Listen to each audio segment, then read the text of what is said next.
Some poor idiot gets dropped into Westeros as Robert's rebellion is happening. Thing is, the MC is an SI, and doesn't know much about Westeros except what he read from a few fanfictions. And he has a race fear. Yes, that one. Pity the Planetos, and all the forces on it, for I have arrived. And I have no idea what I'm doing.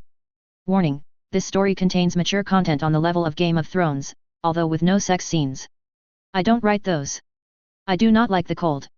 I liked being in the desert during the day. I could spend time in the sun. Even during the depths of winter, so long as there were a few hours of sun I could spend some time in, I would be happy.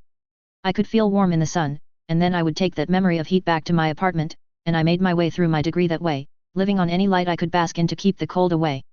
So, it was to my consternation that in the middle of placing some books back on my bookshelf, in the dead of winter in Washington state, there was a flash of blue-purple light. I was suddenly in the middle of a snowstorm, knee-deep in snow. I had been wearing thick reading socks, yes, these are a thing, but also a t-shirt and the sort of soft cotton pants that is really comfortable when in a nice, clean, slightly heated and, most importantly, dry. At the moment, these were not ideal, as everything was made of cotton and other synthetic fibers. Immediate soaking occurred. Another flash, and I almost dropped my books as a somewhat familiar metal sphere appeared. It wasn't glowing, but as I had recently replayed Infamous 1 and 2, I couldn't help but recognize the unique artifact. It was the ray sphere. Tucking the pocket ref and technical formulae, 9th edition by Geek, in my pocket and the book The Way Things Work under one arm, despite the cold and wet, I picked up the slightly warm orb, and examined it. There were several things that looked like LEDs, but only two were lit, one larger green one, and a blinking blue one, on the bottom of a stack of several unlit ones. If the green one indicated that it was on, and the blue one indicated the power level. Fuck. I realized that I had one's chance here, and hopefully I would be able to survive this really dumb idea. There were two plungers, one on either side of the sphere, and so, I tried to pull them. It didn't work well, at first. I jiggled it, and after a few seconds of frustration, I rotated both plungers, revealing the glowing core for a moment, before pushing the contacts together. The pulse of light that erupted from the sphere moved surprisingly slowly, but the wave of heat that accompanied it was a glorious contrast to the cold around me, and I felt something within twist. Great. If I'm still alive in the next few days, and not dying from radiation poisoning, then I probably have super really. The sudden drenching rain was warm, but the cold swiftly returned. Really? I had a few seconds to look around the newly heated area, and saw that I was in a sparsely wooded forest. A damp, sparsely wooded forest, with the cold coming back and the snow coming down again in thick waves. A crack of thunder erupted above me, and I dove for the nearest tree. I had been struck by lightning once before, and had no intention of being stuck again. I didn't even have a chance to finish that thought before the world lit up in light again, and I felt the lightning. I felt it burning, twisting, bunching up and around me before being sucked in by that twisting feeling in my stomach. The thunder crack arrived, everything feeling slightly slowed as the last vestiges of lightning drained into my hands, and I felt the power well up within. The echoes died away as the wind picked up, snow spiraling through the trees, but it was lit now by the crackling blue glow coming from around my hands, and, as I reached up to my face with my free hand, I felt the sparks of electricity dancing through my now spiky hair. I'm a conduit.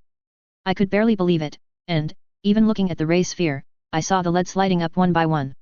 Dropping the orb quickly before my new power could overload it, I pulled the lightning back in, feeling something else expand out. I could feel something. Something I could feel, could tug? Yes, tug. I tugged on it, and the sphere shot back towards me, knocking me deeper into the forest. I collided with some low branches before coming to a stop in a drift of snow, soaked to the bone and laughing maniacally. Magnetism. I don't know what my power was supposed to be, but I drained the lightning, and now I had contained the power of that one bolt. I was able to magnetically manipulate stuff. Hell yes, BLARG. My shout of glee was regretted immediately as the snow in the treetops above decided now would be a good time to descend.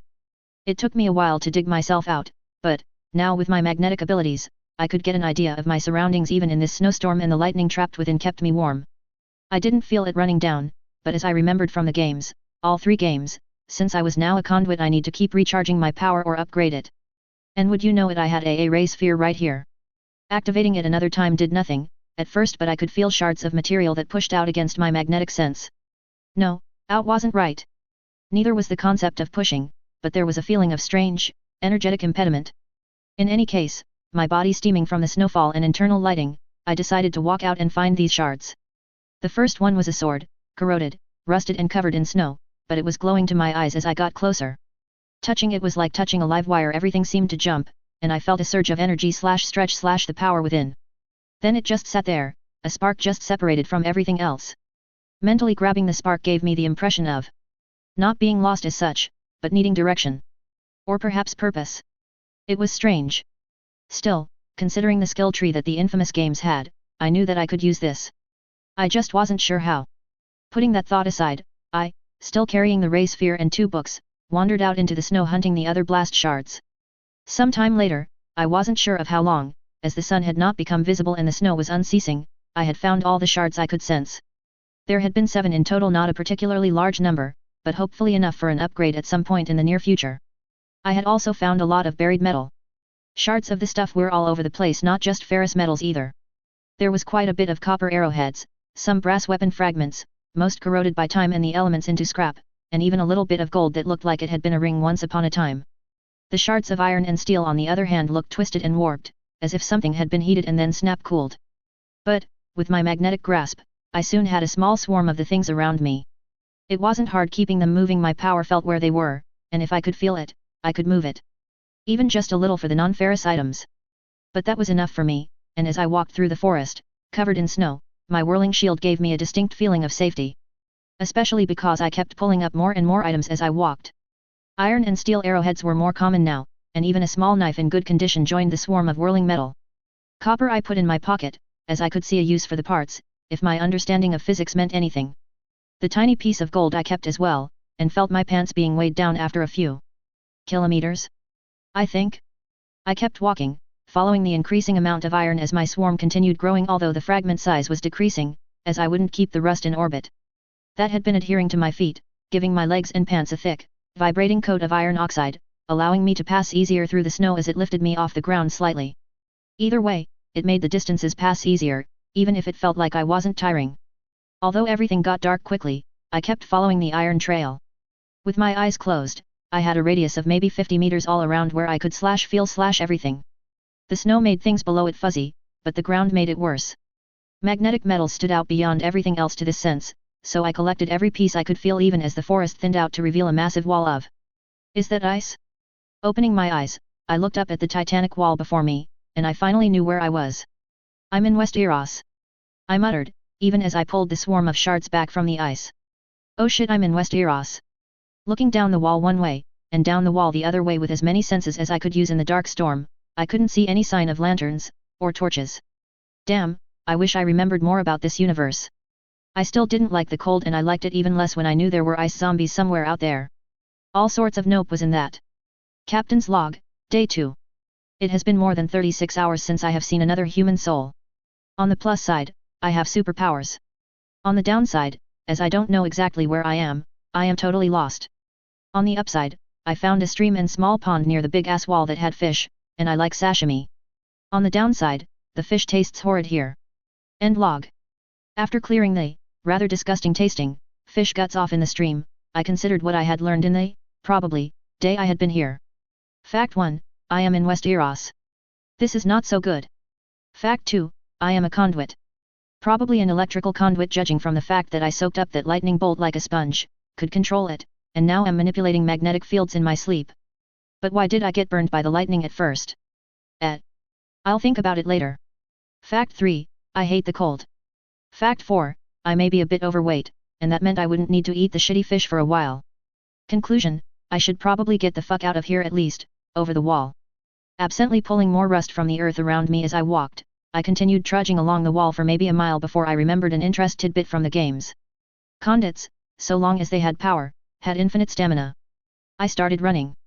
Let me just make something clear, I am not a runner. I have always preferred heavy weights with lots of reps rather than cardio, with the exception of swimming, and my build showed it. I loved walking, but now, I needed to cover significant distances. And now I could. It felt like I was a comet, trailing a tail of iron in my wake as I ran through the snow, breathing hard yet not being excessively exhausted like I had always been before. It was exhilarating, and even though I was hungry, I felt like I could do this all day. The cloud of fragments around me flexed as I ran, the field and my awareness bending into more of an oblong than perfect sphere, and then I felt something on the wall to my left. Something living was maybe 100 meters above me. No iron that I could feel was there, but 3 things were moving around above me on a ridge partway up the wall. 2 of them were attacking a third, and while the third creature was small, it moved much faster than the first two. After looking back around the wall where I had been running, I shrugged. No reason to keep doing this. Going south will allow me to run into warmer weather eventually, and I would probably find people. Assuming this was Westeros. Gathering my shards to myself, I focused, and managed to sink some of the shards slightly into the ice with a thrust of my hand. Then, straining, I slowly lifted myself off the ground before the shard I was bracing off of slid out of the crevice I had anchored it in. Okay, I muttered, that's not going to work. I pulled myself out of the snow I had fallen into, and brought the swarm closer to me. Ideally, I could try to climb the wall, but, looking at my somewhat thin arms, I didn't think that was an option. Still, best to try it. I made it 2 handholds before I slipped again, this time landing on my back in the fluffy snow with an OOF. After pulling myself out of the newly formed crater, I brushed the snow off of, well, everything, and glared at the wall. Fine. Fuck being subtle, time to brute force this shit. Gathering all the shards of metal to myself, I began to shape them. Not bend each piece, per se, but rather, by pulling a little bit of the electricity out of my core, I could tell the shard where it had to be relative other parts. The power cycled back, but between each piece there was a little crackling noise, like the sound of Rice Krispies or similar cereals. Then they melted, and I had to hop out of the way as a flash of lightning and surge of power changed the metal from a solid to liquid, moving in all directions away from my ankles. The detonation was loud, and the figures above me stopped fighting for a few seconds, before starting again. This time, the tiny figure, outlined by my... What is it? A magnetic sense? Sure, call it that. My magnetic sense outlined a small figure which fell into a drift of snow several meters away. I walked over to the hole, the cloud of shards spiraling behind me, and I stopped when I heard a buzzing noise come from the hole, and I jumped back when I saw a spider, roughly just small enough that I should be able to pick it up with a hand, jump out of the rather deeper snow. It looked around, stared at me with 2 massive, forward-facing eyes, and then turned back to the hole, its abdomen visibly blurring as it made a rhythmic buzzing noise. A noise that could only be described as a pained gurgle buzz came out of the deeper hole, and as I stepped closer, making sure to move slowly, I noticed that there were little bits of blood around the hole, as well as... Was that a piece of shell? Looking into the hole in the dim snowfall wasn't very clear, but there was a larger spider than the first. It looked up at me with several shiny eyes, and I could see that one of the 2 largest ones were cracked. It was a jumping spider the size of a mug, and it was, well, cute. The smaller one, which was probably the male if these were spiders, was scampering around fast as a small dog, and was alternating between standing over the larger spider, cleaning the larger spider with its pedipalps, staring at me, then raising its abdomen to begin vibrating it to make a disturbing buzzing shriek noise, and running around the crater in the snow, staring out at the snowstorm. It had a brown, mottled carapace, but it was covered in white fuzz. No, feathers? They looked like feathers. Its limbs faded to a grey-brown, but with little white-tipped feet that gave it a distinctly cute appearance as the pedipalps kept wiping snow off of its eyes. Its abdomen had these flaps that folded over the sides, hiding a glowing display of striped bioluminescence that flashed every time it tried to scare me away. The larger one, probably female, was built along the same lines but without any glowing bits, a bit darker colored, much larger, and with a more bulbous abdomen. A bulbous abdomen that looked like it had been bitten by something, and was oozing blood. Well, I could identify blood, but the other colors I was not certain of. Her legs were moving weakly, trying to stand, and her pedipalps were grasping weakly like she was trying to reach over her head. It looked sad, and I could almost feel the fear and sadness of her. Well, time to test my powers again. Letting some of the lighting leak out, I put my hand on the animal and tried to... What? I wanted it to heal, but as I had only ever seen this happen in the game, I had no clue how this worked. Okay, the magnetic field effect seemed to work on visualization. The massive items formed fractals in the air around me all the time because I liked fractals and could easily visualize them, not to even mention the higher dimensional shapes. I focused on the feeling of being not injured? Feeling healthy? That feeling of wellness. I grabbed it, and shoved it into my power. Worst case, this would fry the nightmare-sized spider, and best case, it would heal. Or would that be the other way around? I felt my power respond, the trickle I let out forming into a flood as my control retracted from the veil of metal to light up the snow. Bright blue light surged out of my hands, concentrating and flowing into the spider, which jerked in reaction, before she tried to escape. Already I felt the exoskeleton twitched under my hands, as the spider thought to get away for a couple seconds, but then she stopped. In the blue glow, I saw her exoskeleton begin to ripple, the damaged organs within changing shape as a deformation on her side audibly popped into a new, more healthy-looking orientation. The brown-black carapace smoothed over and then sprouted the white feather-like structures. Okay, feathers. Feathers on a spider are weird. Then my power retracted again. The metal that had fallen was pulled back into shape as the lightning within coiled around itself once more, and the massive dousing of rust dust the male spider had been buried by as it tried to protect the female formed the clothes around me again. I felt rejuvenated, and from the fact that the female spider jumped out of the crater to look at me told me she did as well. A deep thrumming began, and the male spider scampered over, flashing his abdomen a few times and lifting several legs off the ground as he approached the female.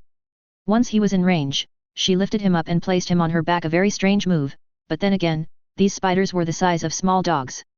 Both arachnids looked at me over the lip of the crater, and, in a move that startled me, one of them began chirping. I literally had no idea how to respond to that. Maybe a minute later, the female rubbed its eyes with its pedipalps, and then slowly began to walk over to me. I wasn't the only one confused either. The male was turning in circles on the back of the female, and buzzing in brief spurts repeatedly, but faster and faster as he was carried over until it was a single humming noise in the background. Then she chirped again. I could actually see her do so. Her back didn't vibrate. Rather, tufts of the feathers along her abdomen appeared to fluff up in a sudden gust originating from some hidden spot along her sides. Then, slowly, she reached out with her pedipalps, and grabbed one of my unmoving fingers.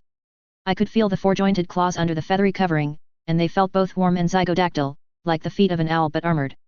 Still, she was being gentle, so when she began to move backwards, I took a step. Partially out of curiosity, and partially because I didn't want her to attack if I moved too fast.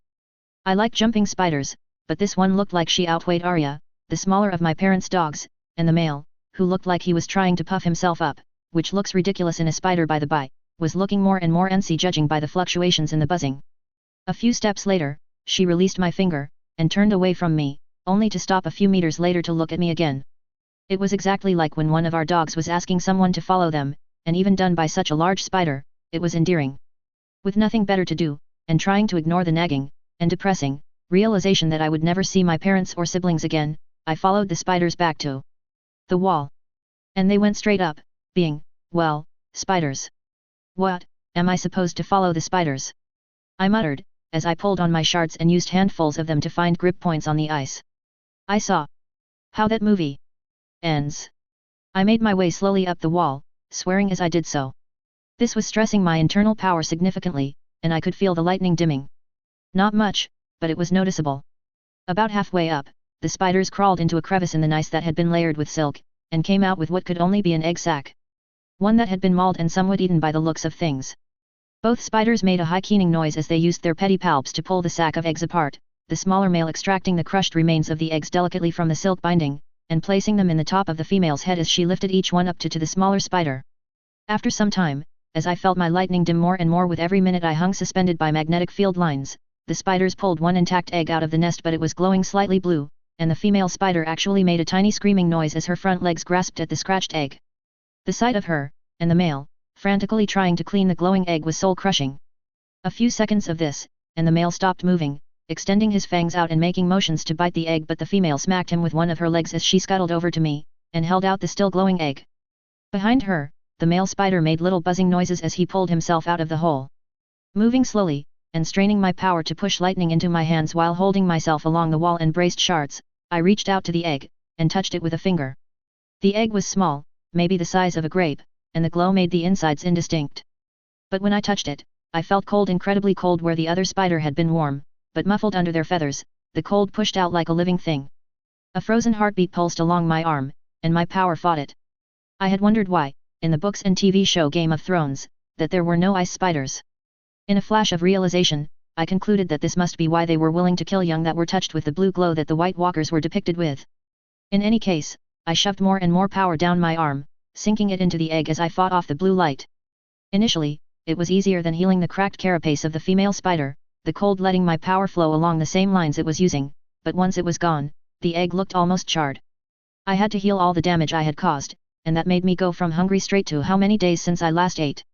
Looking down as my power fluctuated, I actually saw myself become thinner and thinner as my body tried to supply everything my power needed to heal the egg. Still, it wasn't long before my power cycled back, and I felt nauseated when it did so.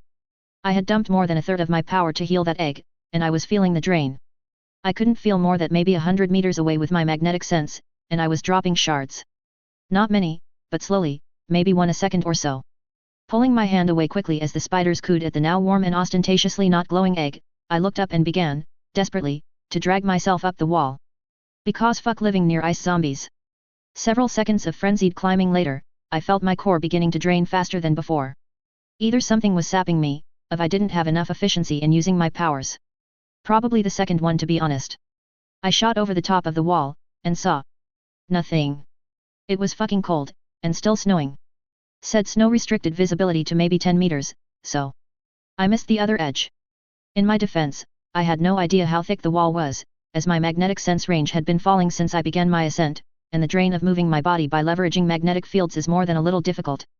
So I overshot the top, and thanks to a gust of wind while in the air, I plummeted more than 300 meters to the ground. There is a video I once watched on what to do if your parachute fails.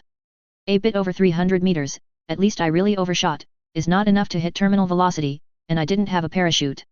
Still, I don't like heights, so, in the slim chance I would survive, I pulled the metal around me and tried to spread it out. My power failed.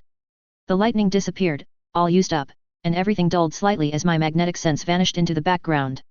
Fuck. As the ray sphere, which I had been carrying with my power, drifted past me, I couldn't help but say it, fuck.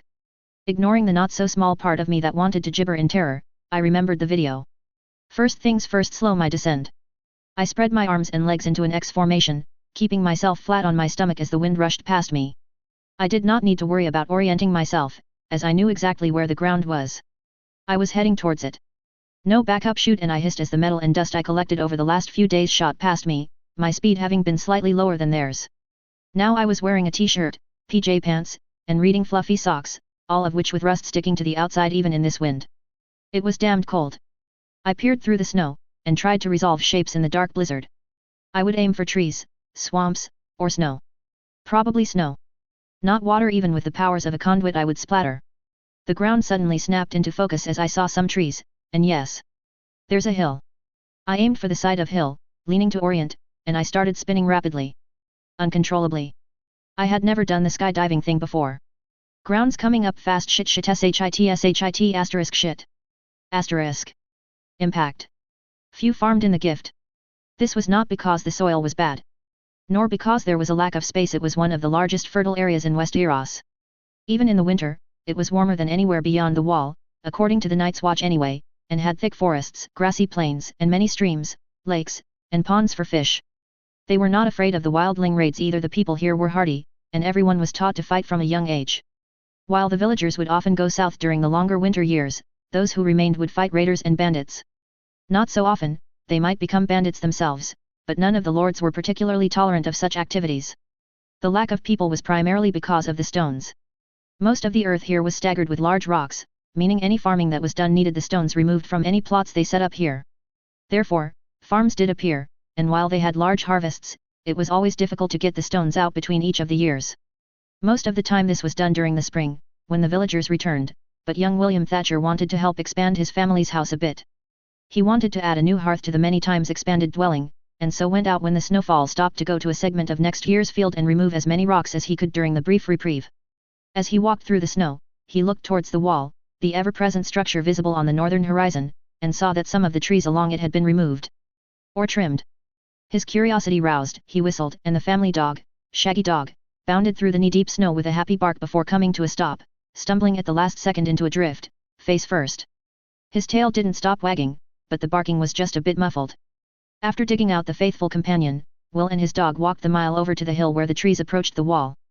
There, he saw that the trees had not fallen over, rather, it looked like a bolt of lightning had struck them, just without any charring, blasting the trunk and branches in the way to pieces. Following the trail of destruction with his eyes, whatever caused this looked, judging from the massive deformation in one tree, like it had bounced several times, before rolling down the hill away from the wall.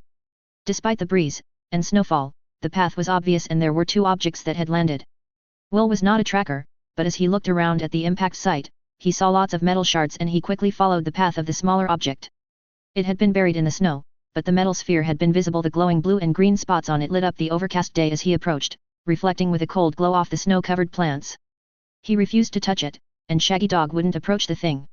It didn't radiate wrongness, or anything strange like that, but it was so other, that he quietly asked the old gods to protect him. The other crater, and it was a deep crater, had the remains of a man in it. Arms and legs were broken, at least, and he was dressed in some outlandish material that was ripped and torn, probably from falling from. Where? The wall? Will didn't think much about it, but his dog whined as he approached the crater for a better look. The man, more like a boy really, had a book partially under the body and had very little blood around himself, having left a rather red trail in the forest. Then the body coughed, and it spit out some blood as flickers of lightning sparked in its throat. Will's nerve broke, and he ran home. His family needed to know about this. I have no idea how long I sat there in the snow, but I kept myself as awake as I could. Summon the will to live by thinking about A.L. Roker. Whoever the fuck that was. That video was brilliant at the time. It hurt to breathe. It hurt to think. I was in shock. But if I passed out, I would probably die. I wasn't certain if my power, depleted as it was, would keep me alive without anything to use weight. The blast shards I had collected. I could still feel them. With each wheezing breath getting weaker, I mentally grabbed at the 7 shards, and dove to feel the location of my power. It felt burnt out. 2 days of walking without any significant rest, in the cold, holding a not insignificant amount of metal in the air through magnetic fluxes, then healing the spider, healing the egg as my own power held me in the air, suspended by slivers of metal that I had jammed into the wall. Oh, and then I climbed so fast as my core depleted that I managed to overshoot the damn top of the wall. Yeah, I overdid it. Still, I could feel that my core wanted the shards. Really wanted them for something. I needed my core to regenerate the power, or, at least, let me regenerate from nearly dying, and as I tried to focus on that, everything began to get fuzzy. Fuck no. I am not going to die in the damned snow, after overshooting the wall. I shoved the 7 shards as deep as I could, and my core responded, swelling in ways that I cannot adequately explain. A spark flared, and everything popped into perspective as my power flexed. It would grow slowly, but my power would heal itself, and then me once I was not in immediate danger from the ruptured organs. I let myself drift, still awake but feeling the pain swell and crest as my power fixed me just enough not to die. I coughed a few times, probably splitting out blood considering how wet the cough sounded, before a spike of pain forced me to pass out. Around the world, the arrival of the anomaly had been noticed, mostly because of the screaming or swearing. Green seers that were asleep woke up screaming, their minds and thoughts filled with more fragmented visions than usual. The waking ones went into seizures, screaming for hours about rains of metal, deadly blue light, and the end of everything. Anyone near a weirwood heart tree heard curses in the old tongue, and on every face on every heart tree, the eyes opened. The red priests fared worse. Their magics for looking into the future suddenly just stopped working. At the most, they might get tiny snippets of images. The fall of an arrow, the flash of a flame, a single eye. But it was all so disjointed at their scrying did nothing, hence quite a bit of swearing occurred. Even powerful priestesses like Melisandre, renowned for their ability to see the future easily and clearly, were blinded. In some cases, literally, as their flames became so bright that they momentarily exceeded the sun at noon on a cloudless day. Her torrent of vitriol was so acerbic that the initiates took notes. The warlocks of Perth blinked, turning away from the struggling, partially vivisected slave that they were sacrificing as their link was struck by a wave of something. It was alien, and impossible, but, as their magical senses extended along with their minds to the city around them, they could feel that whatever it was that had been disrupted, it had been there all along. The attention of the warlocks turned away as they quickly came to the conclusion that, whatever it was, they could not manipulate it, as to do so would risk their precious link. To the far north, the others, creatures of logic and ice, noticed nothing. Their method was too simple to fail: escalate. All would die, and all would serve. It was what they had been made to do. Waking up was a distinctly itchy venture. Everything itched. Still, it was better than the cold of the snow, so, with my eyes still closed, I reached out to my core, and felt that roughly a tenth the charge from yesterday had been recovered. Spinning up the lightning, my electricity, was easy after a few days of balancing hundreds of metal shards. In moments my magnetic sense bloomed, and I felt the room, the people doing things outside this room, shapes that could only be humans, a dog, then the building and a small area around it before the perception just stopped. Evidently I didn't have enough power to see that far right now. I couldn't feel the ray sphere, which resonated slowly to this specific sense, nor could I feel the massive quantity of metal I had gathered earlier. Though, I could feel the shards of copper, and the bent ring I had found. My books were missing, and I would be searching for those. I tried to sit up, and felt everything protest. Ow! Maybe a few minutes. I muttered, then froze as I felt someone walking towards the door. Relaxing, I let myself lie limp as someone bustled in, muttering to herself. Broken legs, broken arms, broken ribs. I do think this child should have lived long enough for our William to find him, but if he wakes up, he will be a lucky one. What was that language? It sounded somewhat like French with the tonal inflection, but with smatterings of syllable mixes I had only heard in German. Not to mention the sheer number of diphthongs on that brief sample exceeded any language. It took some not inconsiderate levels of focus to sharpen my vision around the woman from my magnetic sense, and I focused on the knife at her belt. It didn't resonate as the shards of metal I had collected earlier did as easily, but as soon as she turned to put something down on a crude stool, I pulled jerkily snapping the knife to hover over me, whirling like a drill. Only then did I open my eyes, the moment of disorientation between switching from one point of perception, magnetism, back to visual senses passing in a second. The woman was breathing hard, having turned around as I removed her knife, eyes seemingly glued to the rapidly spinning weapon pointed at her. She held up her hands, and spoke, "Do na hurt me, master." I understood exactly none of that. Where am I? Judging from the expression on her face, she didn't understand me either. Damn. I sighed, and slowed the spin of the dagger, keeping it hovering above me, but not rotating at a speed where it sounded like a supersized dentist's drill. After rubbing the sleep out of my eyes, I took in the surroundings, and the woman who had brought in. Was that soup? It took everything I had to stop my stomach from exiting my belly and consuming the delicious-smelling broth. I groaned as I pulled myself upright. Yup, arms were at least dislocated, and I had some nasty internal brushing. Still, that would heal as I recharged. Now, with shaking hands, I pushed back the simple wool blankets off before looking down, and then pulling the blankets right back up. I assume you are not going to understand when I ask for my pants, will you? The increased shivering from the woman did not imply that she understood anything I said. Great. Okay, time to change things up. I plucked the knife out of the air, and looked at the woman who had brought me food. She had fairly thin, shoulder-length grey hair, piercing grey eyes, and looked old. Flicking on my magnetic sense, I pushed into her body, and felt several knots of irregularly hard tissues, possibly tumors. Oh, and she had an irregular heartbeat, as well as a disturbingly fast breathing cycle. Mom was a doctor, so I learned this stuff as a kid. Well, I didn't want to make her keel over. She couldn't understand me, and I evidently couldn't under her, so even if she had been malicious, I had no way of telling unless she attacked me. Gently, and more importantly, slowly, I placed the knife on the bed. I needed a way to demonstrate that I am also afraid, and grateful that I am not in the snow any longer. I really hope this works. I reached out, allowing just a trickle of lightning to swell within, and as soon as I touched her upheld hands, I released the impulse to heal. Wrinkles smoothed over, not disappearing, as age was progressive damage where information was lost, but the strain was eased. Several audible cracks happened, one after the other like a machine gun, as the anomalies in her joints, stomach, heart, and lungs all disappeared. That was probably cancer. I can cure cancer. Neat. Her heartbeat smoothed out as I felt my power scour and regenerate the tissues that controlled it in fractions of a second. Her breath hitched as it did, but the wide-eyed expression and sigh of relief were a good sign. Then my power felt something odd. Like, hey, this is hard, like it had momentarily grasped something that could hold it if I let it. Maybe stick? English didn't have words for what that felt like. It was rather strange. I would have to remember this for later. Withdrawing my power, I removed my shaking hands, and sank back onto the blanket. The buzz of electricity had become slightly softer, but the tired aging woman looked almost energized. She patted her face, and gasped. What? How? I still can't understand you, you know that, right? I reached out, arms still shaking, and picked up the soup bowl. It was some vegetable broth, slightly salty, but the best thing, and only thing, I had eaten since I arrived, so I finished it in one long drink. Once I had finished, I smiled tiredly. It was worth it despite the pain in my face, and turned, holding the bowl in the most pleading expression I knew. More please. Josie Thatcher almost ran, out of the room. Bill, and Marley had placed the most terrifying man she had ever seen. Holding the bowl, of course she hadn't been able to understand the young man, but she still had chosen to walk in the room and place food there, even after all the knives and weapon had shivered while he slept. The journey down the hall wasn't long, but she could feel the strength that had been missing for the last few years again. It was frightening, and exciting all at once. Thoughts flew through her head as her children, William and Bill Hook. Will came over and relieved her of her burden, while Bill helped her into a chair.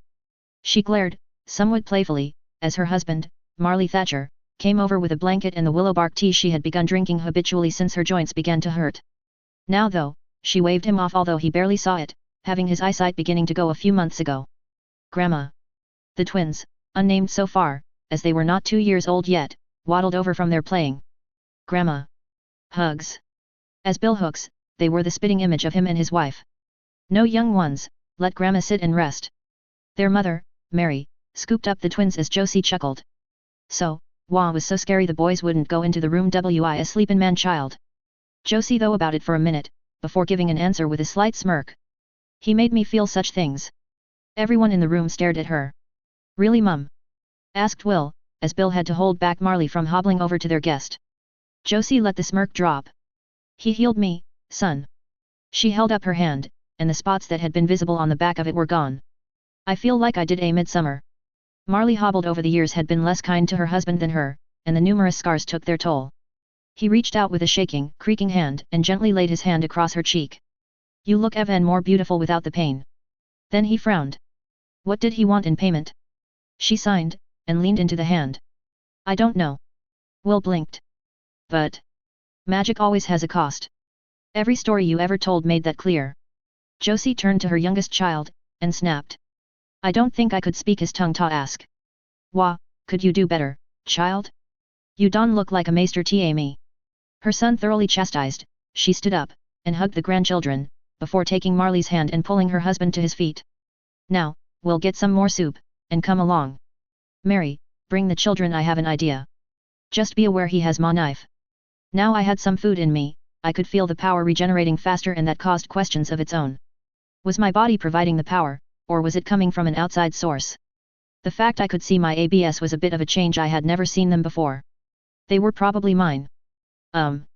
Okay, legs were thinner, I had very thin cheeks, both dorsal and ventral, and I felt like I hadn't eaten in months. Ow! The fuck was tick? The little arthropod had just bitten in, and I could feel it. Then my power responded, pulling on /something/ and the tick began to shrivel. I felt a brief spike in energy, and the corpse fell off my leg, spastically twitching as its bioelectricity was added to my own. Conduit confirmed? Fuck yet. Now I just need to drain some other things. I wonder if there are any deer around here. Still, I was hanging on at a 9th of my power rather than a 10th thanks to the food, and the draining the tick had caused a negligible increase. I needed more power, so. Yet. If I could get my hands on a deer, or similarly sized animal, that might give me enough energy to power up. Or I could fire the ray sphere again, and drain the shards. Wait, where's the ray sphere? My legs protested as I pulled myself up and out of bed. The worst of it was when I tried to take a step, but, as I braced myself with the dagger handle, yes, it was held aloft by my power, I felt the cold coming in to force various pieces of anatomy to retract. Right. Pants. Priorities, pants, then. Some shoes, yes, shoes, then the ray sphere. Then my books. I knew enough that I could recreate some bits of them, but they would be useful, if only because they would let me remember my life before here wasn't a dream. The door opened, and I staggered as I let go of the knife, which spun in the air with my power pointing point at the door. It continued opening, so I reached over, pulled off the blanket to cover my nakedness. George R.R. Martin liked nudity. I didn't want to be seen nude on HBO. Wait, that thought made no sense. And the door is now open. The lady I healed was back with the whole village. Great. I made the dagger spin faster, the whirring spinning up to a screech to warn them away. Asterisk. Okay, seriously, where are my pants? Asterisk. Close your eyes. Count to 1. That's how long forever feels. Gertie said on optimistic nihilism. 3 days passed rather slowly. I spent the time trying to communicate with the nice people who took me in.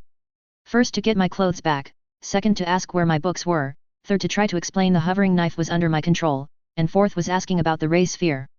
The last one wasn't that easy.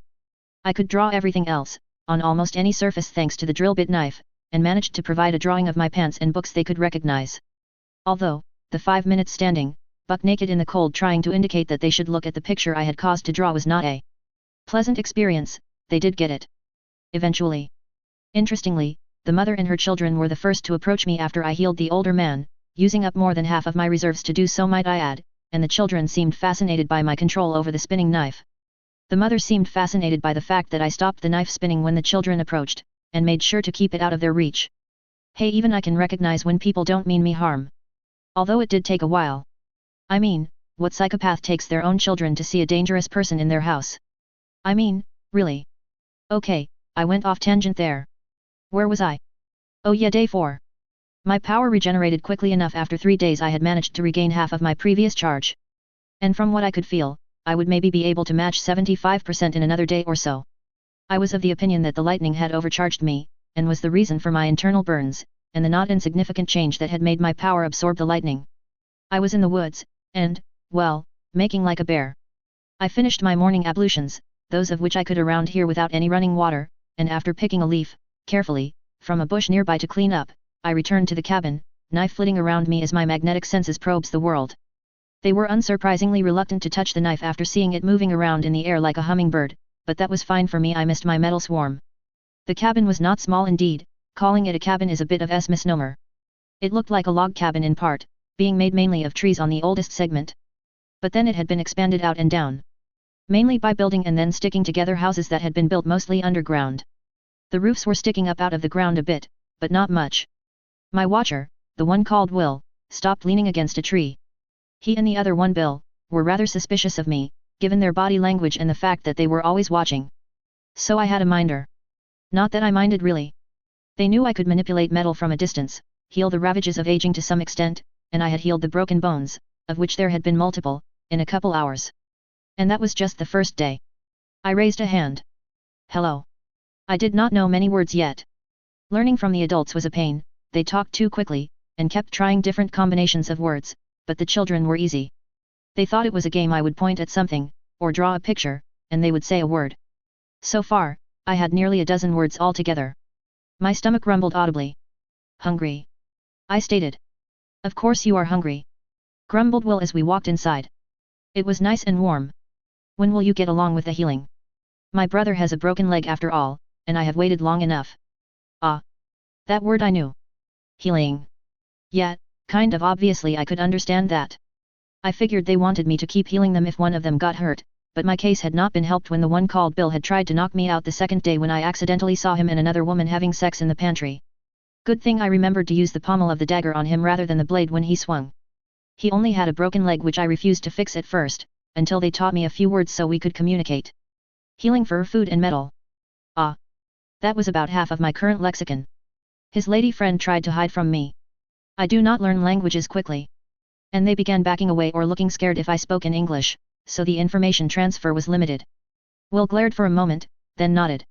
Asterisk fine. How about this asterisk food for healing? No. That word, and yes had been easy to pick up. Healing for food and metal. Rocks.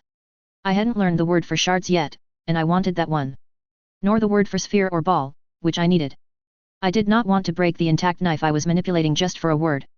Yes. His reply was grudging, but it was what I needed to hear. Follow. Healing.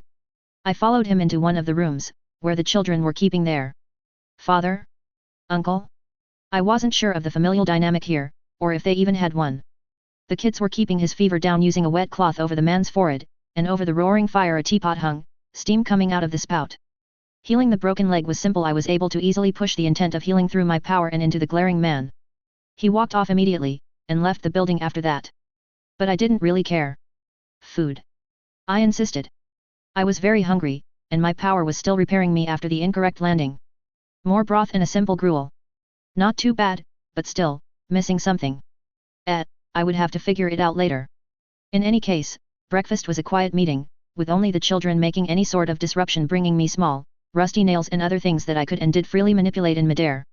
From the expressions of those within the house, the fact that I was manipulating all the many small pieces of scrap and eating at the same time looked unsettling. It probably didn't help that I was using the spare metal and power to practice bending the material. That is not by any stretch of the imagination easy. The air was warping around the nail as I tried to bend it, the magnetic forces caused the nail to heat up periodically, both breaking my hold as the iron stopped being as magnetic as it had been and not bending much. I could sort of feel a power there, as I tried to keep my power working on the glowing nail, giving the feeling of cooling. Yet. I am going to experiment on that as soon as I can. Once I was done eating, rather quickly, as while the kids were entertained by my flexing of power, the adults were becoming uncomfortable, I made sure to keep the floating scraps orbiting my head. The fact that they occasionally crackled with static probably didn't help my hosts, but it was a significant comfort to me, as my power was charging faster with the new food. I still felt like I needed salt, but I remembered how to find a salt lick, so I could probably work on that. Metal. I proclaimed, once I had eaten everything they had handed me. What is he talking about? Muttered the grandmother. What about the metal? Healing, for metal and food. I want my swarm back. I don't know. Will tried to explain, but the older woman named Josie poked him with a hard and unyielding finger in the arm, forcing the fully grown man to abruptly stop talking. Don't lie to me, William, she snapped. Asterisk try bringing him back to where you found him. If he was so uncomfortable without any metal around to work with, maybe he had some before he landed. Turning back to me, she pointed to Will, and gestured with a shoe motion. Will come metal. I nodded, and sent the 4 nails whizzing through the house, collecting the few books I had managed to bring along. Josie had been nice enough to loan me some strips of cloth, rags really, but they didn't smell too bad, and I had tied them in such a way that, with a piece of metal, like the dagger or nails, I could easily carry my books. As soon as they returned, I grinned at the scowling William. Metal for healing. That made Will scowl even more. Will did not like magic. He, like all his parents, siblings, and his own children, had been raised on the stories of what magic could do. It could raise the wall. It had made and fueled the others in their march during the long winter. The children of the forest, the heart trees, all of them had magic, and powers beyond mortal men. When he had found the strange man, in a crater in the forest, coughing blood and little sparks of lightning, he had thought that his parents, the patriarch and matriarch of the family, would recognize such a danger for what it was. His hopes were dashed when his mother informed her son that they would be helping the man if he still breathed. Unfortunately, he was still breathing. Given the fact that the man was still alive, and that he had some very expensive-looking books protected from his landing that none of them could read, Will's mother decided that they would nurse him back to health. Or wait until he died. Carrying the strange man back to their home was unpleasant, not the least of which because they were being continuously shocked by static from the unconscious man. It made Will and Bill drop him more than once, as the strange energies discharged into them with every step. Now he was awake, and after a couple days, appeared completely healed from the injuries that the magician had amassed on what could only have been a fall from above the treetops. The knife from his grandmother was still floating around the man, and it kept Will constantly on edge. Even now, as he was showing the magician where he fell and where that strange glowing sphere had been. He was very insistent on getting that metal, and then... Well, Will had sharpened a stake yesterday, just in case. Walking through the snowy forest, I marveled at my own powers. I wasn't cold, I wasn't tired, and I could feel the minuscule nervous systems of every insect for, well, some distance, and that of Will and his dog. Well, sort of. There wasn't really a direct word in English for this experience, but it did feel like an overlay of the world. Superpowers were weird. I felt more and more of the world around me as we walked, and slowly, over the course of a couple hours, I think, we approached an area with hundreds of thousands of shards. I had collected a lot of them over my initial walk, and judging from the angles that I could perceive, most of them were embedded in the trees. Once we were close enough, I reached out and yanked, pulling shards in the hundreds back towards me. The swarm of metal sang in the frozen air, cutting through trees and bushes in an unstoppable swarm before orbiting into a cloud above me. Will uttered what could only be some swear word under his breath, and pulled. Was that a stake? I jumped back as he swung, trying to stab me with the piece of wood. Pulling on the swarm of metal, I directed it into a shell around myself, and, focusing on 3 of the tiny spikes, I nailed them into the wooden weapon even as Will held it. Then, with a gesture, because why not, I flicked the stake straight up by the 3 shards nailed into it only to gape as Will held on with a death grip. I jiggled the stake in the air. Okay. He's still hanging on. And now 10 feet up. Great. I lowered the stake down slowly, and when he was over a nice, large snow drift, I forced the stake to spin rapidly. He yelped as the friction between his gloves and the spinning stake caused the thing to begin smoking, and soon lost his grip on the improvised weapon, falling into the snow. Forcing the shards embedded in the stake to spin each individually was difficult, as I had to concentrate more than a little, but it was not insurmountable. When the stake flew off, tossed by the spinning of the last shard to be embedded, I continued walking into the area where I could feel more metal. I needed the ray sphere back, and then I needed to find another way south, because I did not want to walk the hundreds of miles south in order to leave West Eros. It took me a while to find the ray sphere, which had been buried in several feet of snow, but my magnetic abilities easily lifted it out of the drift.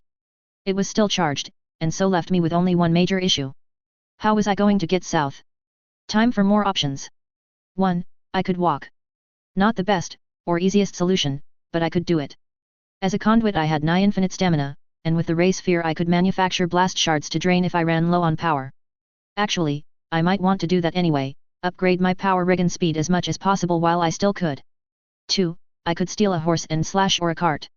Thing is, while I sort of remember how to ride a horse, I haven't done so in years.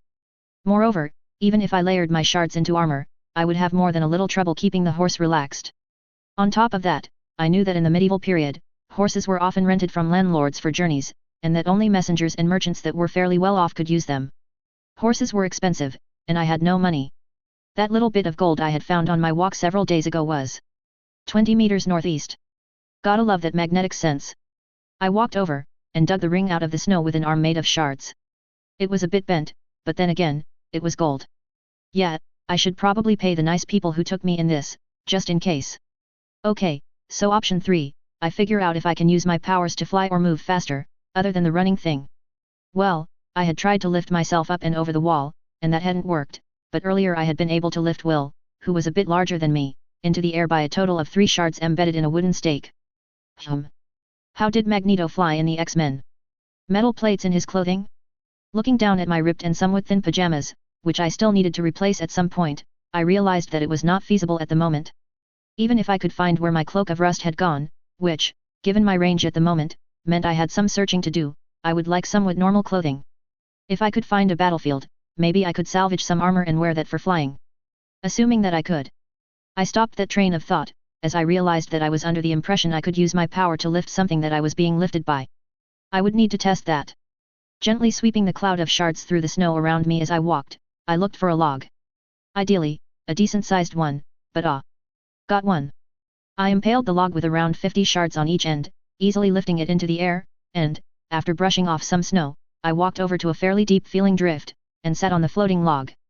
It was floating about half a meter above the ground, so I wasn't very high, but still. It wasn't wavering, and I wasn't touching the ground any longer. Neat. I raised myself into the air, holding the race sphere and my books with a separate magnetic grip that of the swarm around me, now that I was higher in the air, and the grip that was anchored to the log.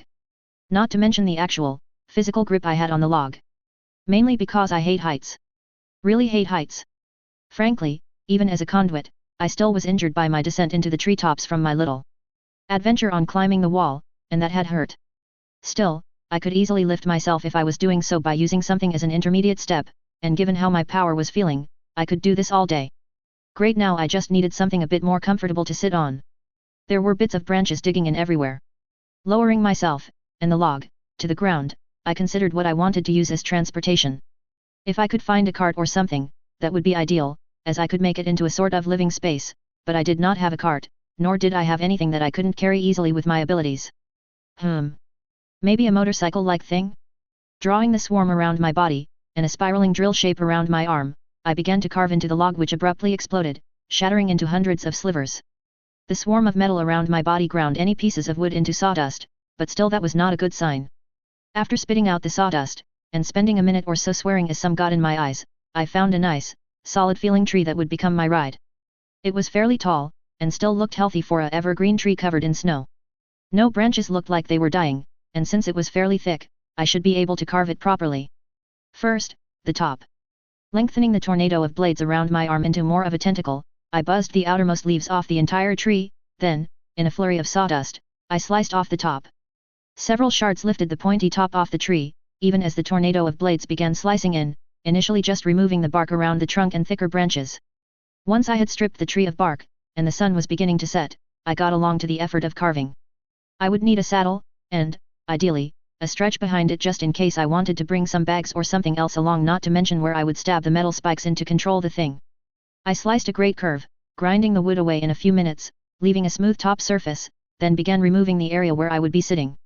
I didn't have much experience with shaping saddles, so, once I had a rear segment carved out of the wood, the bottom was flat, and the tail of my structure was nearly a cylinder, although there were some holes where I could thread something through in the future. I shaped a bucket seat for myself into the wood.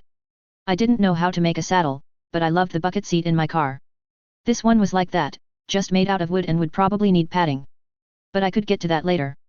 After carving the footrests and handlebars for me to hold onto while I moved this structure, I began to carve the front.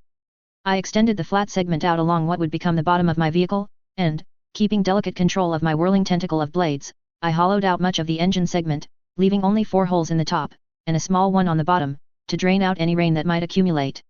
Then I directed my swarm of metal into the engine compartment, embedding dozens of shards several inches into the thick wood. Small spikes were embedded along the bottom, each shard slid in such a way that the point would be facing mainly up and away from the central axis when I began using it. When I was done, I carefully sliced the bottom segment away from the stump of what once was a decent-sized tree, and lifted it into the air, smoothing away any rough details with my swarm. When I judged it ready, by running a finger along the surface and not getting splinters, the sun had set, and the moon had risen on one side of the sky. Slipping into the bucket seat was pleasant, and with the ray sphere and my books in my lap, I could easily reach the bars. I willed my creation to move, with its guts full of the metal shards, and I shot off into the dark of the forest, using my magnetic sense to guide me. I flew through the trees, laughing as my senses let me navigate the dark undergrowth, a small shield of shards holding pattern around me to slice through extra branches as I slipped through the night, collecting more and more shards as I went. After some time, I found where my metal dust had fallen, now covered by snow, and the sand-like material rose into the air at my call. Flowing like Gara's sand, it slid into the engine, and allowed me to set a cushioning for most of the shards. Although I coated myself in enough to patch the holes in my clothes, and give myself some decent shoes. Once I felt like I had all my metal in the right place, I ascended, and broke the treetops into the clear night sky. The cold bit at my face and fingers, the latter of which I covered in metal mittens. As I rose, my powers not even stretched with the mass of metal under my control. I looked up at the stars, marveling at the sheer number and brightness of them, searching for a constellation I could recognize to guide myself. Nothing I recognized. Oh well, that was to be expected to some degree. Too much to hope for, I sighed, then perked up. I wonder how Spider Bro is doing. My magnetic sense gave me a perfect, or nearly, feel for directions in any case, so I turned north, and accelerated towards the wall, using my power to navigate. Soon I was on the other side, where I could feel 2 decent and 1 minuscule sparks of life that were perched in a small hollow on the ice. The spiders were home, and the male poked out his head to see me, large eyes glistening in the moonlight. I waved, and pulled closer to the wall, shards and metal dust forming a bridge between my vehicle and the wall. After a few seconds, the female came out, her egg wrapped up in a downy-looking blanket of silks and adhered to her back while the smaller male fussed over her. Thinking quickly, I formed a small, buzzing drill of some more shards, and dug a pit facing myself along the top of the engine, then drilled until it almost, but not quite, all the way through. A small, subtle burrow for my first friends. Cautiously, the male darted along the metal path, leaving a silk dragline as he walked across the bridge, before looking into the new hole that I had just dug in my vehicle. Some more observation of the new hole, a few looks at me, and then he began buzzing as he laid a few lines of silk around the hole, and pushed out some of the sawdust. The female jumped over the bridge, leaping 4 times her body length easily, and landing neatly on top of the hood of my vehicle. Backing into the hole was easy for her, as it was a bit wider than she was, and with the male in the hole, I drew back the bridge of metal, and accelerated up and over the wall again. Banking carefully, and feeling very glad that my ride had a bucket seat and handlebars, I flew over the snow-covered forests and looked for the crater. It took a minute or so, my ride moving very, very fast, no speedometer, but I think I was moving at more than 30 miles an hour, so I was able to find the crater almost immediately. From there I could feel the depression in the snow that my tracks had left on the journey here, and Will's tracks, and those of his dogs, on the way back, so I just followed them. Swining around the house as I bled off speed, my ride making an unholy multitude of whistles with the 4 holes behind me, and the holes in the engine compartment. I used some dust, once I had slowed down, to seal up the engine holes and saddlebag holes. Then I descended, in silence, to the front door, where I dismounted, the dagger I had taken from Josie in one hand and the deformed golden ring in the other. I knocked, making sure to keep the metal dust that formed my clothes fairly still while I kept the bike levitating behind me. The door cracked open, and a blue eye stared out it for a second, before some muffled discussion, which I still didn't understand, happened for a minute or so. Then, slowly, Josie opened the door, the older woman keeping one hand behind her back while a strained smile stared out at me. Yes. I sighed. I know you will not understand me, but thank you for taking me in while I was injured. And thanks for keeping my other possessions safe while I recovered. It means a great deal to me. And so, here. I held out the knife handle first, and the deformed golden ring. It's all I have that I can give. The elderly woman dropped the wooden stake she had been holding behind her back as I held out the golden ring, and delicately picked it up with 2 fingers, then her knife with the other hand. The door, which had been held somewhat closed by her arm, swung open, and I saw Bill, Will, and their father Marley all brandishing solid wooden weapons even as Josie looked at the golden ring in her hand. I can see I am not welcome here, sorry for disturbing you. I felt a twinge of regret as the men gestured with their sticks at me, like I was some wild animal. I walked over to my floating bike, and rose slowly into the sky, heading south. Was I really that scary to them? Yeah, I probably was. Still. It hurt. I had to leave a few tears behind in the wind over the north of West Eros, and resolved to learn the F***ing language. My biggest issue was that, at the current moment, flying high enough that the air tasted thin and thin mists would break across the bow of my bike in the nighttime sky, I could not speak the language. I would have to fix that. As I soared, I could see the curvature of the earth lit by the brilliance of stars in their uncountable numbers, and watched the ground for any sign of civilization. At first, there was nothing from horizon to horizon, then there would be tiny sparks of orange and glowing red on the ground. Possibly hunters, possibly bandits, although any bandit here would be stupid and, frankly, idiotic. It was fucking cold. So I flew farther south, while the sky brightened on the eastern horizon slowly, and fought drowsiness until I couldn't any longer. I found the nearest visible fire, and angled down towards it. Maybe I could catch something on my way there? Worst case, I would trade healing for food again. It could be worse. The eyes of the spiders looked up at the sky as I began my descent, and I saw the reflections of the stars there. They both crawled a little out of the hole I had made in this structure in order to get a better look, and I saw noticeable fascination with the pattern of lights. Oh, and I made sure to drill a small hole in the bottom of the tunnel into the engine compartment, just in case of rain. Wildling parties south of the wall knew to be very cautious. They dug a pit to hide their fires, and any food they caught was either eaten or hidden. They knew not to stay out long, and would return over the wall in time. They had to be careful. They felt that, as a group, they were too close to last hearth, but the pickings were good. Several Kneelers who had stayed north longer than usual were dead, of course, but their stuff was good quality, and would be worth a great deal when brought back over the wall. It was surprisingly easy to go over the wall from this side. It was the trip here that was dangerous. So? Asked Whiteear, named for the massive tufts of white hair that had migrated from his head to his ears, and due to his age, the de facto leader of the party, as he stared into the fire pit. What's the current loot? Lots. Proclaimed one of the younger, excited raiders who hadn't earned a title for deeds or distinction. Clothes, good steel and iron tools, a few bows, and several sacks of dried meat. Still count N. The crack archer, red-haired Shanks, spit off to the side. It sizzled in the air. Kid, those bows aren't worth the wood that they were carved from. Whiteear blinked slowly. Good enough for training the small ones. I think we shall be done this. He stopped, and turned to the warg. Yorick. Did you hear something? Yorick, the young boy they had brought along, started. No. What? He trailed off. Ash sees something. The bat in the boy's hair stretched once, then leapt of his hair as Yorick's eyes rolled back in his skull. A few seconds later his eyes turned back to normal. Ash saw something in the sky. I cannot explain it, but it smells like metal, and it's close. Whiteear grunted. Right. Weapons. The word was said softly, but each of the several dozen wildlings around the clearing pulled something dangerous out of a hidden location. Even the boy did so, drawing a small copper dagger. Shanks leaned down next to the raid leader. Ear, I don't think there's. He trailed off as something drifted down from the sky, a curved shape that seemed to float like a leaf on the wind, with. There's a man in that thing. He muttered with disbelief. There is indeed. Muttered Whiteear, and he walked forward, as the thing touched down, and the man in the strange seat pulled himself up and stretched. The dark clothes didn't look right, but they didn't clank like armor. With a subtle gesture, every wildling brandished their weapons so that they were completely visible and dangerous. Shanks drew his bow, and, like they practiced, Small Tim, the largest of their band, walked up to the smaller figure, taping a club the size of a man's leg against his hand. Your money or your life, Kneeler. Rumbled Small Tim. Asterisk, am I seriously being mugged? Asterisk. Muttered the figure in a foreign tongue. Asterisk, I mean, 10/10 for timing, but -50 for self-preservation. Asterisk. Does he cast spells upon us? Whispered Yorick as the sound drifted on the silent wind. Be still. Muttered Shanks. He is not sure of what to do.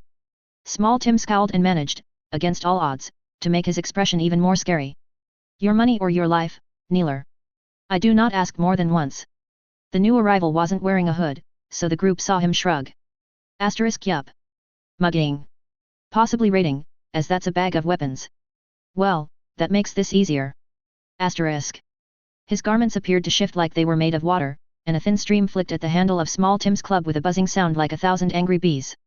The club fell cleanly to the ground, the handle removed from the main haft of the weapon.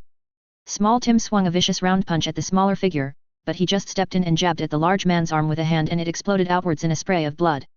Small Tim started to scream, and swung with his other hand, but the figure placed a human-like hand on the man's chest, and blue sparks shot around and over Tim's body. The scream stopped, and the only thing that could be heard for the next few seconds was the sound of crackling sparks as they changed from eye-searing blue to a deep, white-hearted red, and flowed from Tim into the smaller figure for a few seconds before the corpse formerly known as Small Tim flopped to the ground.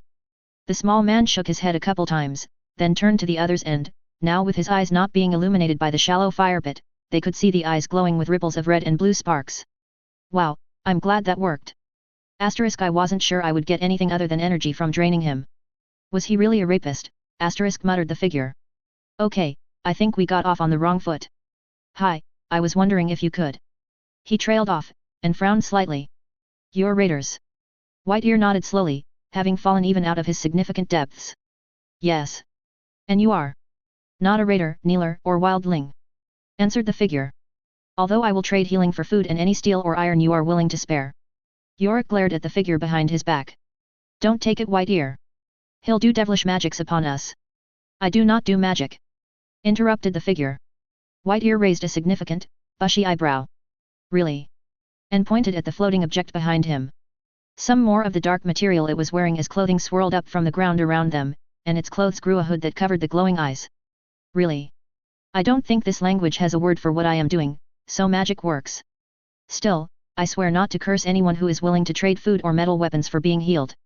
What do you call what you did to small Tim? Snapped Shanks. He just died. I call it a deterrent, answered the now hooded figure. You don't know what just happened, but he died. Now, treat with me, or will you force me to use more of you as examples? I do not appreciate violence against me or mine. I think we will accept. Quickly interjected Whiteear. A few of us have injuries from the raiding. What would you take in payment for healing 3 of us? Enough food for a few days, a iron or steel sword or steel dagger, and a full set of clothes. The figure held up a finger for each of the items. 1 condition per healing. Yorick, get Harver, Rogern, and Farth, commanded Whiteear without looking at the young warg. Farth first, that cut on her leg was bad last time I looked. Yorick scowled, but did as he was told.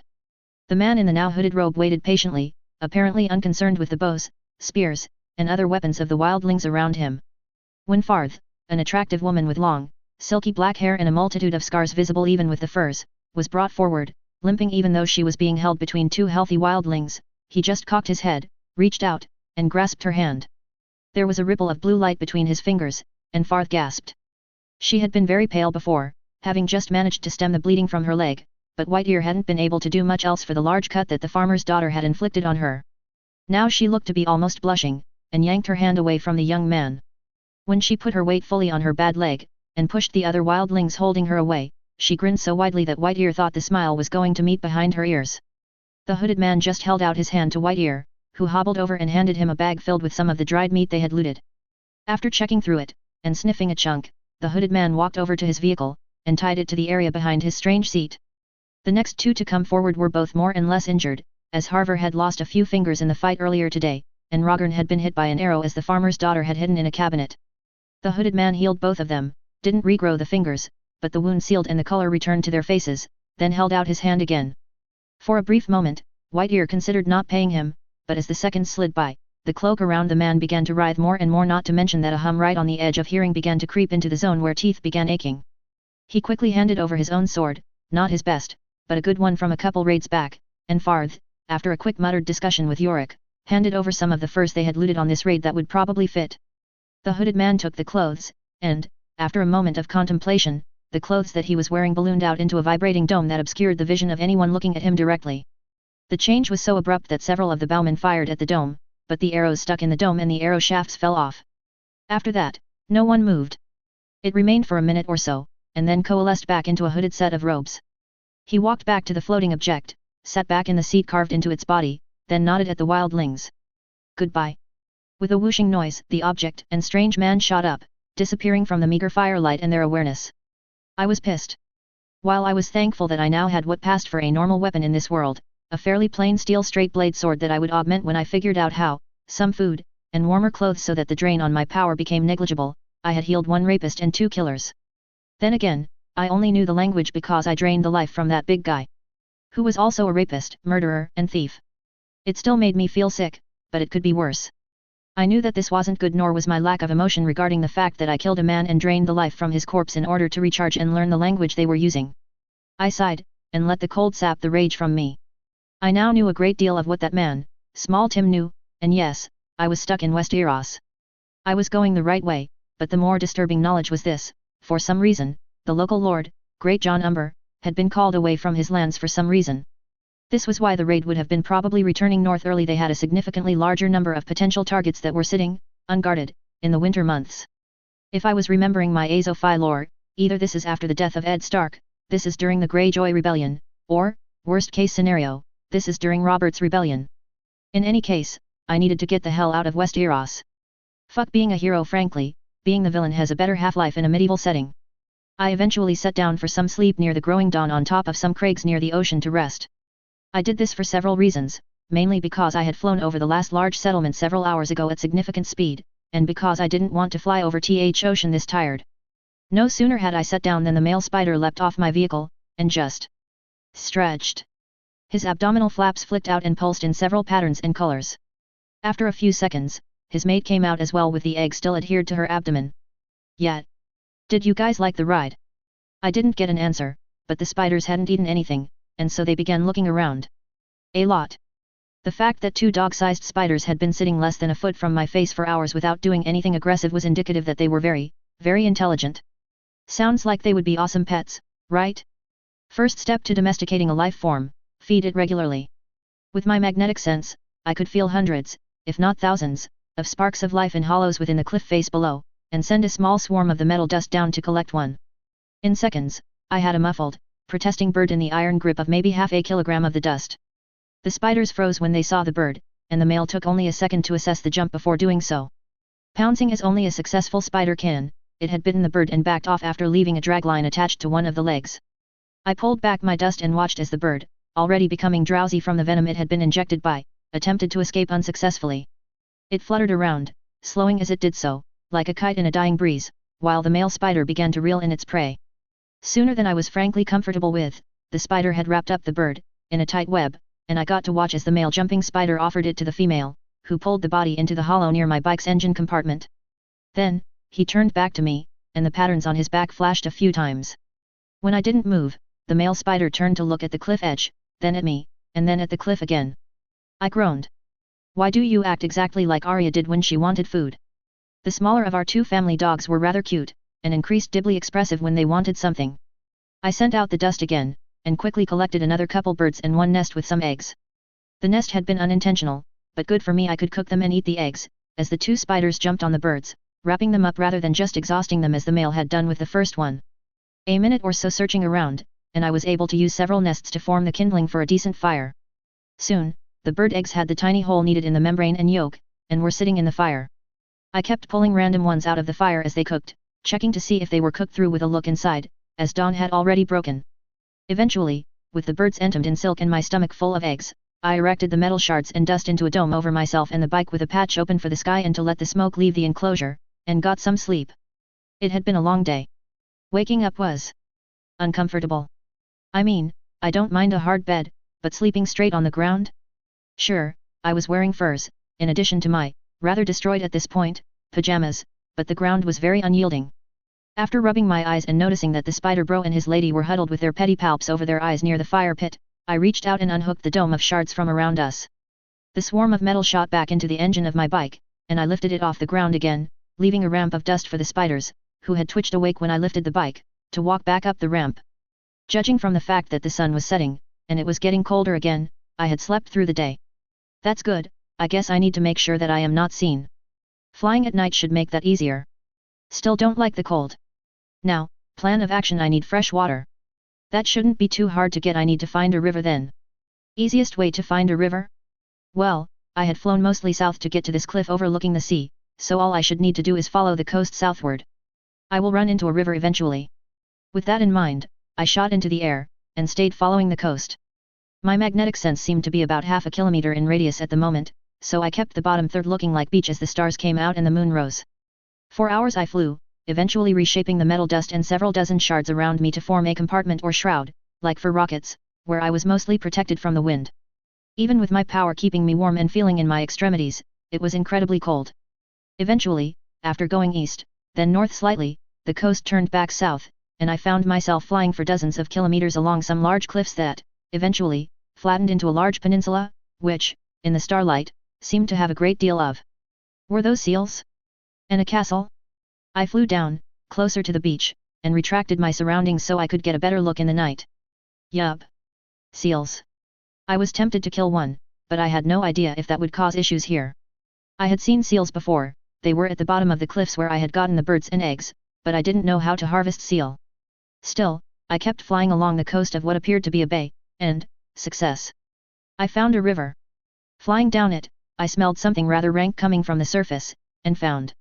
Well, it could only be called sewage. I was glad I could not see it in detail, but I could smell it, and that was bad enough. This is disgusting. If I wanted fresh water, I reasoned, I would need to travel upriver. Find an untainted stream or the bit before what smelled like a town or city dumped their waste into the river. Accelerating, and rising into the air slightly to make sure I wasn't splashed by the torrent of filth on the surface, I traveled down the river as fast as I could. It was fairly easy to find the source of the filth, a fairly small town, with a dock on the side of the river, where several people were tossing what could only be the contents of full chamber pots into the river from a pier. There was a line, for goodness sake. I mean, I know these people didn't have any idea what hygiene was, but this was just revolting. Sending down a tendril of shards and metal dust, I grabbed one of the men who had just threw their sewage into the river, and lifted him into the air while he cried out in shock and no slight pain. Metal dust isn't particularly comfortable after all. A waterskin, I vibrated the metal in my shroud, hoping to freak the man out even as I boomed in my deepest voice. The second half of that didn't quite work out, as my voice cracked partway through the event, leading me to wonder how old I actually was at the moment, but it still managed to prove that the man had something in his bladder. Waterskin, my lord. He stuttered. I could feel he was ill, as his heartbeat was erratic and his breaths were labored. If he was ill, and yet out and about like this, he would have many issues. I could trade their health for a waterskin. And maybe other things. Yes. Bring me a waterskin, and I will heal your family. Boil the water until I say. I lowered the man to the ground, and pulled the metal tentacle back into the shroud of metal that surrounded me and my craft. Now. Go. The man began running like a shot, despite his obvious shortness of breath, and I followed, the cloud of metal surrounding me spiraling like some elemental from D&D. It didn't take him a long time to reach his house, although it was more of a hovel, where there was a comfy-looking orange glow coming from the open windows. 3 other life sparks could be felt within, and one of them felt like almost 2. 2 children then, and a mother with another child? I wasn't sure yet, but it was a decent guess. Rushing into the house, the man quickly came back out, holding a full sack that looked like a tanned liver. He here, my lord. Take it and leave me in peace. I sighed, and had the metal outside audibly shuffle. Please understand, I just need clean, sterile water. And I will heal your family for it. He dropped the skin, and closed the door to his house as fast as possible.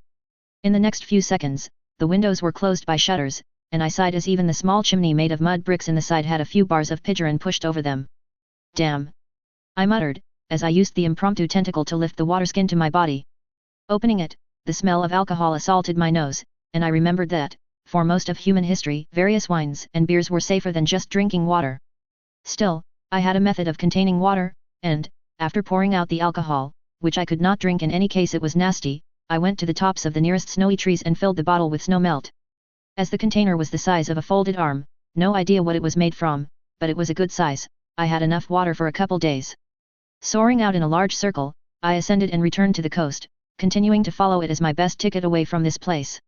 The next day was much the same.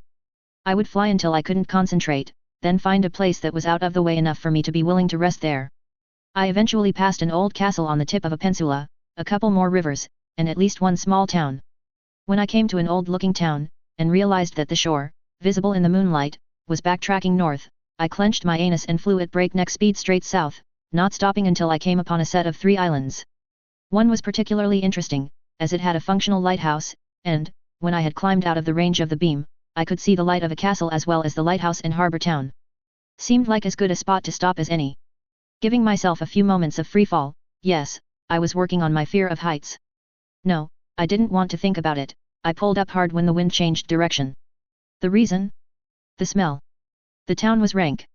And I mean worse than the sewage-smelling town I had passed earlier. It smelled like rotting pork, several flavors of what I could only call bad fish, on top of the general sewage/unwashed human smell of the last town. Even the spiders didn't like it, and so, keeping careful control, I quickly lowered myself to one of the docks, and, reforming my cloak of metal dust, I controlled the bike up several hundred meters into the air. Now all I had to do was not throw up, and I might be able to find a decent cooking pot, among other things. If all cities smelled this bad in Westeros, I could only wonder how bad other cities outside the relatively developed nation-states were. Getting into the town was actually easy. My magnetic sense gave me a clear indicator of where everyone was relative to myself, and a pretty good idea of where they were looking. I just walked through guards and checkpoints, few though there were, when no one was watching. That, plus the fact that I had spent years cultivating a silent stride, I was able to slip into the town from the docks without anyone thinking I was out of place. Then I enacted my master plan, collecting spare change. See, this town was bustling even at night, and as a harbor town of some not insignificant location, it had business going at all hours. People would occasionally fumble, and drop change. Quite a lot of it was sitting in the shallow depressions along the road where, I had to turn away as I noticed this, people just tended to use as a toilet. Just great. Selecting 3 small shards, I used them as manipulators, pushing through the muck and collecting coins even as I aimlessly wandered through the streets. Eventually, the ball of coins and filth would come to an edge, and I would, using a dozen other shards, clean the coins in the ocean once I had soaked them for some time to clean the human excrement off them. Frankly, Westeros was disgusting. All in all, after maybe half an hour of walking, and pretending to browse, I had collected 3 gold coins, 18 silver ones, 26 bronze ones, a silver necklace with a small crow on it, several hexagonal copper tokens that I did not recognize, and an iron ring. All from the filth in one town. Just damn. Using a few other shards to form a pouch, good luck pickpockets. The edges were insanely sharp, and hide it in a pocket on my metal sand robes. I went back into the stalls and began looking for a decent iron pot. Yes, I could have just stolen it, but it's nice not to have to resort to that every time I want something. There was a tug at my robes, and I obligingly looked down to see possibly the most pathetic-looking child I had ever seen. She looked hungry, and very, very sick. Sores all over her hands and several on her face looked somewhat infected, and, as I looked at her, she coughed once rather pathetically. Then there were her eyes. She looked like she had given up a long time ago, and was just going through the motions. What she said next was just disturbing. Tree copper for a tumble. Just. What the fuck? Child prostitutes. I knew that, in the books and TV show that Varys the Spider used them as his informant webs, but the reality of that was just sickening. I kept as tight a leash on my emotions as I could, as not to startle the child. I smiled sadly, and placed my hand on the top of her head. Her hair is gross and full of living things. 5 copper if you promise not to scream. She nodded frantically, and smiled, and even that was unpleasantly, as her teeth looked like she had never even tried to clean them. I looked around for a moment, then, when no one was watching, I focused on healing this little child. Her body lit up with lightning as my cloak appeared to flare in a convenient gust of wind, and, as I watched, her sores sealed. Her teeth were fixed with a strange grinding noise, and the sparks around my hand flared as everything not human and non-beneficial was seared into oblivion. I took my hand away as she stumbled slightly, eyes twitching with renewed focus on the world, only to come to rest on my hand, where I had placed the 5 coppers promised. Lord, what was that? You looked like you needed a little help. I didn't move a muscle while she took the copper coins from my hand, her fingers twitching with the aftershocks of being forcibly healed and energized. Do you have any other friends who need their wounds healed? She looked confused. What are wounds? Ah. Yeah. The guy I took this language from was surprisingly eloquent and clear-spoken for a rapist and murdering raider. Right. Any ouchs like yours that can be fixed? Her newly repaired grin lit up her face. Yup. Me mum and aunties. They always have ouchs they gab about. She leaned forward like it was a secret. They have issues with the Johns sometimes. And they don't get better sometimes. I see. Well, isn't this convenient? Well, healing prostitutes would be a good method of income if I had to remain in a city. Well, I am looking for a good, iron cooking pot. Tell you what, I'll heal your mum and aunties if you promise that they can help me pick out a good one. Deal. I held out a hand, coated in the metal dust. She spit on her palm, then looked at my hand. I sighed, and spit on my palm. Only then did she shake my gloved hand. Then, still holding my hand, she began navigating the streets with the ease only a native could possess. So. What's your name? I asked as she drew me past tavern after tavern, turning right at a tavern with the picture of a stick figure man inside a stylized whale on the door. I'm Alex. That's a funny name. She giggled as she kept pulling. Name's Camilla Taverner, but my friends call me Cammy. Nice to meet you, Cammy. She had stopped in front of what was exactly the same as all the other buildings, but was probably a brothel considering the smell. Yup, I was going to be healing prostitutes. Yay? Cammy dragged me into the building, and several of the other patrons, having all their clothes on and looking drunk, nodded approvingly at me as the prepubescent girl pulled me deeper into the brothel. I felt sickened to my stomach by that. After several turns and twists that indicated this brothel was much larger than I expected, she pushed through a thick wicker door, and wow, were there a lot of naked women in here. I quickly turned my back, and felt very glad that I was covered in robes. Interestingly, there wasn't any significant reaction to this, just a resigned sigh from a few of the closest women. Mum! Cammy exclaimed as she let go of my hand, and, according to my magnetic sense, lunged into the arms of one of the naked ladies. I found someone who can help with your itch. And isn't that just descriptive? In the 3 hours I had been in the town of Sisterton, I had to learn the name from the prostitutes. I learned many, many things. I also saw more naked women than you could find on the first page of Pornhub, as once Cammie's mother, who introduced herself as Dorothy Taverner, had realized that I was responsible for healing Cammie of, well, everything, and that I would heal anyone who asked. There was a rush of prostitutes to be healed of various conditions. And boy, there were a lot of them. This town was not even 5 kilometers across, but it had more than 100 prostitutes. A not insignificant upside from my perspective was that everyone I healed ended up looking rather attractive, still dirty, but I was thinking about how to fix this, so it wasn't hard on the eyes really. While I was healing as many people as I could get my hands on, one of the prostitutes came back with a rather severe-looking woman in a rather good quality dress. "Madam, here's the man I was telling you about." The prostitute, I think her name was Nalia but I wasn't sure, tried to indicate me, but the taller woman smacked her, and I immediately focused on the glaring elderly lady. "WHHYRA here," she snapped. "WH hat s hord hof payment to waiho exp hect for this healing." She actually made the air quotes. "But all the girls are PHBHY the half hour, and WHE to not exp hect ho bf3. Damn lady, really? If you exhale any more you are going to cough out your spleen." "Madam, I am healing them in exchange for a cooking pot." I said this with a straight face, even as the woman, well, a girl that was maybe 16, giggled as a finger was touching her forehead. The madam's eyes looked like they were going to bug out of her head, then she smirked heavily. "Really? Well, I would appreciate their assistance in picking one out. I am on a journey and I need a cooking pot. Ideally, some other things as well, but I am not familiar with the area, and was hoping for some expert advice." The girl I was healing shook with suppressed laughter, then stiffened as I healed her. Scars from scratching at lesions disappeared, her eyes straightened, her teeth reconstructed, and her skin cleared until it was a uniform porcelain. The madam's jaw dropped as the blue sparks crawled along the girl's skin, leaving her perfect. Then she stared at me, all trace of humor gone. "W hat is the P rise." "What? I do not understand." The next one came over, and I repeated the process. "W hat to waiho pha the magic with," she said slowly. I shrugged. "I don't. It just rearranges what is there, so far as I know." I stopped for a moment, before directing the healing to resume. "Since you won't accept that answer, then I guess I paid the price already." "W hat was the P rice?" she demanded, old and scarred face scowling at me. "T helm he, or hi sh hal si hall the guards." I glared at her, and allowed a little of my power to unspool from magnetism to straight electricity. I could see the room light up with a blue glow as my eyes ignited. Knowledge, perspective, and being banished from my world.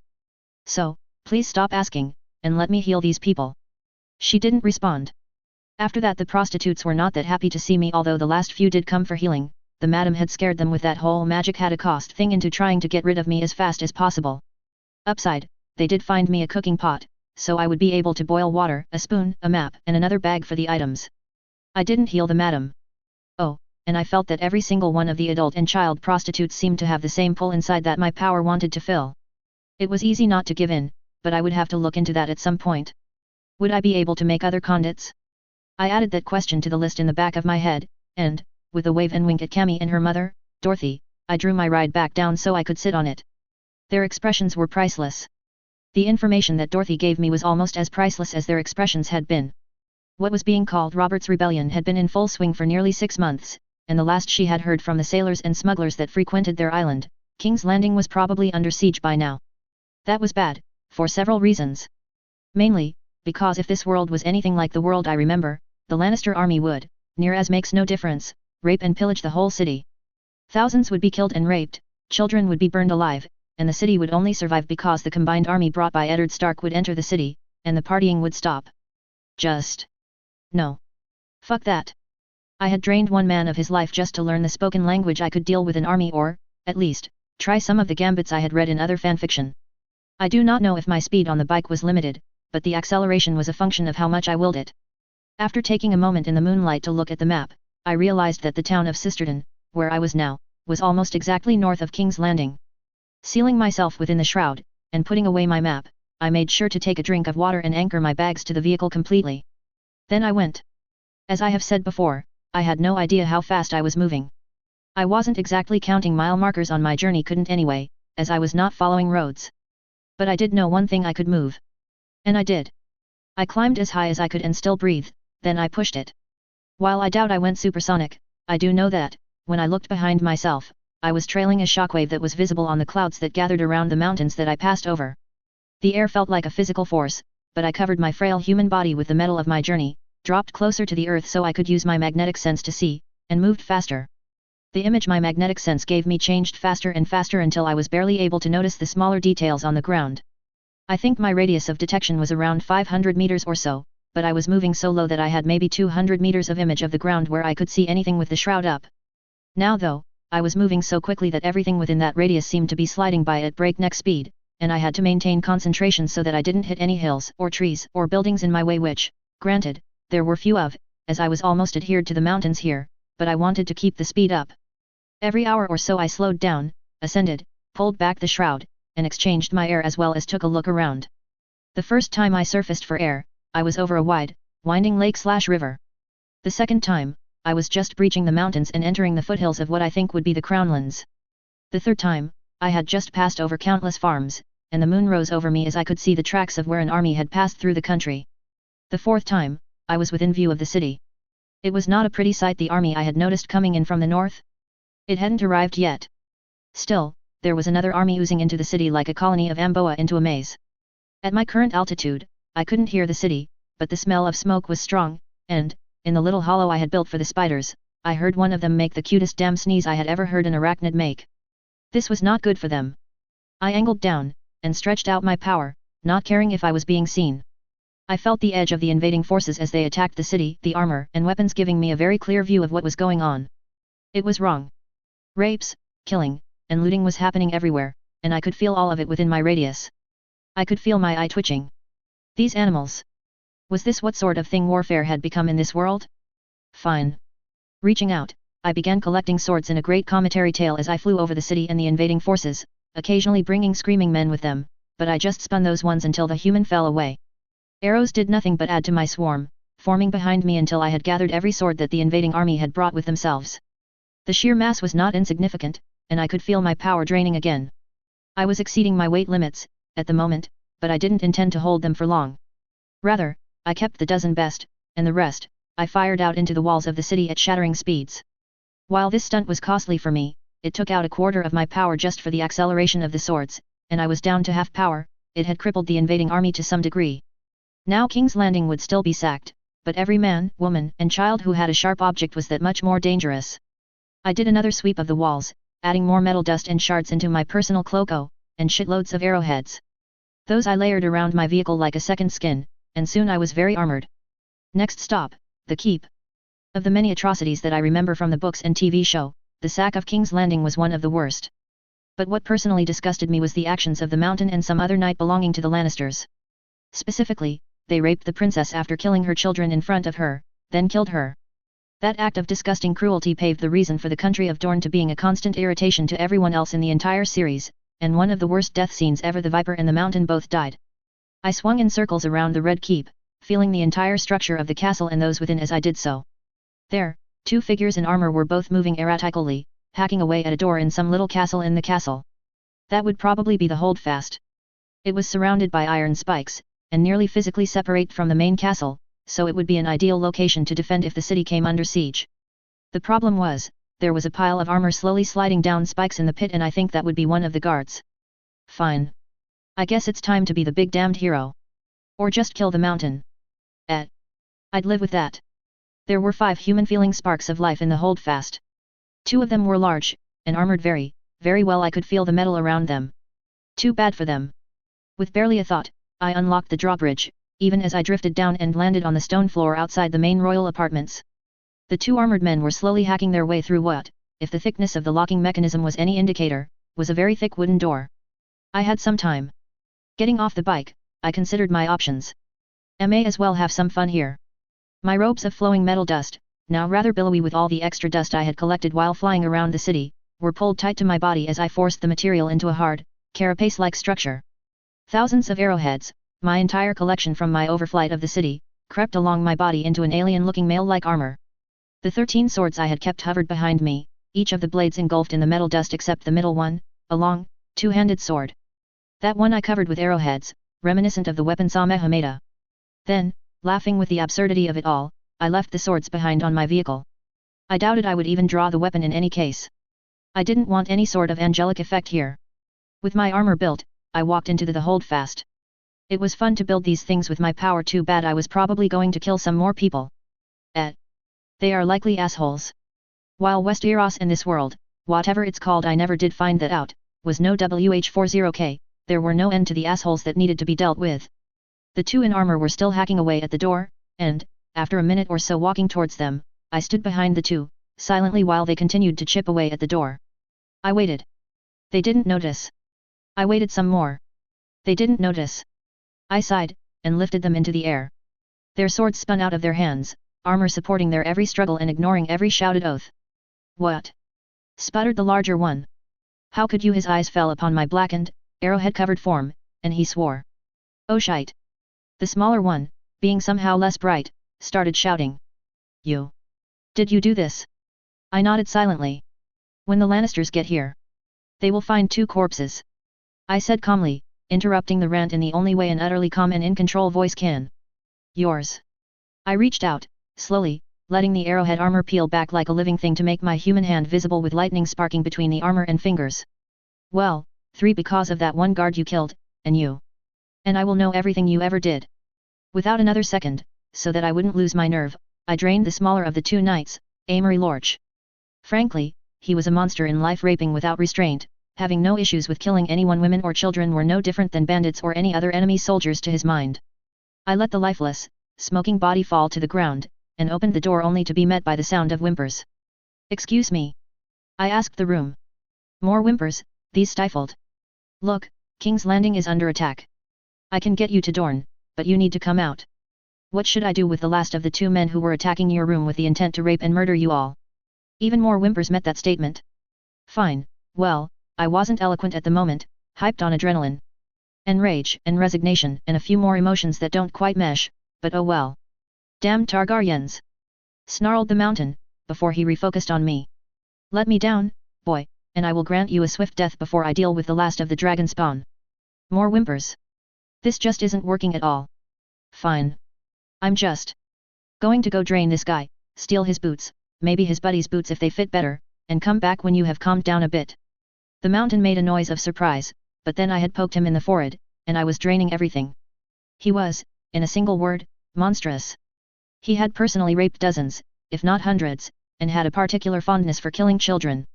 Images of his conquests, fights, I cared for none of that. But he was the sort of person the world would be better without, so, without any emotion, I fried his brain before drawing off what little power his body had. I had to take a minute after that to throw up. He had been a monster beyond the others I had consumed so far. Why did Tywin Lannister let him live? Well, that one was easy. The man was disturbingly competent in doing violence. Now? He would be lucky to be worm food. In fact, I took the time to strip both bodies of their armor and weapons. Their underclothes, rather well-made wool and cotton shirt and pants were all their bodies had left. Then, without any ceremony, I tossed their bodies into the pit with their own gauntlets, while I tried on their boots. The mountains were too big by far, but I could see a use for Amory's. They fit over my fur unreading socked feet rather snugly, so I tightened the straps, and, after a second or so of flailing, I found it easy to lift myself into the air. Now I could pull a magneto, and serenely float around if I wanted to be intimidating.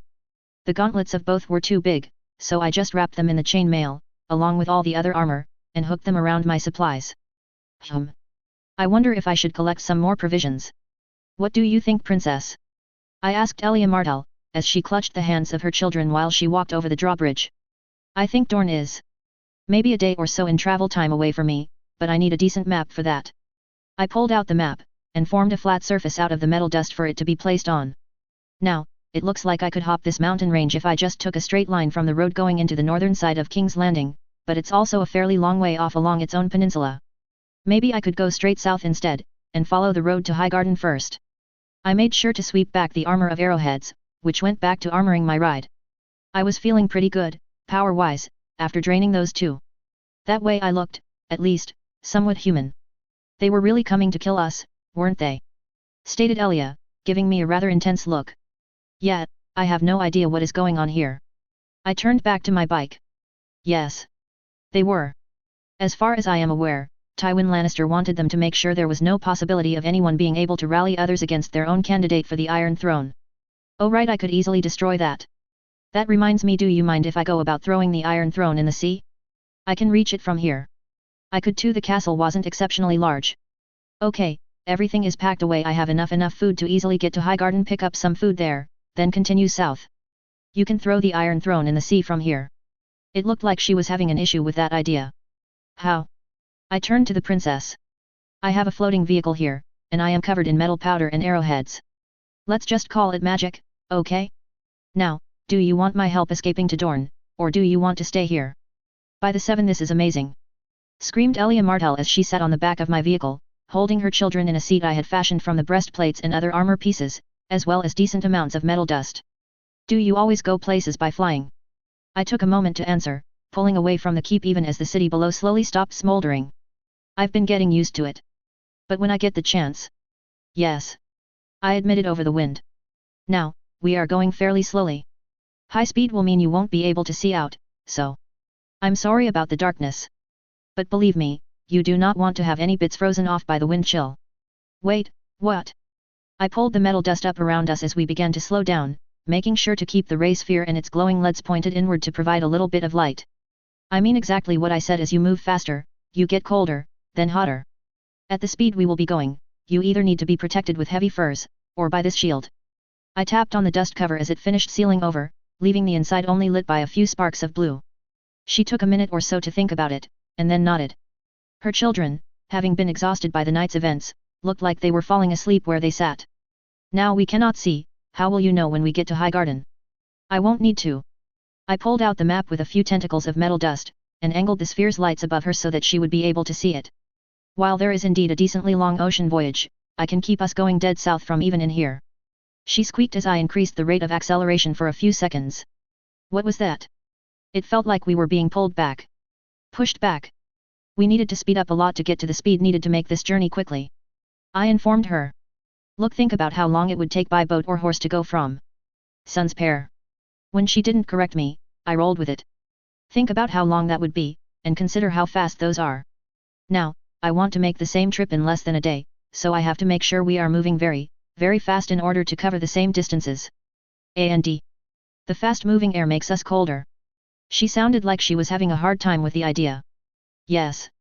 I moved the sphere into a spot in the canopy of metal dust and embedded it there. Our journey will take some time. Let me know if you need anything and let me know if you feel like the air is becoming stale. Stale. The princess sounded worried. What does that mean? You'll know when it happens. I don't think I reassured her. I hadn't reassured her. We had to slow for air fairly often, 2 adults. I think I wasn't sure how old I was and I hadn't looked in any mirrors, nor could I feel my current age, as the lightning in my veins overrode everything. 2 children, and 2 spiders used up the air faster than 1 adult, probably, and 2 spiders did. As for the course, I drove us at supersonic speeds as low as I was comfortable. I.e., I could barely see the ground, and any time I got a flash of something intersecting with my field I made sure to follow the curve of it. I was, in effect, using the trees as a buffer for myself, and followed the road that went south-south-southeast initially. According to the map, the first part of the road shot straight to Sun's Pair. Specifically, we would pass by a town marked as Bronze Gate before the road began to turn south, and would, after many, many more kilometers, turn west slightly into the city of Storm's End. From Storm's End I can go almost exactly southwest to, over a bay to the peninsula of Rain House, then another oceanic leap. I think these maps aren't too detailed, before hitting the coast of Dorne. From there I just need to continue roughly south, and follow the coast until I came across a large city. Then I would need more fine-tuned directions. At the speeds I was having us go, I reached the coast in less than 45 minutes, at best estimate, and soon was flying at speed around the coast. I think that I was going at around Mach 2 judging from the fact that I had a shock cone, but that wasn't my problem. Still, I decelerated as I began seeing more and more flashes of people along the beaches, then even more slowly as I passed more and more advanced cities. Once I had dropped below supersonic speeds and opened the cockpit, I got a good look at what was probably the city of Sun's Pair. In the darkness, I could only see the edges of the city in the moon and starlight well, where it wasn't illuminated by some torch or other. My other senses could feel the edges of the sandstone-based architecture, and I could smell the stench of fish and unwashed humanity from over 100 meters up. I had trouble not gagging from the smell somehow. It was almost worse than that brothel town. Almost. The princess, on the other hand, took a deep breath and sighed happily as the children began blinking and looking down with wonder, and not a little fear, on the town below. Ah, I never could forget the smell of the spice fields. I did another bank, getting a better view of the place. All I could see that really stood out were the walls and the massive ship-shaped building that was probably the palace. I don't see any fields of spice. You wouldn't at night. I felt Elia grin as she spoke. The Martells have some of the best guarded enclosed fields in the world. Hey. I took a second to think about that, but turned my attention back to the city and slowed to a bare walking speed. So. Any place where we should land? Preferably where you could quickly reunite with your family and I can leave to go find. Where was it? I let us slowly begin descending. The Tower of Joy? Is that actually a thing? If I hadn't had my power-based sense, I would have missed the fact that her focus shot to me so fast that her brain almost slapped herself in the nose. Why would you want to go there? Wow, the princess was not a poker player. I could feel the sheer distrust that my question generated. Seriously? We were over 100 meters in the air above the city, held up by my power, and she didn't think I had altruistic intentions? Well, she was more cynical than most people from my home, so. Alright. Let's see. Have you ever read a story, and thought well, I could do better than that. No response. Imagine then that there was a story, actually, screw the delicate metaphors. I just wanted this to be over so I could go explore and have made one family, at least, a little happier. I expect that I would probably end up killing a lot of people in time. Think about it like this, I saved your life. Possibly more than once, considering that if I had left you there, I doubt that the army sacking the city would have been very merciful. She winced. So when I say I think you and the late Prince Hedon. Let's call it arrangement? With a stark lady of attractive disposition, please understand that I do not intend you harm. I merely want to tweak one of the few issues I can fix while I am here. There was a long moment as we continued to spiral down towards the city before anyone spoke. Land in the courtyard there. Elia leaned forward enough so that she could point in front of me, indicating a green terrace under the bow of the ship-shaped structure as the sun began to crest the horizon. The dawn light sparkled as tiny reflections off of waters in the garden highlighted. I began to descend towards the structure, only veering over slightly to allow a tendril of metal to impale a bird that was flying up past us, which I discreetly passed to my two spider passengers. They had already begun to lose their more insulating hair, even though I kept the chamber of their cool with the use of a small pipe that channeled the supersonic air, before landing in utter silence. Said silence was soon broken as a guard rounded one corner, and shouted. Intruders in the bow terrace gardens. Then he drew his sword. Yeah, no. I pulled the excess metal dust, all the finest quality material around myself, and adhered it straight onto my body. He couldn't hurt me. The sword was made of steel, and somewhat diamagnetic, so I could manipulate it, but I was not willing to just be stabbed out of courtesy. Thankfully, I didn't need to hurt anyone, as the sight of metallic scales covering my body and face, with glowing eyes as I let my electrical power out to play for a bit. I probably looked like a sentinel. Or something similar at least, on a human scale. So. I rumbled, letting my control over the metal transmit my voice through my armored skin. Asterisk is the. Hey. What is the name of the leader of this city? Or area? Asterisk. I turned to the princess, who was carrying the smaller of her two children and holding the sleepy hand of the other one. Asterisk, would you call him a prince? King? Lord? Seriously, give me a suggestion, I'm not good with titles. Asterisk. The princess managed to look somewhat concerned, exasperated, and regal all at once in the dawn. He is the Prince of Sun's Pair, Lord of Dorne. However, I am, at the moment, more relieved to see my brother, Oberyn, although, dear brother, I wouldn't point a spear at the person who saved me. I could feel the people who had arrived in the short lull that our conversation had induced, and when one of the men took a step out from a deeper shadow behind a pillar, I had already given him my full attention. He was tall, somewhat willowy really, with the body that you only get if you do massive amounts of endurance training or practice swimming for hours a day, with defined features even in the rising sunlight, and rather long black hair. He was also the only member of the people who had run to face me who was not wearing body armor, and carried a spear that was maybe a head shorter than he was. Sister. What brought you home? Not that I am not relieved to see you, but I had thought you were under the king's protection in King's Landing.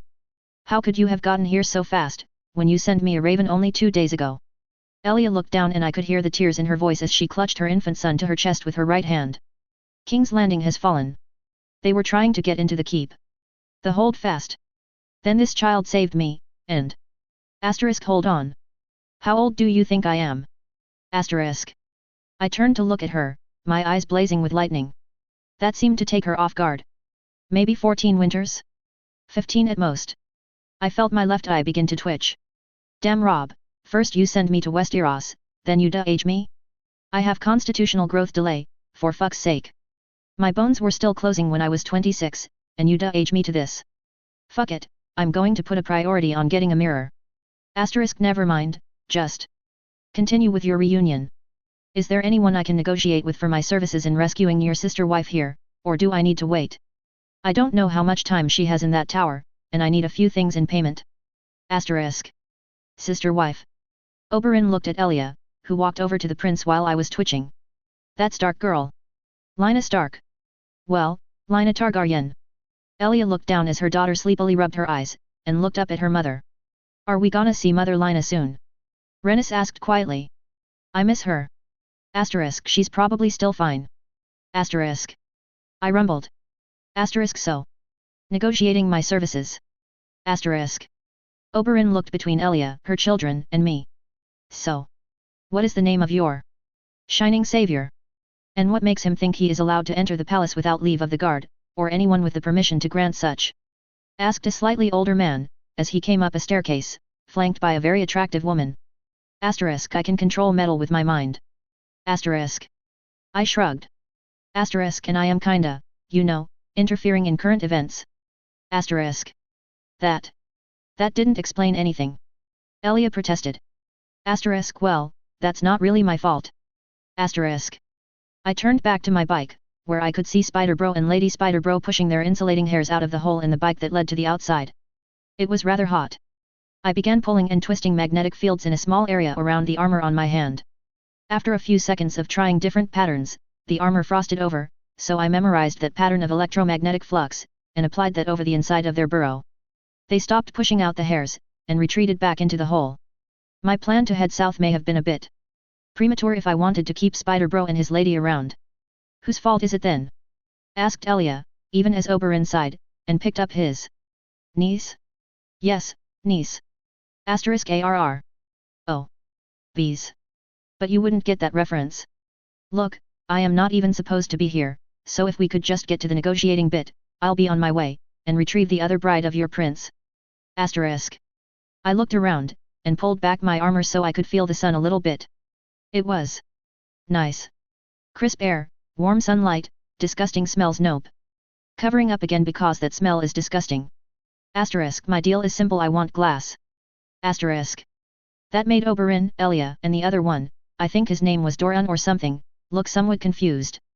Asterisk clear glass, as flawless as thick as possible, in triangular shape, each side being equal in length to one hand, and with iron or lead edging.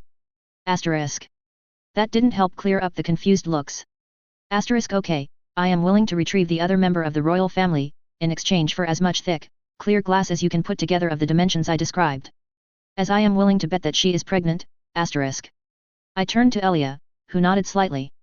Asterisk right, she's probably pregnant. You might to have your midwives or maester or anyone else who has experience with helping mothers through childbirth ready after I retrieve her. Asterisk. I began to lift myself into the air. Asterisk I'll be back. Please have my glass ready by then. Asterisk. I mounted my bike, letting my metal dust armor meld into the bike as the arrowheads and other fragments oriented for minimum drag. In a few moments of acceleration, I was cruising just under the speed of sound at over a kilometer up, and I began my search for the Tower of Joy. I really need to figure out a name. The guards ushered Elia into one of the many sitting rooms in the Palace of Sun's Pair, and soon the maester was fussing over her and her children. Oberyn and Dorian Martell watched her, and the children, for any sign of illness. When, an hour later, the maester concluded on not finding any problems at all, the elder man begged off, leaving the 3 siblings and 2 children alone. So, who is he or she? I couldn't actually tell through the armor. Dorian asked casually, as Elia began to feed a grumbling Aegon. Do you believe he or she can collect Lina Stark from wherever she is? Rhaegar sent Lina to the Tower of Joy. Elia didn't spend time on dancing around the subject. And yes, I believe him, you saw that he could fly on that thing. The princess didn't know what that magical item was called, but the strange man-child used it to fly. Dorian frowned, and steepled his fingers together. You were just in King's Landing earlier tonight, yes. The princess nodded, and tucked her breast back away as Aegon stopped feeding, and was staring around with wide, curious eyes. Oberyn drew in a sharp breath. Imagine how powerful our armies could be if we could persuade this whatever his name is, to share such magic with our men. He began pacing. Other than that glass he mentioned. We should pay him as soon as he returns. Elia's voice pulled her brother out of his pacing. Really? Why such a rush? Do you not think he would appreciate living, for a short while, in our lovely city? I do not know. She bit her lip in thought. But I do not believe he would appreciate us trying to force him to stay here. Whoever he is, he had been moving faster than anything I have ever seen, and I have seen what he can do to people. He touched the mountain, Oberyn, and the man started convulsing, as if he was being tortured in a way I had never seen before. Then the mountain just died. Without a sound, or a way to fight back. She clutched her baby tighter. The only reason I let myself, Aegon, or Rhaenys near him is because there was an army pillaging its way through the city. We do not need monsters like that around here. I will see it done immediately. Dorian reached out to a wall, and pulled a silk rope that was hidden in an alcove. Deeper in the palace, a bell rang, waking up a servant who arrived within a minute. He snapped to attention as soon as he saw who was ringing the bell, and the Lord of Dorne nodded. Good time.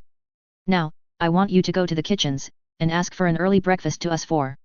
He gestured around at the group. We will be taking it on the sunrise terrace. When you have done that, I want you to take this marker. He held out an intricately tied silk item the size of a bookmark, and send it via runner to the head of the glassmakers guild in the merchant quarter. I want to see them within the hour, as I have an urgent job for them. Now, go. The servant got, and Dorian waited until the door closed. I agree with Elia that we should pay him sooner than later. Dorian began, as the Viper and the princess waited for his decision. But Oberyn is right. If he is willing to share his power, and work under us, he would be a great asset for Dorne. I admit, I have known him for but a few hours. Elia ignored Oberyn's chuckle. However, I will not endorse this. She looked as if she was going to get up, and thought better of it. Now. The princess picked up her daughter, and balanced the children so one was on one knee, and one was on the other. Rhaenys? Are you going to greet your uncles like I taught you? The child rubs her eyes sleepily, nods with a tired yes mother, then carefully curtsies to the older men. Hello Uncle Oberyn, it is nice to see you are well, Lord Dorian. Then, she looks up at her mother's face. Did I do it right? You did very well, Rhaenys. Elia reached out, and guided her sleepy daughter back into her arms, where the child drifted off almost immediately. She is very smart, and learns fast. Oberyn leaned forward, even as servants began to come in, bringing breakfast foods into the room. How old is she? Yes, some of the tea. She is just over a year old now. Elia took a cup from one of the offering servants, who quickly and professional squeezed some fresh juice from a fruit into it. She began talking a month ago, and her dictation is excellent. So, first, Dorne is a big-ass desert. It's actually understandable, in a way, given the fact that the continent is, from what I can see at altitude, surrounded by mountains on several sides. I actually ended up flying through a near-perpetual rain cloud on the way over here, as the clouds would have difficulty passing the north and eastern mountain ranges. But it's also a big-ass desert. And that meant that there was a lot of it. I did remember some things from the Game of Thrones show, and from the fanfic The Mountains Range, but all I really remembered was that the Tower of Joy was at some foothills overlooking what was either a large valley or just the Badlands into a large desert. That did not help find this fucking tower. It was nearing noon, and I was getting a little annoyed. I couldn't move very fast without something between me and the wind, and while I could, in theory, generate a shield of some sort just with my electrical power, assuming that it worked like Cole's power in Infamous 1 and 2, I had never tried it, and I didn't want to test my powers without any sort of safety net. I felt like facepalming as I swept over another one of the countless foothills along Dorne's northern mountain range. I still had the ray sphere, so after finding a nice, deep shadow to stash my bike, I landed, spent a couple minutes cooling the inside down to nice, frosty temperatures, for my Spider Bro and Lady Spider Bro, who were fussing over their egg at the moment, and then lifted myself back into the air again. It was strange, flying without a vehicle, but not much different than flying with a vehicle. I did the same things, just I didn't have to do it quite so much. Not as much metal to move, but not as much metal to push either. It didn't take me long before I was standing on the top of the hill, surrounded by boulders and other scrubby plant life. A flicker of will brought the sphere out before me, and, holding it with both hands, I twisted the plungers. They slid smoothly out, and I could feel the internal contacts shift, charges twisting and slotting into place as the very strange mix of gases in the middle began to build in energy. The ray sphere was ready. I made a mental sweep of my entire range, and, other than the bike and spider family at the edge of my range, and some small animals in burrows beneath my feet, nothing living was detected by my electrical sense. I pushed both plungers together. A surge of blue shot out, crisping the dry earth under my feet, and pushing against my electrical sense in a way I could not quite describe. Interestingly, the surge didn't go more than 2/3 rds from the center of my sensing range, and rebounded several times, with each time leaving more and more of the little pinpricks of power that were blast shards scattered through the area. My control didn't lapse this time, and I quickly sent out ribbon-thin spirals of metal dust to begin excavating the blue glowing shards. There were over a dozen, and I did not waste any time absorbing them. 18 shards were drained, 10 of which I allocated into my internal energy generation immediately, only to double over, as if felt like my insides were now hooked up to a light socket. I could actually see my nerves glowing within my skin, and as I tried to figure out what was going on, I realized that I was generating more power than I had capacity to hold, and allocated 5 of the remaining 8 shards accordingly. The glowing nerves began to dim, and after some time, the glowing and pain receded until I did not feel like I was going to vomit lightning bolts, which is a phrase that I was not expecting to think. Eventually, all I had were 3 shards remaining, so I allocated 1 to what I associated as being my range, 1 to a sensation that felt like speed or that of moving at speed, that was a little strange, and the last 1 to a random slot.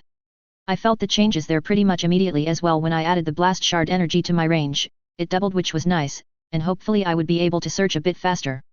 The speed bit didn't do anything overt, so, after I refreshed the cooling effect in my bike, for Spider Bro and Lady Spider Bro, I ran through my powers.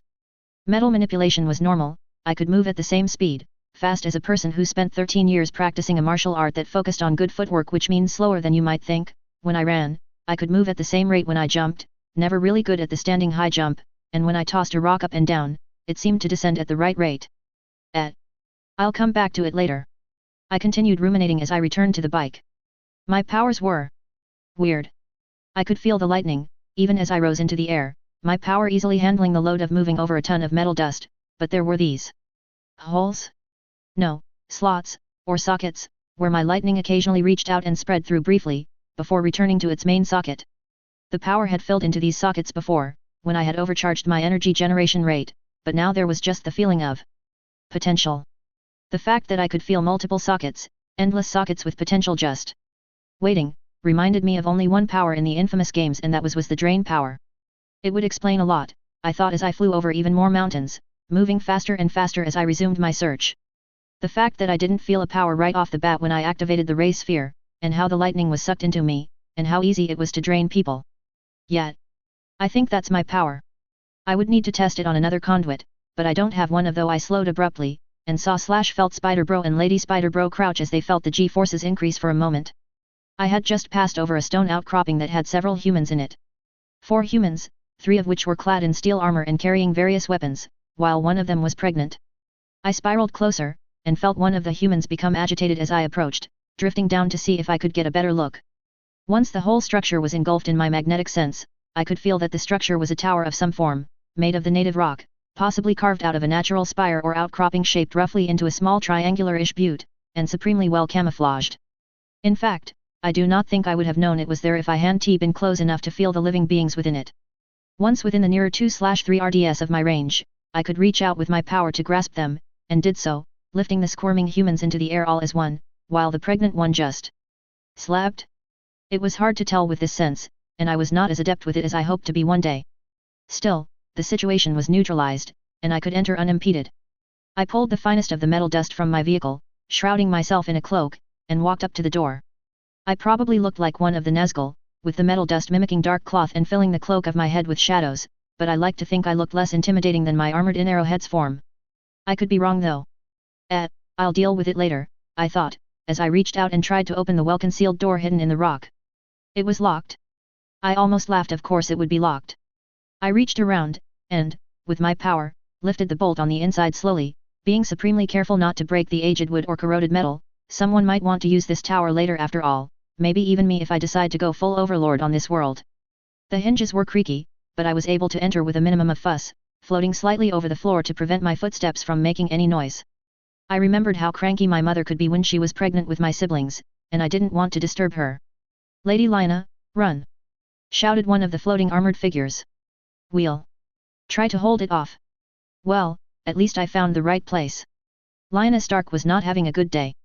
First, she had been woken up by her sudden, and gut-clenchingly bad, nausea. Her mother had said that pregnancy was something to desire, but that morning, she cursed every single god she could remember while retching into a chamber pot.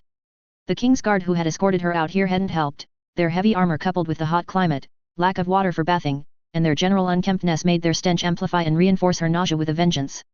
Thankfully, her swearing and yelling at them ended with the King's Guard opening some windows in the hidden tower, just enough in order to get a fresh breeze going. That had helped a bit with the nausea, but the fact that she having unpleasant cramping in her back, the fact that her feet constantly itched, and the fact that she was craving pickles with sweetened berry preserve, of all things, made her day even worse.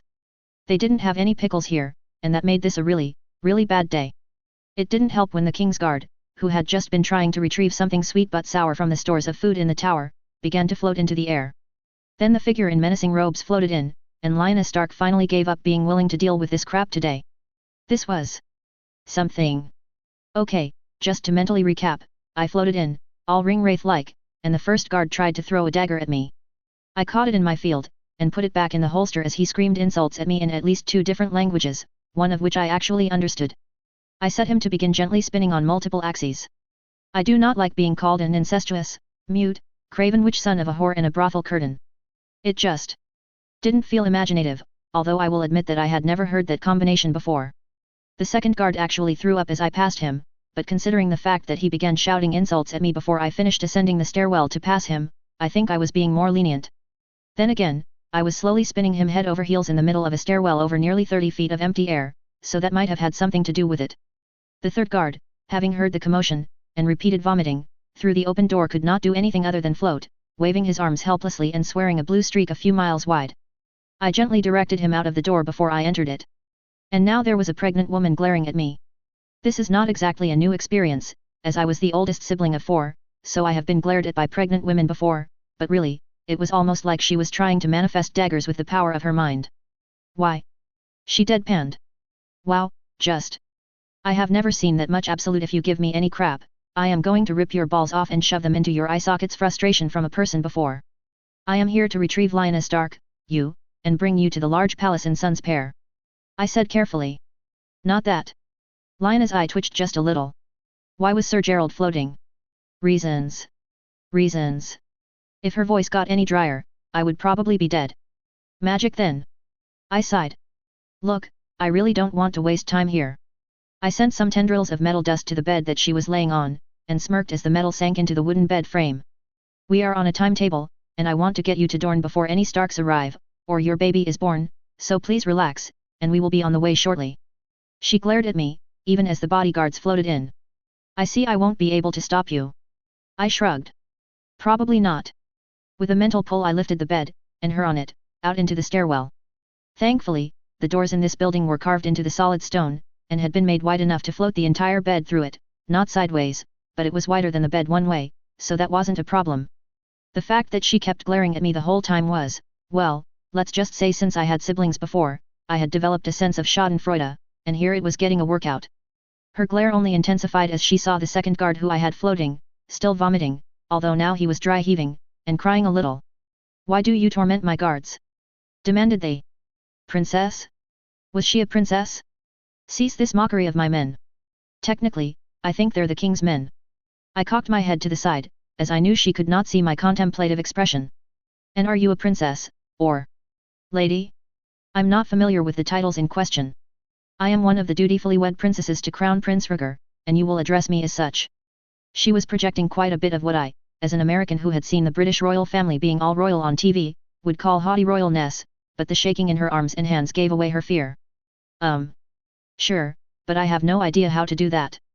We had reached the ground floor, and from the increase in retching sounds, the fact that the princess face had turned green, and the spreading pool of vomit, the first guard on the lower level had not dealt with the spinning any better than the second one. Sorry out that, but I prefer to leave lessons in place of death when someone tries to attack me.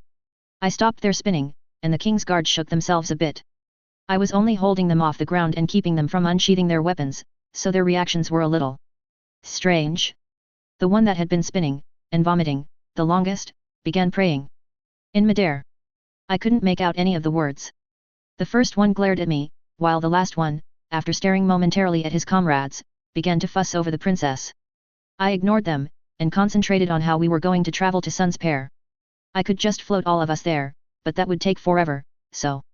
With a flick of my mind, I began to shape the metal dust that made up my cloak and some of the materials that made up my bike into a longer, more cigar-shaped container. I kept a bit of the dust obscuring my face, although I let my black hair free, it was crackling with lightning, and with the future sentinel-shaped mask, I bet it was rather disturbing. There was a gasp as the metal took form, and we were engulfed in the material, with only the little blue glow of LEDs from the ray sphere to provide some light. It was dark, but the others were able to glare at me.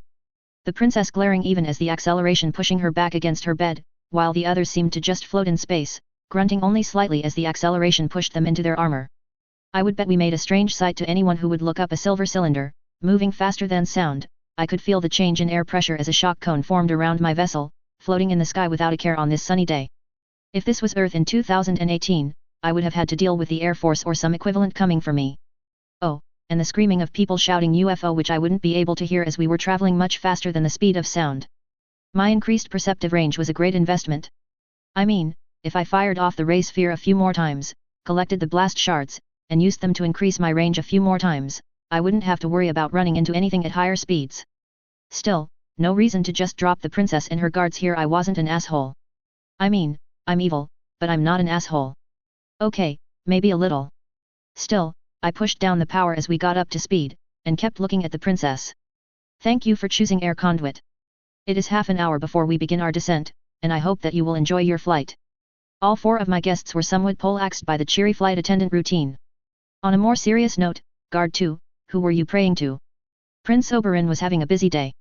Coordinating glassmasters and their apprentices was not that hard, but a lot of them were needed in order to make thick, clear glass with the little time on hand, and all of them used different units of measurement.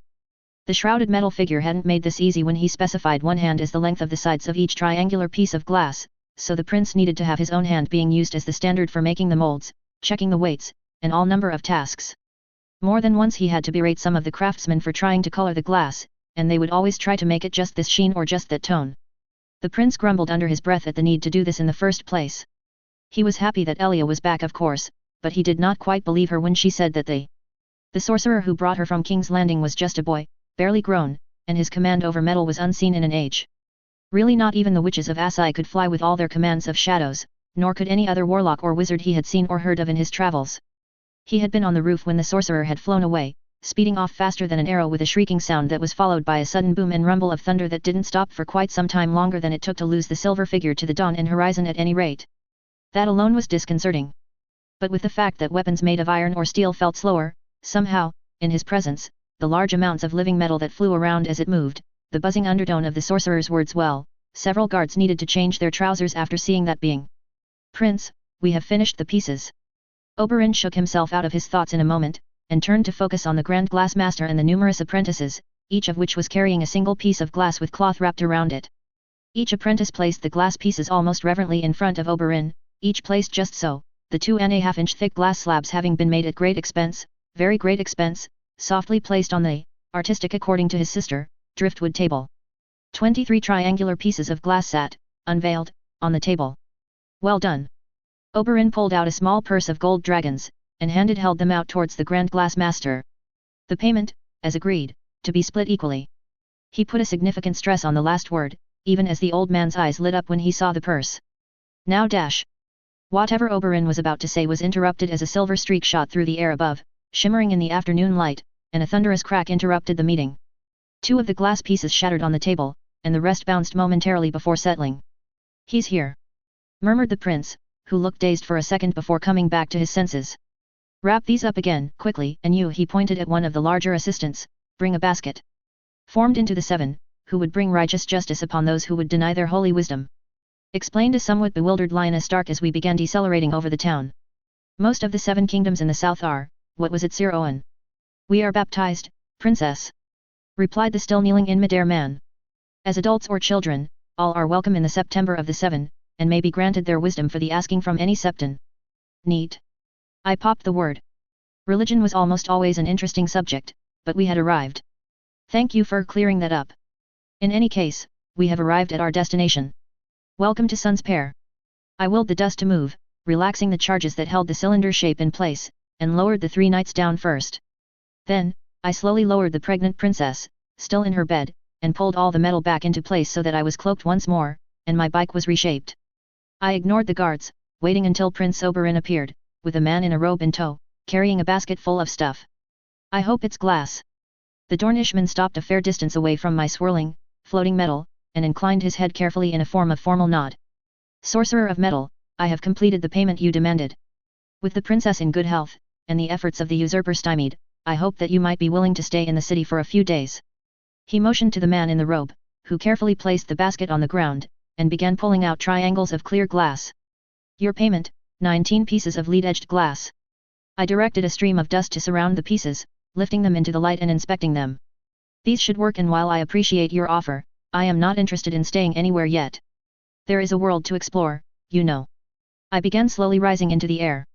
You may find me again in the future, perhaps.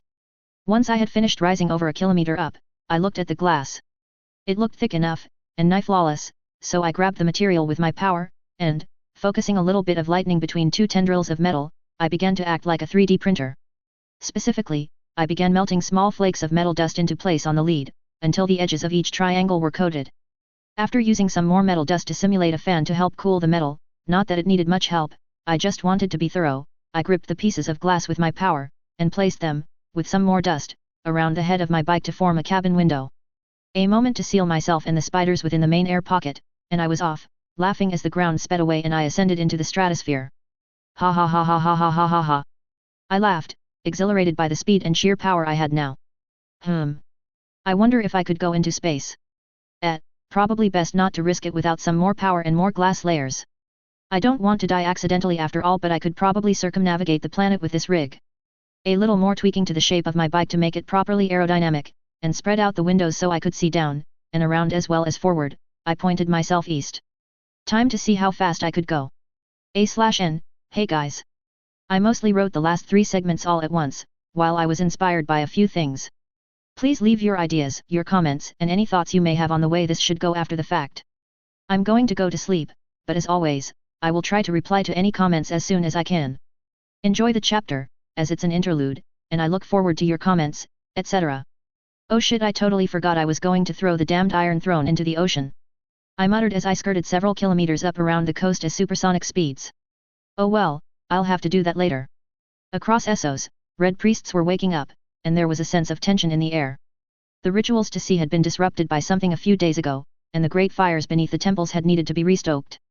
They needed coal to get the flames hot enough, and the pipes that collected the toxic gases from their holes had been replaced.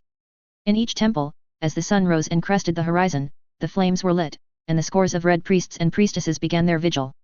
Chants in all tongues to men were heard, with roars from the great flames as fresh wood, carved from a weirwood, was tossed in. Screams were muffled as the requisite sacrifices were drained into the flames, blood being sucked out of their bodies to fuel the supernatural fires. Some of the most devout, and most tired of the elder red priests and priestesses willingly stepped into the flames, their screams orgasmic as their faith appeared to protect them from the flames for moments before each vanished in a surge of ash and white light. Melisandre, red priestess of Arhillar, stared into the flames in contemplation. She had been one of many the night that the flame went out, and she had needed to switch to a new body when she had been blinded by the flames on that day. Still, in the services of Arhillar, no sacrifice was too great. The children, slaves who all had been realistically castrated/spayed, carrying their own severed reproductive organs, all with dead eyes staring down as the acolytes fed them numbing agents, to keep them walking. Once 7 each male and female slaves dropped their genitals in, then had their throats slit to fuel the flames, and finally pushed into the flames in synchronicity. Melisandre and all the kneeling priests felt a surge of power. All of their work over the last 2 days had paid off. The fires roared as their vision expanded, and she saw the vision she had sought so many times before. Azor Aha, a shadowed outline that would become more clear in time, with Lightbringer raised as armies of men, faceless and unending, charged forth with righteous flame to smite the worshippers of the 7, the weirwood trees, and the endless armies of undead led by the cold ones, their ice armor and armies somehow bereft of ice spiders, a diversion from her last vision. That detail alone would have brought such a vision to her superior in the church, but then she saw more that almost stole away her breath. Failure. She, Melisandre, the red shadowbinder, saw the possible failure of Azor Aha. Beings that blurred to her vision swamped the battlefield, manipulating the elements with ease through some unknown means to crush, cut, burn, and perforate it all in their way. She saw 1,000 ways that Azor Aha could die, crushed by rocks, burned by flames she could not see nor feel, blasted apart from fouler witchcraft than she had ever conceived of, struck by lightning that was brighter than the sun that moved in perfect lines, crushed or sliced by water, scoured by dust, burned by smoke, impaled by ice, or worse, and melted. And those were just the visions she could comprehend. Other, stranger deaths befell Azor Aha and those that followed him, crushed beneath invisible weights, sliced by invisible blades, falling gasping as their eyes exploded and their blood steamed from their skin, tossed like toys of small children, consumed by insects in uncountable numbers, aged even as the soldiers charged until feeble old men fell under the weight of their armor, observed by eyes that stared through time and life and space and matter until there was nothing but blood and darkness and cold. Melisandre observed as their messiah fell, time and time again to foes that was unseeable not faceless, for our healer would tell her when things became more certain who the identities of each player would be but blurred, as if there was a power within each of these abominations, that could fight against her sight. What else but an abomination, something that would, could, should not exist, could do such a thing to her vision. Eventually, the visions faded, and Melisandre, once Melissa the slave and now the Red Priestess, dimly heard someone screaming. Screaming with her voice. It took a while, but eventually, she realized that yes, she had been the one screaming, even as every fiber of her being tried to continue to do so. She pushed the urge away. An acolyte gave her a cup of clear water, which she drank with shaking hands as the hands of others steadied her. Once she had drank the cup, Melisandre, Red Priestess of our healer, stood, and prepared to inform the other priests and priestess what she had seen. The plan would need to be changed if the Lord of Light was to be worshipped by all within her, admittedly long, life. The three-eyed raven, no. Brynden Rivers awoke from the dozing state that the weirwood kept him in to while away the years. It was new. New and different, to be awoken early. When he was part of the weirwood, he felt the world as the trees did, and his own mind slowed to a trickle, but enough to count. Every day was a breath in, every night an exhalation as the sap pumped through his hosting weirwood, the mind of the tree greater by magnitudes than his own, but slow as the erosion of a mountain from rain. He had been counting the years before his successor might awaken, and had, in his dozing, also been watching, carefully, the awakening of the others in the fullness of time. But he was not supposed to be awake now. Watching through the ravens that lit upon any weirwood, certainly, but not being fully awake. Only one thing could influence the trees like this, and they were standing around him. Ancient, corrupted eyes opened to see the bark or deerskin-like faces of the children staring up at him, their large eyes unblinking in the darkness, and their pupils dilated with fear. Brynden had always been interested in the children, finding their alienness not too off-putting, but always a source of curiosity and newness, despite the eldest of them having fought the first men, and yes, he knew their secret, which was why he was here, within the only other heart tree that could challenge the ice tree for sheer age and pervasive power. None the White Walkers touched came away unchanged, however little. Flicking from face to face, with the help of multiple ravens that roosted in the tree, they acted like eyes with his warging skills as refined as they were. He found the face he was looking for. Leaf, my old friend. Why have I been awoken early? The ancient being bid his / her. Brynden still didn't know if the children had a gender, even after all this time, as they all dressed as to confuse such matters to his eye, lip, and looked even more worried. We were hoping you could tell us. That was new. I do not understand. Brynden turned his inner eye towards the future, saw his successor being born, and eventually traveling to take his place before he expired, so that hadn't changed. My successor is on his way, and he rotated his eye to look at the enemy that should never have been. It was risky, but he was not adverse to risk. The enemy was still sleeping, their bodies still contained within the ice coffins that they had constructed, with the undead spiders of ice watching over them, spinning webs that strewn across and around every surface like intricate designs both beautiful in appearance and horrible for what they represented. The White Walkers are still sleeping. His perspectives moved down to the rest of the Seven Kingdoms, as ravens were hijacked and used to ferry his mind around the cities. It took a few hours, but as the children, and he to some degree, were unaging, they did not leave him. There seems to be a civil war in Westeros. But nothing else I can quickly reach. Brynden pulled his mind back to his main body, and looked back at his ancient companions. If there is nothing else. The children looked at each other uneasily, and after some discussion in their lyrical tongue, Leaf looked back up at him.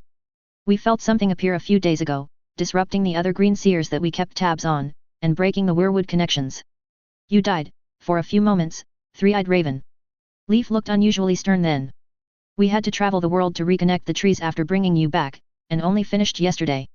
The magic of all greater beings has been quickened, and we do not know why. Another child, this one Brynden remembered as being somewhat dismissive of his presence for the first few decades, stepped out of the group. The dragons are not awakening yet, so it is not them. The red god is just barely moving, so it is not that. The krakens are still sleepwalking, so it is not them. The warlocks are diminished, so it cannot be them. They rely on ambient magic, which this has impacted. The 7 as 2 as 1 are still dozing, so it is not them. We have no idea what could have quickened magic like this, but if anything more quickens it, magic may well die before the walkers descend and through the cycle, force people to believe again. Leaf looked almost passionate for a moment. We must stop whatever occurred from happening again. In Karth, the greatest city that was, is, and will ever be, deeply ensconced within the ruin known to all else as the House of the Undying, the warlocks were panicking. They had been panicking for 2 days straight, even as the ripples in the world's magic changed. No, that wasn't right. The currents under the surface of magic had shifted, as something that was definitely not magic managed to do something indescribable to magic. But, as competent as the warlocks were, while they panicked, they enacted one of their contingency plans: enforce magic within their city. Karth, the greatest city that was, is, and will ever be, was built as a fortress city, and had walls to match 3 sets of walls, 30, 40, and 50 feet high in concentric partial rings, with their harborside armed with ballistae, trebuchets, and arrow nooks to allow for a defending force to hold out against a force attacking from the sea with little trouble. Moreover, as any pirate, or invading fleet, had learned within hours of attacking the city from the water, the walls, although deceptively high and thin, were titanically strong. This was not a result of any craft of hands, but of will, as the warlocks of Karth, the greatest city that was, is, and will ever be, circulated their magics through the walls like a heartbeat. Watch slaves occasionally went mad on the walls, the heartbeat sound of the magic making them experience waking dreams beyond their comprehension, and hallucinated a floor where there was none. The walls sang with power, for those who had the eyes to see it, and every erg of power was pulled from the city. Every animal slain in its walls, every slave that died, everything that died was a sacrifice to power their wall. Even the warlocks themselves powered it, channeling their excess energy into the stones of the wall through the link of black stone in their home before retiring every day, to both feed the battery and practice their craft. Even panicked, the warlocks moved with purpose. Slave stocks were reimbursed, debts from slave owners called for goods in lieu of payment, and hundreds of slaves of all genders were brought to the House of the Undying. The House of the Undying had a tower. It was not all that impressive from the outside, as run down as any other part of the place, and only notable as it was physically connected to the inner ring of the city walls. That was the important part. One by one, slaves were escorted to the top of the tower by 2 warlocks, the 2 youngest and most lively looking, and, by hand, were slain. The warlocks ripped the throats of each slave out, allowing the precious lifeblood to fill a stained, black rock bowl, which drank the essence down like a desert drinks water. Below, other, older warlocks would watch as the blood dripped from the black rock above, and traced runes of power into the bloody waterfall, blue flames marking the runes in the darkness before the black rock below drank the blood down again. The surge of power had been building in the tower, and when the final sacrifice, a young boy child of maybe 5 years, lay gasping with his open throat leaking into the bowl, the energy finally was released. Normally, the sacrifices of slaves was done on a weekly or monthly basis, depending on how many debtors failed to pay their loans. But all the power of the sacrifices, that were not needed for some ritual or other, was captured within a black stone in the catacombs beneath the ruins that pulsed like a living heart. It had been sacrificed to for centuries now, one of the final sources of power that the warlocks hoarded, and now, as the last slave finally died, it stopped beating. Blue flame lit the chamber, channeled through specific carvings and materials to the store of all the blood that had been drawn in the last few days, which burned to ash, the flames rising through the black rock into a furious column that the warlocks wrestled with, channeling all their power into the wall along with their intent to contain all magic within the city. Anyone on the walls of Karth, the greatest city that was, is, and will ever be, would have seen the ornate carvings begin glowing slightly in the daylight a faint blue, and any with magical aptitude expressed shock and awe as a dome of light, blue-black and hungry feeling, rose over the city, eventually sealing with a peal that was audible to all within several miles like the loudest, and most profane church bell ever produced. The warlocks of Karth, the greatest city that was, is, and will ever be, relaxed, for the first time in days, as they felt he magic within their city calm to a tranquil pond from the stormy sea that it had become over the last few days. The dragon spawn escaped. Robert Baratheon, the new king of Westeros, ground out between gritted teeth. Today had not been very good for the new king. First, he needed to break into a city that his entire army thought was haunted. Admittedly, the dozens of swords buried hilt deep into the walls was unsettling, but not that extreme, and while that meant that the common soldier was unwilling to do the normal sack/loot/rape that invading armies often did to a city, saving the populace from one horror, it meant that the holdouts now had mysticism as another weapon that they had tried to wield. Even now, the day after he had arrived to see the Lannister army break into King's Landing, there were still pockets of resistance. Second, he learned that Tywin Lannister, the gold-shitting lion himself, had taken to the field, and led the Lannister forces into the castle, killing all but the small council. Including the 7 informants that had been reporting to his brother, Stannis, and the families of all the servants had been killed. That was just a waste. He now had to either hire locals, or bring some loyal servants from Storm's End. And to put the final turd on this shit cake, the dragon spawn were missing. Tywin Lannister scowled, as several other soldiers carried the bodies of the mountain and the other one. Amory Locke? Something like that. I was sure they could have handled any man. He muttered under his breath. Robert, do you need to make sure all the Targaryens are dead? Eddard Stark snapped. You are now in command of the Iron Throne, you and your allies have command over King's Landing, and the Mad King is dead. Is that not enough? It must be done, Ned. Robert was not sure why Ned was against ending the Targaryen line. Your Grace, my lord. Grand Maester Pisel limped up to the throne. These men died before they were impaled. See, very little blood. And their armor was gone. A/N, hello everyone. I'm not dead.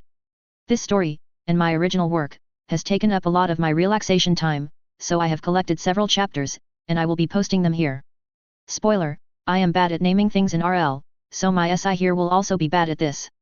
That means I will rip off any names from fiction. I am aware of that fit, even slightly. Oh, and as usual, I love to read your comments, ideas, and questions. Please leave a post of some sort, and I will answer any questions that you might want. Enjoy. If violence isn't your last resort, you failed to resort to enough of it. Maxim 6, the 70 maxims of maximally effective mercenaries. Most people don't, and can't, quite understand how large the world is. It's more of a protective mechanism than anything else. When you realize that you are so small that a grain of sand on a bowling ball is comparatively larger than you are on the earth, it becomes clear why the earth looks flat to us. As a result, if I wanted to get any shit done, I had to move fast. Very fast. Very fast from the perspective of someone who was from the 21st century meant stupidly fast.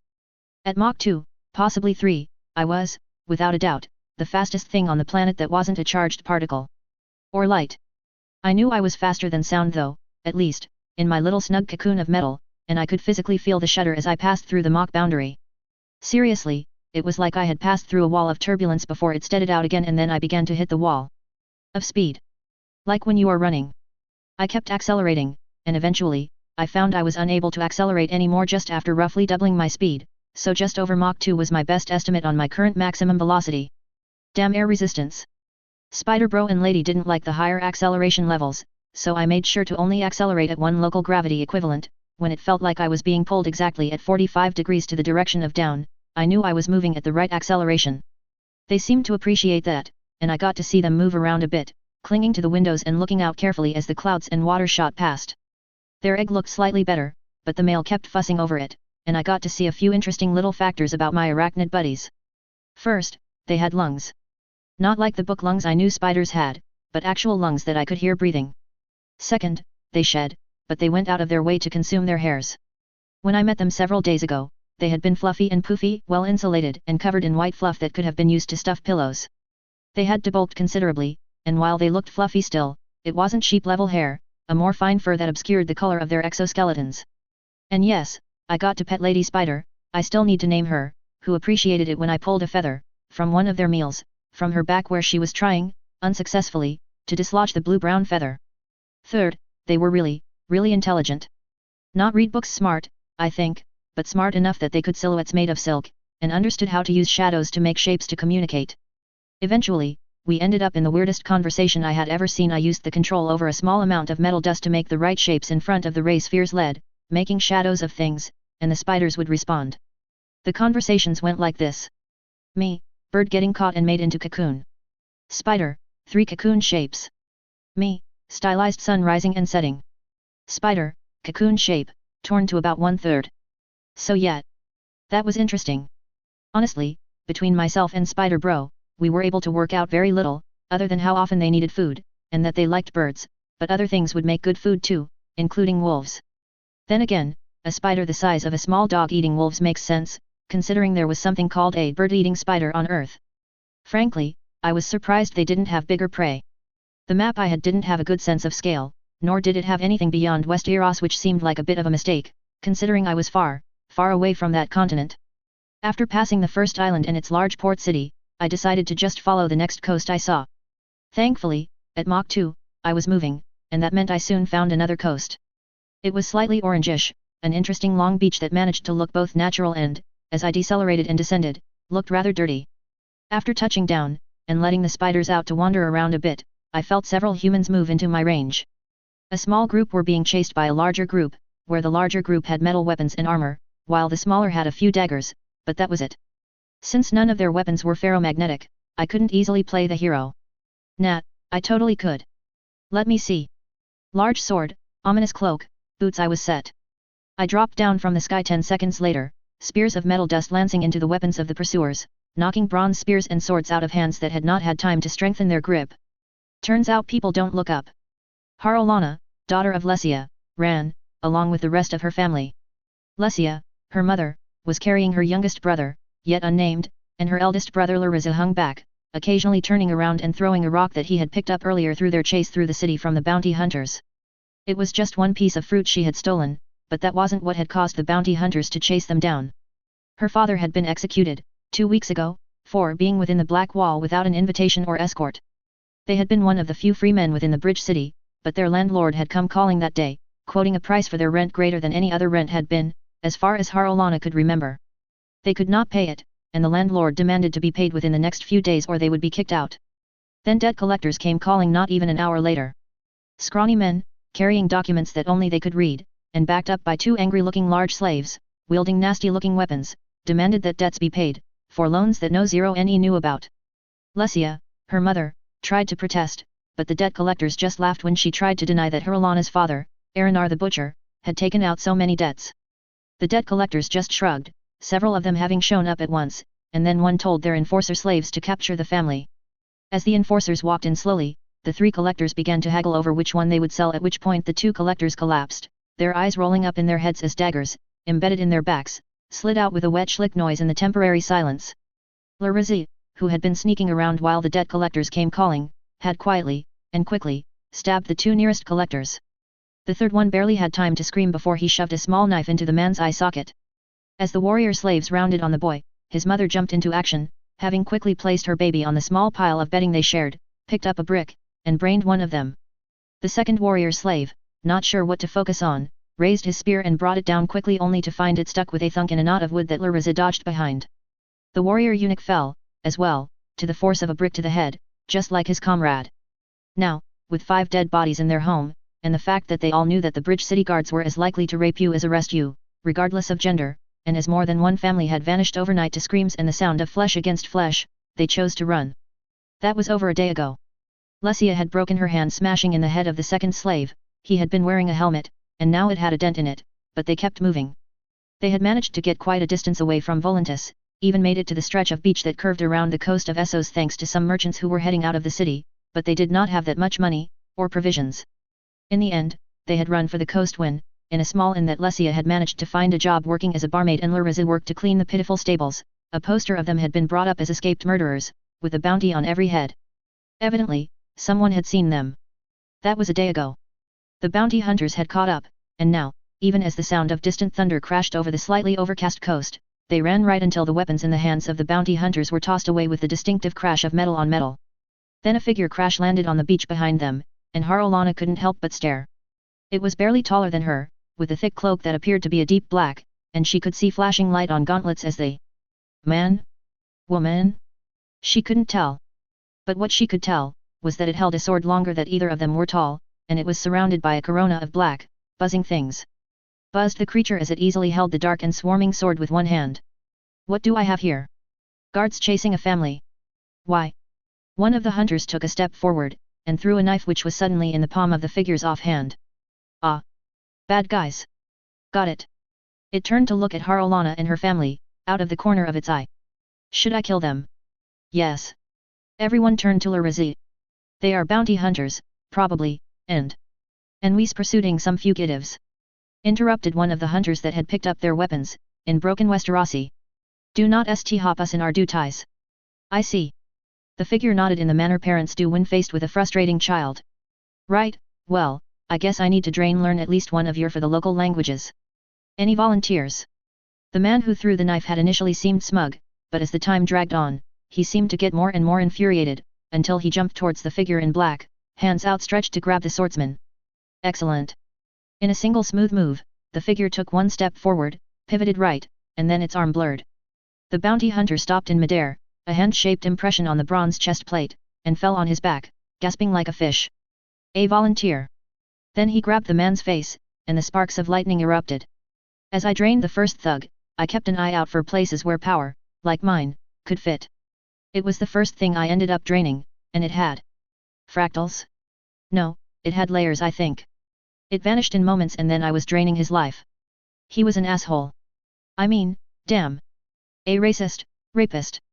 Murdering bounty hunter who had intended to rape the mother, the daughter, and then break their arms and legs so that whoever set that bounty, some guy called Stalano Forasar, could have some fun. I.e., torture. Lots and lots of torture. I'm just not going to dwell on what sorts his mind was conjuring. In addition, his gang of bounty hunters had pulled double duty as bandits a time or two, and the peasants that lived between the larger cities in this land, the land of Essos, had no real way to defend themselves when the said group called themselves the Bronze Spikes, a name that was so intensely pompous and presumptuous that I didn't want them on this planet anymore. Good thing they were probably going to try to kill me, and that I would not care about draining them. After draining the first thug's knowledge of languages, I just overloaded the guy with a fraction of a percent of my power. I slightly regretted that, as I felt his eyeballs pop beneath my palm. No, I really regretted doing that. Ew.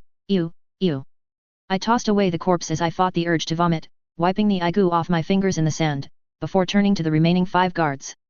Then, speaking in the Volantis dialect, I smiled at them from within my hood.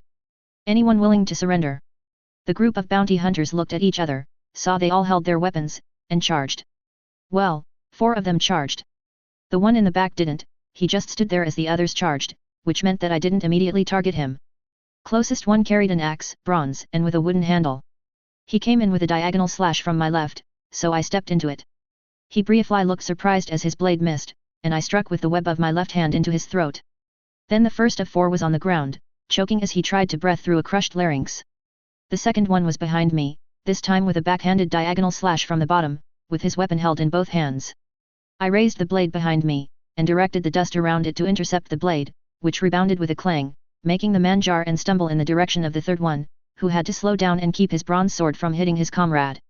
The fourth decided to be smart, and lunged with his spear after rotating around to my right side after the second one attacked my back with his axe.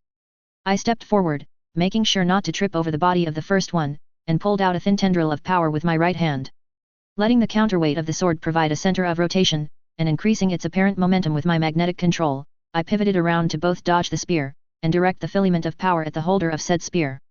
Lightning leapt, cracking from the tips of my extended index and ring finger to the target, who dropped to the ground, twitching, mouth open in a silent scream as his flesh steamed. I felt the lightning worm through his flesh, and the path quickly grounded in the sand with a crackle. I did not have a lot of time to appreciate the feeling of the grounding before the second one shook off his shock of seeing me casually toss lightning, and tried to step in and strike me with the axe. This time, he was aiming for my arm that was still holding the large sword, so I drew back my arm, pivoting in and down, under the blade that was longer than I was tall. How old was I anyway, and raised the sword at speed, the tip swinging up so fast I heard the whip crack of the tip swing up. The man was tossed apart, blood founaining into the air as his body, now separated in half by an impromptu bisection, chose to go in 2 directions at once. It was messy, and smelled revolting. Intestines never smelled good, and I had to push down my nausea. The third and fifth hung back, and, after a moment, decided to both run. I sighed, and let go of the sword, which remained, floating in the air, and, after a moment to consider the frivolity of what I was about to do before inhaling deeply. Then I pulled the power out of my core, feeling the lightning pulse over my skin tamed surges as it oscillated around my fingertips, growing stronger and stronger as I swirled the power in towards my center, my key, and then, taking a sliding stance into a deep hanmi, I extended both fingers and thrust toward my 2 targets. The sound of my lightning split the sky as the bolts briefly outshone the sun, blasting into my targets and cooking them from the inside out, their metal armor glowing cherry red once the lightning had dissipated into the sand, leaving only a distant rumble as the noise echoed across the ocean. I turned away from the carnage, as my floating metal bike drifted down from above, and smiled at the family, directing the metal that was forming my robes so that I only had the gauntlets and boots, as well as a small smattering of metal dust that was tucked into my sleeves, as visible metal, but I was still wearing the furs that I had traded for from those raiders. After a moment or two to make sure my face was visible, I smiled at the family, who all looked stunned. Anyone hurt? Any responses from the people who I saved were forgotten as Spider Bro poked his head out of his hole in my bike, and the daughter screamed. Spider Bro did not appreciate being screamed at, and shot back into his hole. Hey no, it's okay. He's friendly. I protested, as the younger girl hid behind the older boy. Well, I haven't named him or his lady, but they have an egg, and they are really nice. I held out my hand to the burrow, and the little soft pedipalps tickled my finger for a moment before Spider Bro slowly crawled out onto my arm, and sat down, being careful to watch the other humans from his perch in the crook of my arm. See. I have always liked spiders, but larger ones also tended to like me, and I had never been bitten by a spider larger than a quarter by its body, nor had I ever been bitten by a jumping spider. Plus, they are just so cute. With those big eyes, and fuzzy bodies, even if they don't have tons of fluff any longer, they were still fuzzy. The boy came closer, even as Spider Bro tried to back into the crevice between my arm and body. I pet the back of the spider, smoothing down the hairs that had risen into spikes. He angled to point a face at me, but reached out with the pedipalps to rub over an offered finger. See, he's just shy. The little girl peeked out a bit as I gently moved Spider Bro back to bike, and he crawled into his hole, poking out just enough to keep watch. The boy moved forward, and offered his finger again only to watch as Spider Bro pushed out a lump covered in silk before settling in to watch. I began before the boy had grabbed the lump, picking it up with both hands. It slumped, a word that is terribly misleading and unable to explain the movement that a bag of fluid made out of dozens of layers of fine silk filled with bird bones undergoes when someone tried to pick it up, and then, half a second after being moved about 20 centimeters, the silk split, the material never having been built to withstand anything more than a temporary container. Certainly not a movable one when the material within had been digested. Hold it.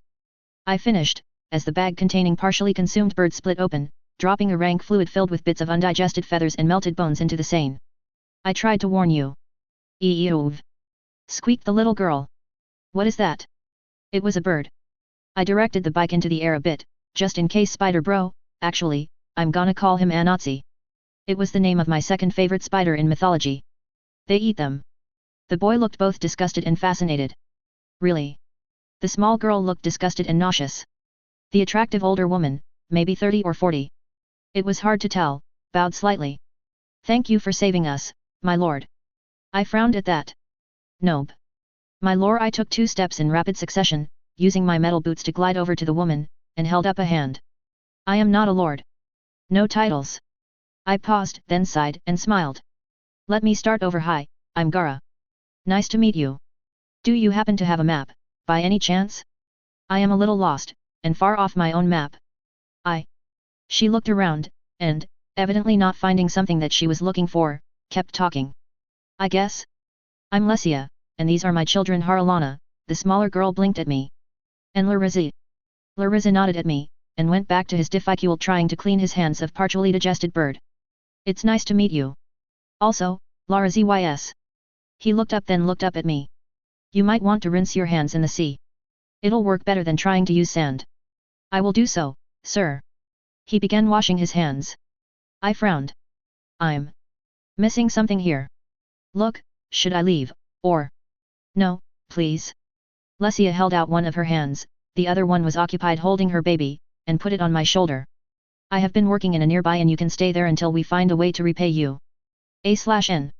So. Here's another chapter. I hope you all like it, and I look forward to your questions, comments, and reviews. Enjoy. Subtlety is not my strong suit. In fact, I would say that I cannot play any games that require falsehood at all. Several hours later, I gently tapped my forehead on the table and tried to retain a groan. I am not a witch. There were no patrons in the inn's bar, cantina. I wasn't sure of the terminology here. What was this place? It was where Lesia gave me some food, and then this happened, so when Larissa came over and asked me what it was like being a witch, no one unknown was around to gawk at the fact that that word made sparks arc off me. He gave me a look that said yes you are. Yes you are. I am not. I held up a finger, and a spark grounded itself in the wall behind him, leaving a dark starburst on the adobe walls. Sorry, I'll pay for that, but I am not a witch. I do not use magic. Wow, that kid could not be more skeptical than he was right now. You can throw lightning. People can't do things like that without magic. And now he was convinced he knew everything. You have magic, therefore, you are a witch. I am not. I flexed my power, and drew the ray sphere out of its socket. It, and the bike, were both hidden on the roof, but I could feel/see it. My electrical sense was weird, but it allowed me to move anything I could feel, and was ferromagnetic, so I was able to make the sphere zip into a hand. This is the light ball is the closest equivalent in this language. It can, well, give people a type of power. It is not magical, it is just really, really complicated. The insolent child crossed his arms. And you know how it works. I know how to make it work, and with the right materials, some tools, and time, I could make another one of these. Probably. Given a computer, and access to several professors in various fields, who would probably pay through the nose for a device that could bestow superpowers, a few types of machine shop, and several chemists, I might be able to reproduce this sphere of hypertech, but it's not exactly something I could do in what is effectively middle-age knowledge and technology. But that's not important. What is important, is that this is not magic. Anyone can have their own power, if they have the right. Damn. Neither of the languages I learned here had a word for genes or even similar concepts except. I sighed. If they are of the right blood, they can be empowered. Totally talking out my ass for the no leg here, but if this is anything like the games that the ray sphere came from, chances are that others will have the potential for other powers, so I may as well just roll with this. I mean, I don't have a better reason to think that the bloody ray sphere would have given me powers otherwise. Seriously, I could have died in that storm without it. The boy leaned forward. What sort of blood? I sighed, and let my forehead fall on the rough-hewn wooden table. I don't have words to explain the in any of the languages I have used since I arrived here in a way that makes sense, so you will need to take my word for it. I held up a hand, and let the sphere hover in midair. However, I should be able to tell if you have potential to host the power. Really? Lesia spoke up from an open door on the side, carrying a steaming bowl of something. Smelled like it had fish in it. Do any of us have the potential blood? That Condit Genu spoke of. She stumbled over the unfamiliar words, but it was understandable. I shrugged. I don't know. Haven't checked. Tell you what, let me heal you, and I will check while I do. You can heal. The quiet voice would have surprised me, if I hadn't heard / felt Haralana standing in the doorway just out of sight. Can you help me? My teeth hurt. I turned in the simple chair, and looked at the empty door frame. I can. Probably. I could heal the VDs, and worse, but somehow I became smaller as I did so. I might be siphoning atoms from myself to do this, so. But you will need to eat a bit. The girl crept forward, hair drooped over her face, and looked up at me. Really? It hurts. She said in a small voice. I could not resist my little sister when she was in pain, either one actually, which may have been why they were so good at faking it before I was sucked away here. Oh. I made myself sad, and so I extended a single finger. Say ah. She looked at me like I was nuts. What? Then she winced. I rolled my eyes. Open your mouth, I need to see what's wrong. Not specifically true, but while my electrical sense had good resolution at seeing, for instance, people's nervous systems or muscles, teeth, and bones were not on the list of things I could just see. Then the little girl opened her mouth, and I fought back a grimace. I saw the soft tissue damage, to some degree, because of the way my M-sense interacted with flesh, but the smell was horrible. There are few smells like that of cavities in teeth, and you never forget them. Right. I muttered. I'm going to need a couple eggshells, ground into a powder, and mixed in with the eggs. I was thinking of what material she would need to rebuild her teeth. Fluorine was hard to find, so ideally ground up teeth of other animals. Any skeletons would work. You will need to rebuild the teeth in question, and prevent microbial infection. I charged a little bit of my power into my finger, and let the intent to heal flow out along with a minute tendrils of lightning. Haralana whimpered as the crackling sound arose, but then sighed once she felt the power interacting with her. It was odd to watch. Healing the children, the old man and woman who helped me, healing all those prostitutes that I had felt my power reach into my own body for the building materials, and channel that stuff through my lightning.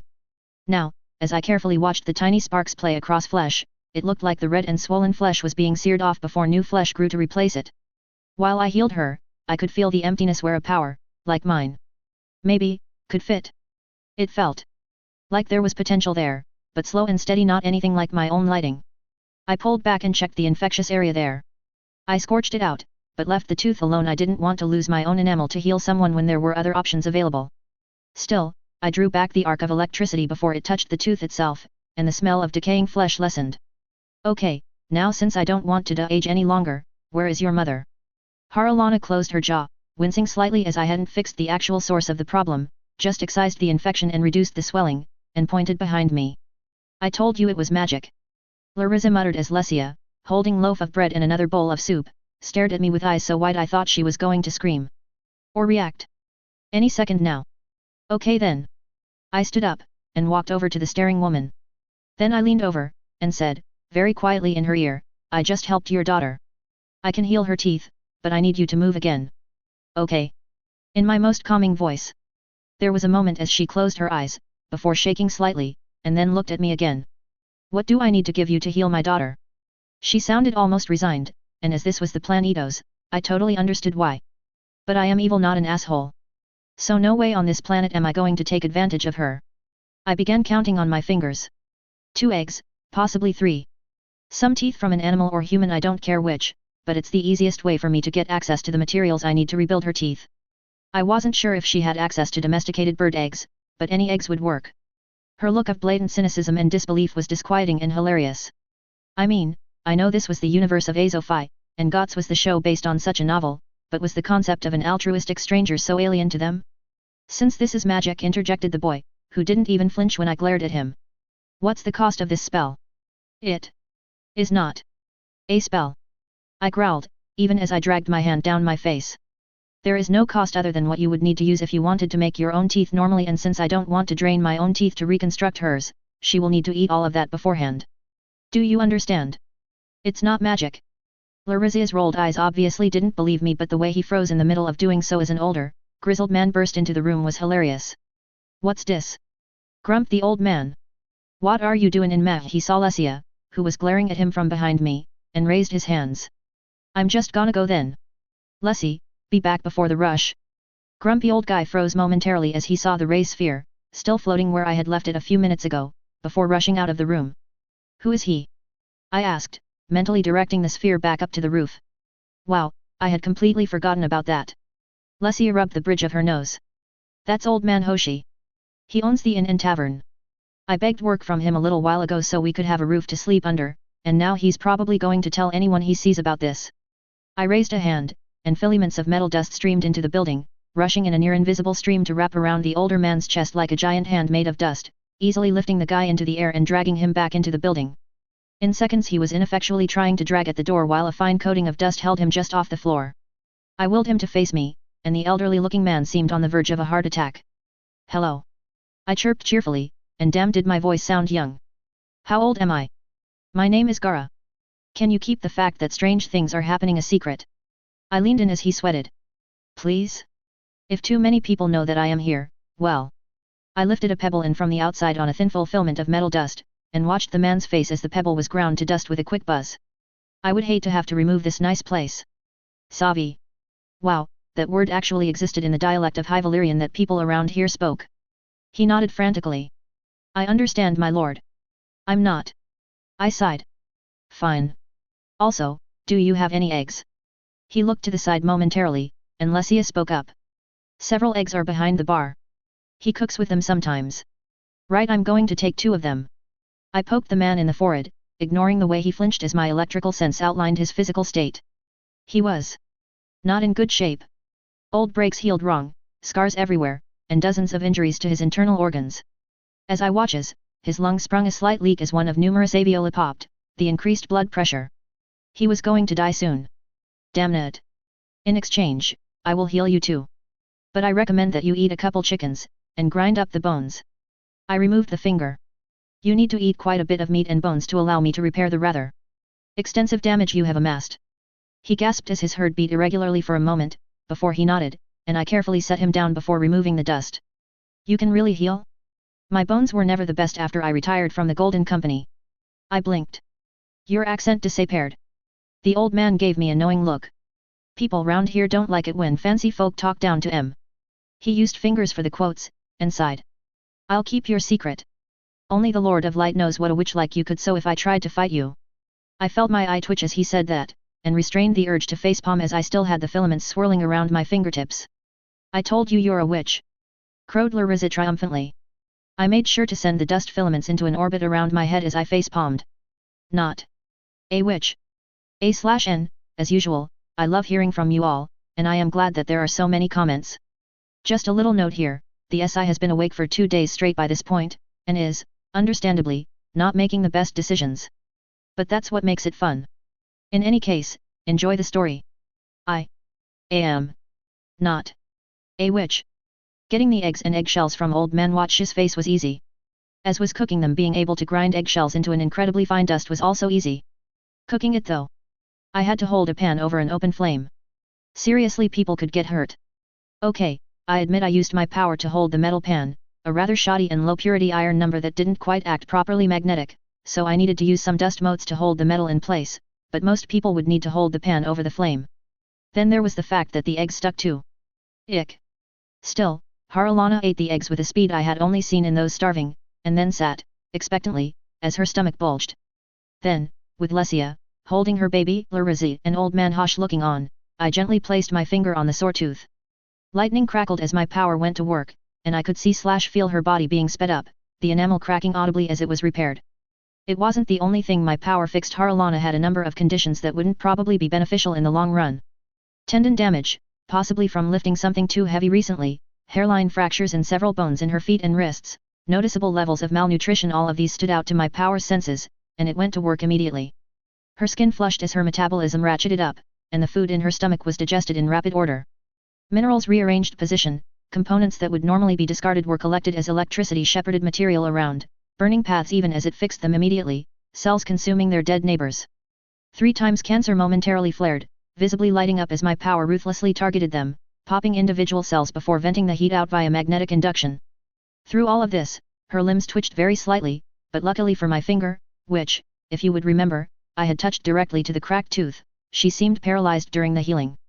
It was an active struggle that caused all the extra side effects when I had healed the first old couple, and the prostitutes earlier, not to mention the wildling raiders, I had just healed. No other instructions. But each time, I felt that I was getting smaller, maybe younger, I didn't know, but it was not good. So I was working hard to make sure my power didn't reach into my own body for what I was using to rebuild the girl. It took some time to heal her, but when she stopped shaking, and my power stopped finding major faults, I stopped touching the tooth and I noticed that my power was actively regenerating. That had actually taken a bit out of me. Haralana, on the other hand, was coming down. Or, rather, she was coming out of the electrically induced healing paralysis. First, a few blinks, then slowly, she moved her jaw up and down as she carefully took a step back. It doesn't hurt. She looked almost in awe once she could move her face properly. Can you teach me that? I glanced at her mother, who walked up now that the lightning had vanished, and was examining her daughter. Haralana had been short, with a light chocolate skin tone that reminded me of the Brazilian or Portuguese, but with more Greek features. Before the healing, she had short, dirty blonde hair and limp curls, several scars on her face, from various misadventures no doubt, and some irritation in her right eye, which, interestingly, was a different shade than her left eye, being dark brown while the other was a more light hazel. As many people I had seen, she had numerous bug bites, and old scars from those littered her neck and cheeks, but she was still a cute little thing. Now, after the healing, she looked radically different. While her eyes were still separate colors, her skin was now flawless. The scars and pockmarks that everyone had were gone, replaced by smooth, fresh skin, like the kind that small children had in the 21st century. Her teeth straightened as well, as was evidenced when she smiled at her mother, they had been whitened and cleaned. Lesia looked at me, and I almost flinched back. She was crying. Crying and holding on to her daughter as if she was going to disappear. Can you really teach us? She whispered. I glanced at old man Hosh, who was rapidly hobbling out of the room, and nodded. Thank you, thank you, thank you, thank you. Lesia kept repeating thank you faster and faster as she held her daughter. I patted her shoulder. If this world was as much as the Middle Ages in Europe as I could see, then I probably saved her daughter's life. Hell, at this point, I was probably their only hope to survive without being beholden to others, or the mother needing to whore herself out. We should leave now. Come on. Lazares followed me out even as Lesia picked up her baby with Haralana, and we all left the inn. The ride back to the seashore was short, but I had to make sure I didn't accelerate faster than the baby could handle. So by my previous standards, the ride took quite a while, but soon, we were passing over the coast, and I was scanning for a rock or some other solid structure that wasn't entirely made of sand.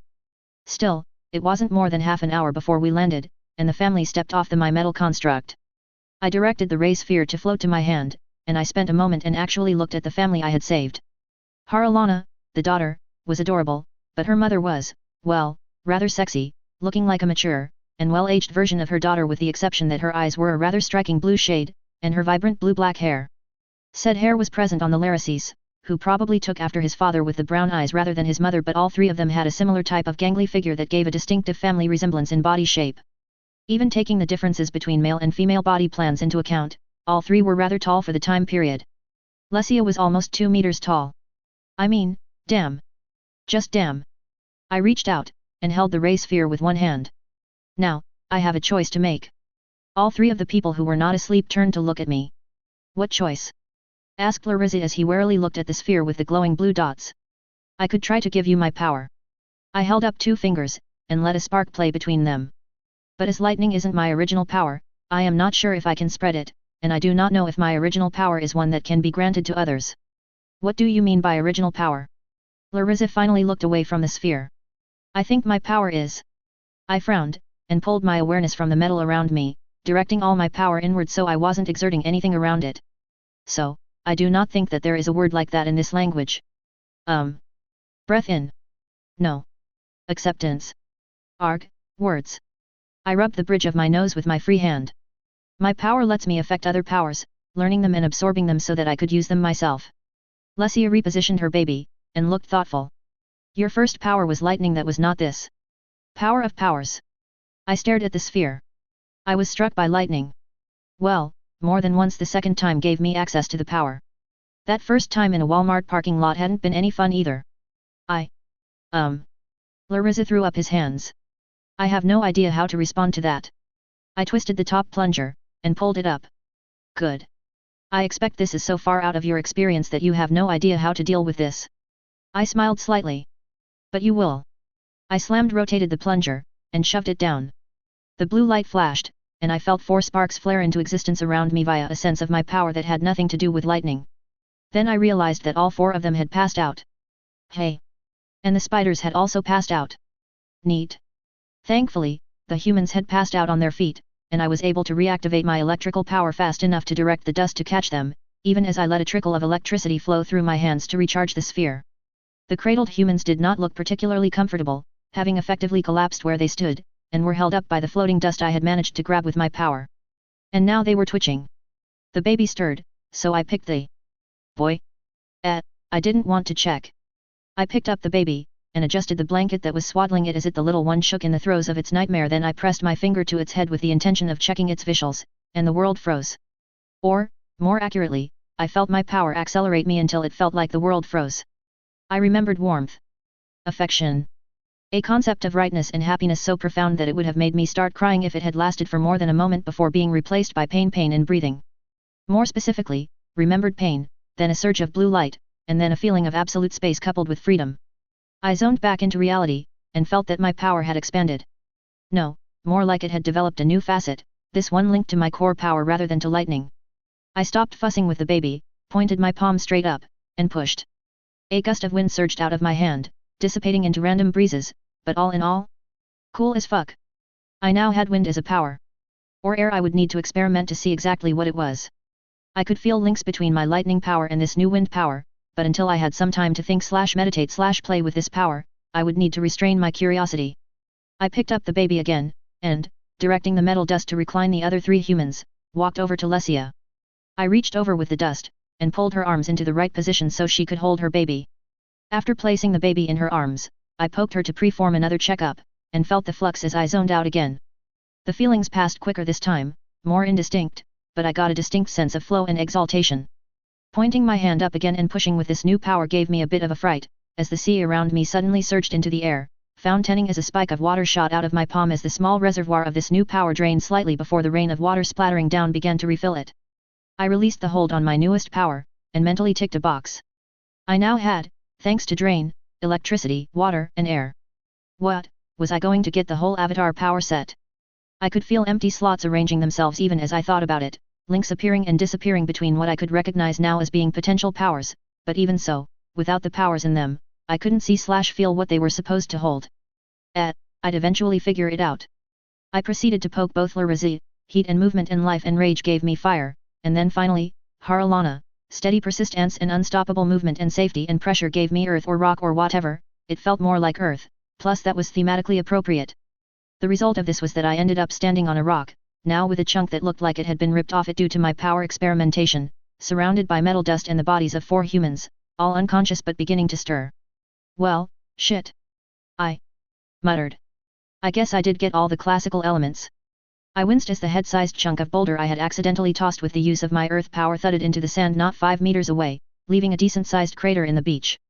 And my 4 companions, okay, 3 and a bit babies don't count fully, had powers now. I blinked as I remembered that, in the infamous series, ray sphere radiation could cause lethal cancers and worse in people who didn't have the potential to become conduits, so the fact that all 4 developed powers. I sighed when I realized that I had just dodged a bullet there. Upsides, I now had 4 primary elemental powers, and I had learned, or my power learned, how to tell if someone had the potential for a power. Before it was like there was a gap, or void where my sense insisted there should be something, but now? Now it was highlighted, not glowing, but my electrical sense was able to pick the 4 beings around me out with even greater resolution than before. The sparking of ray shards stood out with even greater clarity to my power senses, and as the range expanded back to its static, background level, it did not stop growing until my sensory range doubled in radius. I could feel the slightest curvature of the along this flat beach, and it was staggering to be seeing it. Well, better begin allocating shards. A/N, and here's another one. This is the second to last ones I prepared in the last few weeks, so I hope it's up to snuff. Please, enjoy. And leave a comment. I don't have a beta reader, so this is pretty much all me, and your feedback is, as always, important. Belief is needed by most people, if only because they want something to shield them from the hostility of the universe. The universe is unfriendly to life in all its myriad forms, and we are very small. Belief helps people who cannot accept this fact, by letting them lie about how important their own reality is. I have no such illusions. 37 ray shards. Just. Damn. All 37 of the shards floated in the air around me, filaments of metal dust holding them in place, glowing with soft blue light that would be more apparent if seen during the night. I shook my head as I observed the glowing fragment of rock. I didn't know what caused these shards to form, but whatever caused them to be so prevalent, I was glad for it. Still, I would need to save a few. For the others. I looked at the 4 unconscious humans, and yet, I'm just going to keep enough shards for the ones that can walk on their own. 2 for each should be enough to activate their power regeneration. Okay, 3. 2 shards for power regeneration, and 1 for their own allocation. Although, I will have to recommend quite a bit. I closed my eyes as I absorbed 28 of the shards, and I felt the excess energy move around my power, how it reacted in and around the sources of my various elemental controls, watching it etch out links between the segments. It was informative. My core power, drain, was connected to all my current elemental powers, but the links were not all equal. There was a super thick link between drain and electricity, while the other elements water, fire, earth, and air, all had smaller links. Solid links, but as I dropped 2 shards into the regeneration rate for each power, the links swelled but not to the rate of the first link. 20 shards remain. It was interesting to feel how the powers linked. There were thematic links. It was strange. For example, fire. It had a link that branched into 3 other primary powers, one of which felt distorted, as it linked to my electrical power. The other 2 fire-linked abilities felt like one linked to air/electricity and the other linked to somewhere else. To another power perhaps, but as I didn't have the other side of the link, I didn't have a slot to place the shards. The links were one way? No, that's quite right. Rather, the secondary powers originated in fire, but drew links from the other powers. Yeah, that was right. Water was the origin of 3 other powers, 1 to air, 1 to fire, and 1 to earth. Earth had 4 of its own linked to each of my other primary powers, while air had 3, 1 of which stretched out in a way to another power that I didn't have yet. Frankly, it felt like I was spoiled for options here. 14 new potential power options. I spent 14 of the shards, just to unlock the new powers. As an impulse buy. It was worth it. I could not keep from grinning. Before this, I could use my magnetic fields or just sheer lightning to obliterate armies. Now I had options. He. With 8 shards left over. Time for fun. And testing. Science, ahoy. Lesia snapped awake and her eyes almost rolled back in her head as sensations rippled through her. It was like seeing? No, it was a feeling. It was some mix of the two, and it was new. After a few seconds of trying to understand what she was seeing/feeling, she gave up, and opened her eyes, then sighed, as she saw her baby in her arms. Her unnamed baby sneezed in his sleep, and a tiny ripple appeared around him, making her hair rustle. Once she checked that he was unhammered and he appeared to be in better health than before, she looked around. Lesia was sitting in a chair made from. She poked the shimmering material slightly, and saw that while it gave a little under her finger, the grains of metal slid back into place like sand. So. Metal sand? Whatever it was comfy, and something pushed through her new sensations, the ones she was desperately trying to ignore, and she pulled herself up a little to see what was going on. The boy who saved them, Gara, was dancing? It looked somewhat like that, except water flew through the air at his direction, being pulled one way, then another, as he spun, before his arm snapped out and the water streaked through the air like an arrow, cutting cleanly through some of the sparse plants at the edge of the beach before slamming into a rock some distance away with a sound like waves crashing onto a cliff. It dissolved into gravel. Nice. She turned back to Gara just in time to watch him land on the sand while simultaneously pumping his fist. A smooth pulling motion caused 2 arcs of water to lift out of the ocean and wrap around his arms. No sooner had the seaside ends separated from the surf did he begin to spin, the tubes of water becoming bladed whips that sliced into the sand, before stopping abruptly as the liquid changed to a sort of white rock? Like sea salt? Whatever it was, the material had sharp edges that glinted menacingly as Gara used the hook-like endings of the water limbs to toss himself into the air, spinning rapidly as he laughed before slicing into the beach with a slam that rippled over her like she was suddenly pushed into the seat. He breathed heavily, a grin on his face as the water limbs dripped away, leaving nothing behind for a few seconds as he grinned. Then, with a grin that was somehow wider, he snapped his hands forward up the beach, and the sand rippled for a moment, before exploding and hanging in the air. The swarm of dust looked strangely alive as the sand in the air swirled into various shapes: a disc, a ball, some strange shape that looked like a ribbon twisted in half and joined at the short edges together into a single shape, before shrinking with a thump noise into a single glowing ball, which spun so fast that it turned into a disc that floated down to hover just above Gaara's outstretched palm. He clenched the hand, and the disc just stopped. With another hand, he lifted a thin tendril of water, before bringing the glowing disc around to touch the two. There was a loud cracking noise, and the disc stopped glowing, the water cascading off it as steam now that the disc had cooled. What was once sand now was glass? Strange.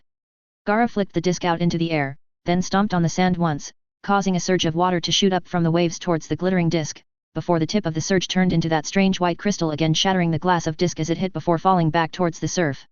He visibly relaxed, before turning to look at Lesia and the others, waving at them as he did so. Have a good nap. Gaara turned back to the surf, taking a strangely circular step around before thrusting out both hands. Then was a thump that she felt in her bones, and the sea parted for a few meters, as visible wind shot around his body and out towards the ocean in moments. Gaara nodded, as if agreeing with something before turning back to them. It's safe to come out, you know I'm just testing the limits of your powers. One deep breath, a spinning step, and a thrust fist out towards the water resulted in a plume of flame stretching out from just above his arm. The plume stayed there, glowing orange-red in the sunlight, before slowly becoming brighter and a startling blue-white, with heat that Lesia could feel from her seat. Neat.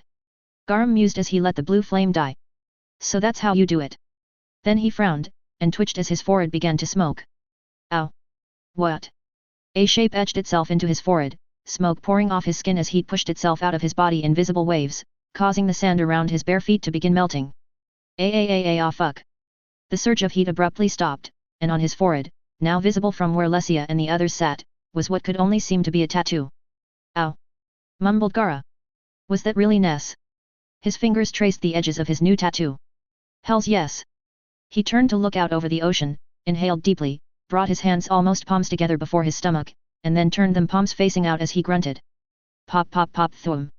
The fireball that emerged from the surf was huge, easily larger than a horse, and the sound of its appearance forced the waves around it way in a bowl-like depression that, while it lasted for a mere moment, was impressively large.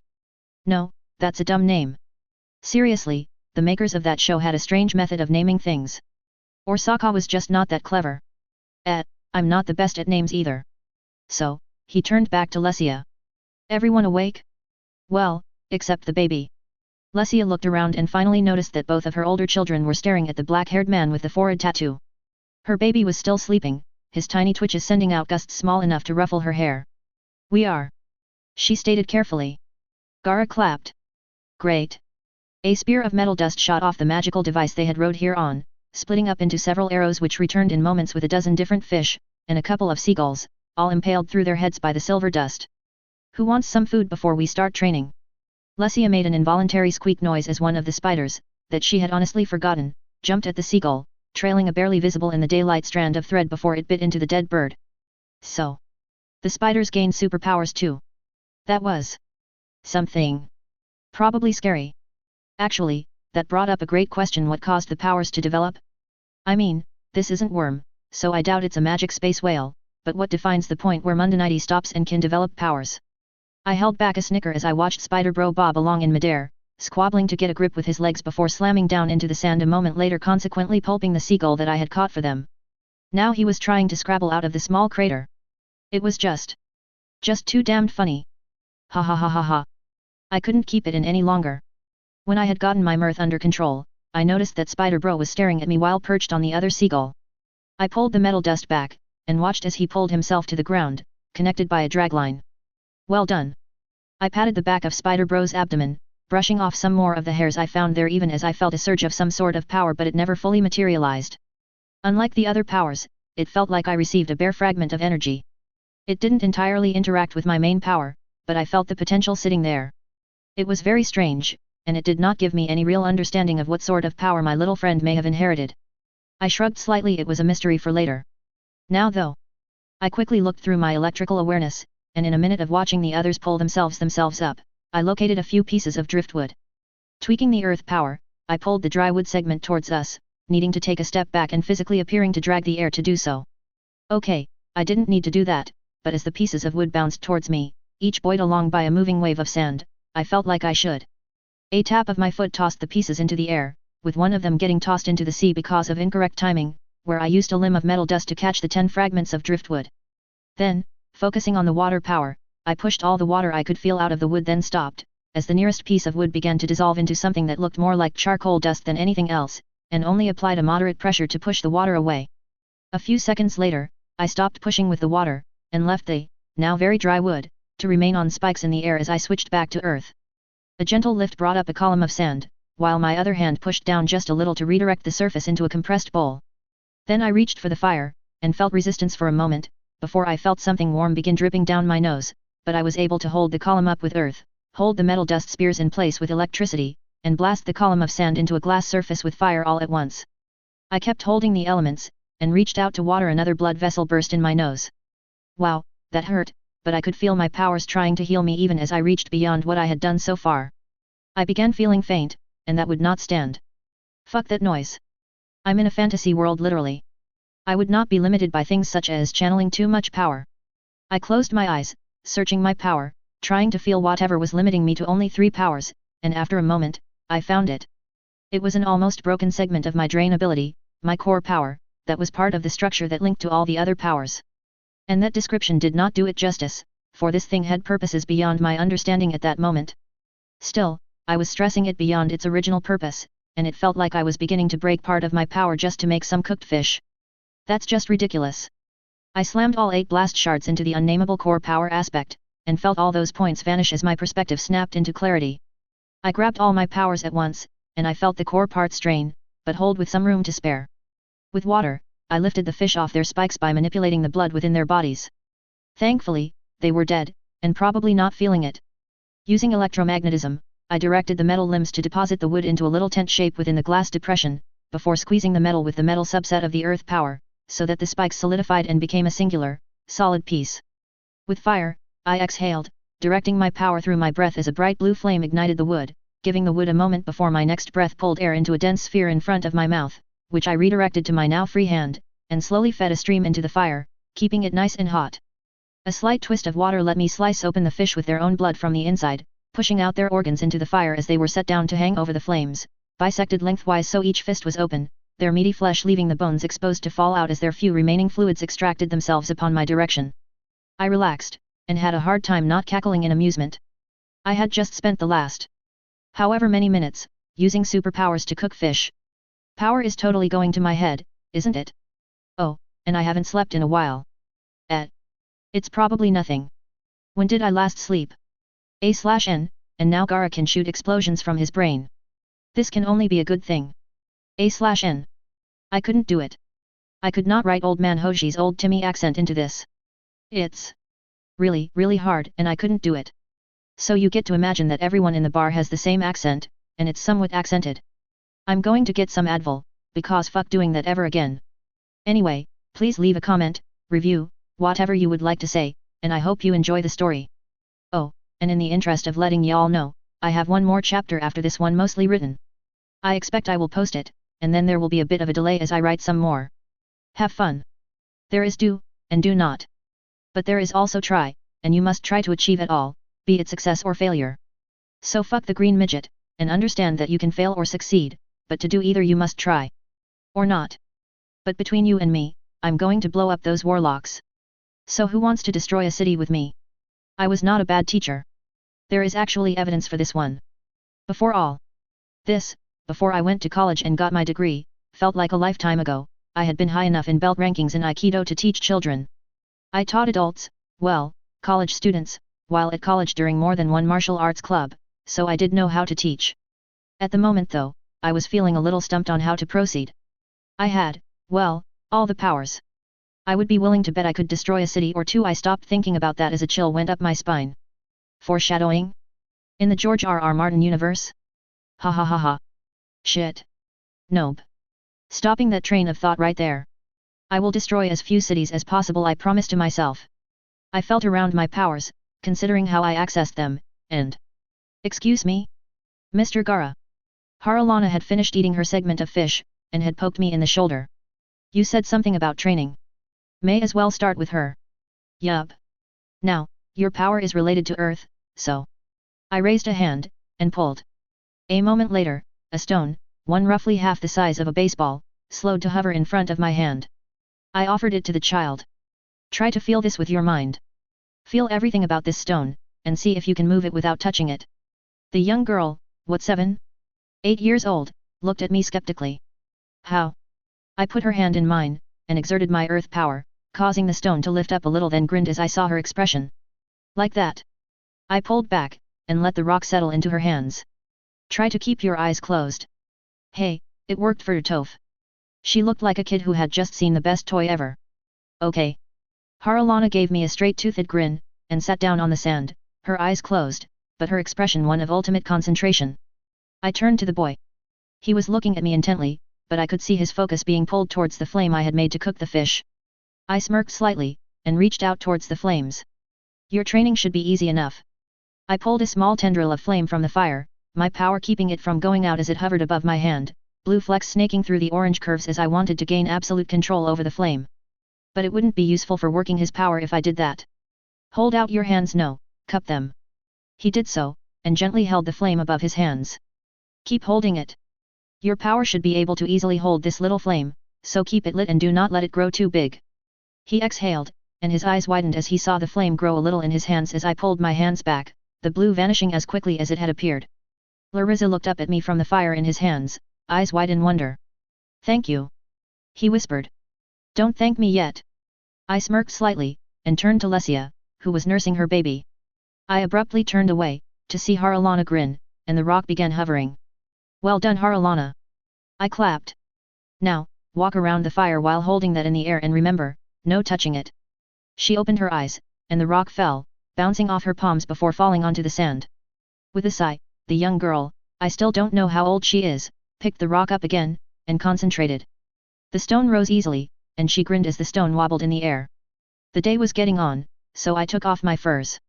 I mean, I wasn't exceptionally warm, but I liked the feel of sun on my skin, and both Haralana and Larissa were blushing slightly. What? What? Haralana glared at me with a red face, and, still holding her rock in the air with her power. You don't take off your clothes around boys. Only PR. Night ladies do that. Her eyes snapped to her brother, and pointed. I looked down, and yet, I wasn't in the best condition. I mean, before this, I had been around 250 pounds, I needed to lose another 30 pounds before I would have visible ABS, but I had been on a diet for that. Now I looked rather androgynous. Haralana, I'm a boy. Face still red, she raised a skeptical eyebrow.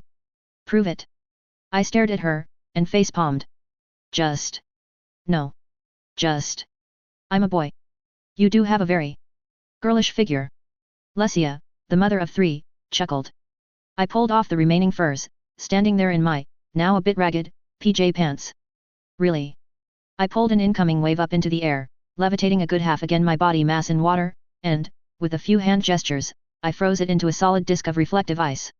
I was incredibly skinny, and while I had some muscle, it was distributed like it had been before I came here, focused on my core and legs. So, maybe I could see it. I mean, considering that I didn't have a beard, or any chest hair, that was somewhat understandable. No scars, and... was that a forehead tattoo? Holy crap, I had the tattoo of the combustion benders. That was weird. My powers were weird. And the fact that my body had been reset to this not quite through puberty state? A tad embarrassing. I shook that thought off, and flicked my ice disc towards the ocean absently. Thanks for that. Still, I'm a man. Lesia raised an eyebrow as Haralana had a twinkling laugh. Really? Asked the older woman. You look like a girl before her tits grow in. Larissa snorted behind me, and his flame flared, causing the boy to yelp before he got it back under control. I'm a 25 years old. And a full-grown man. Or, I was fully grown before all this.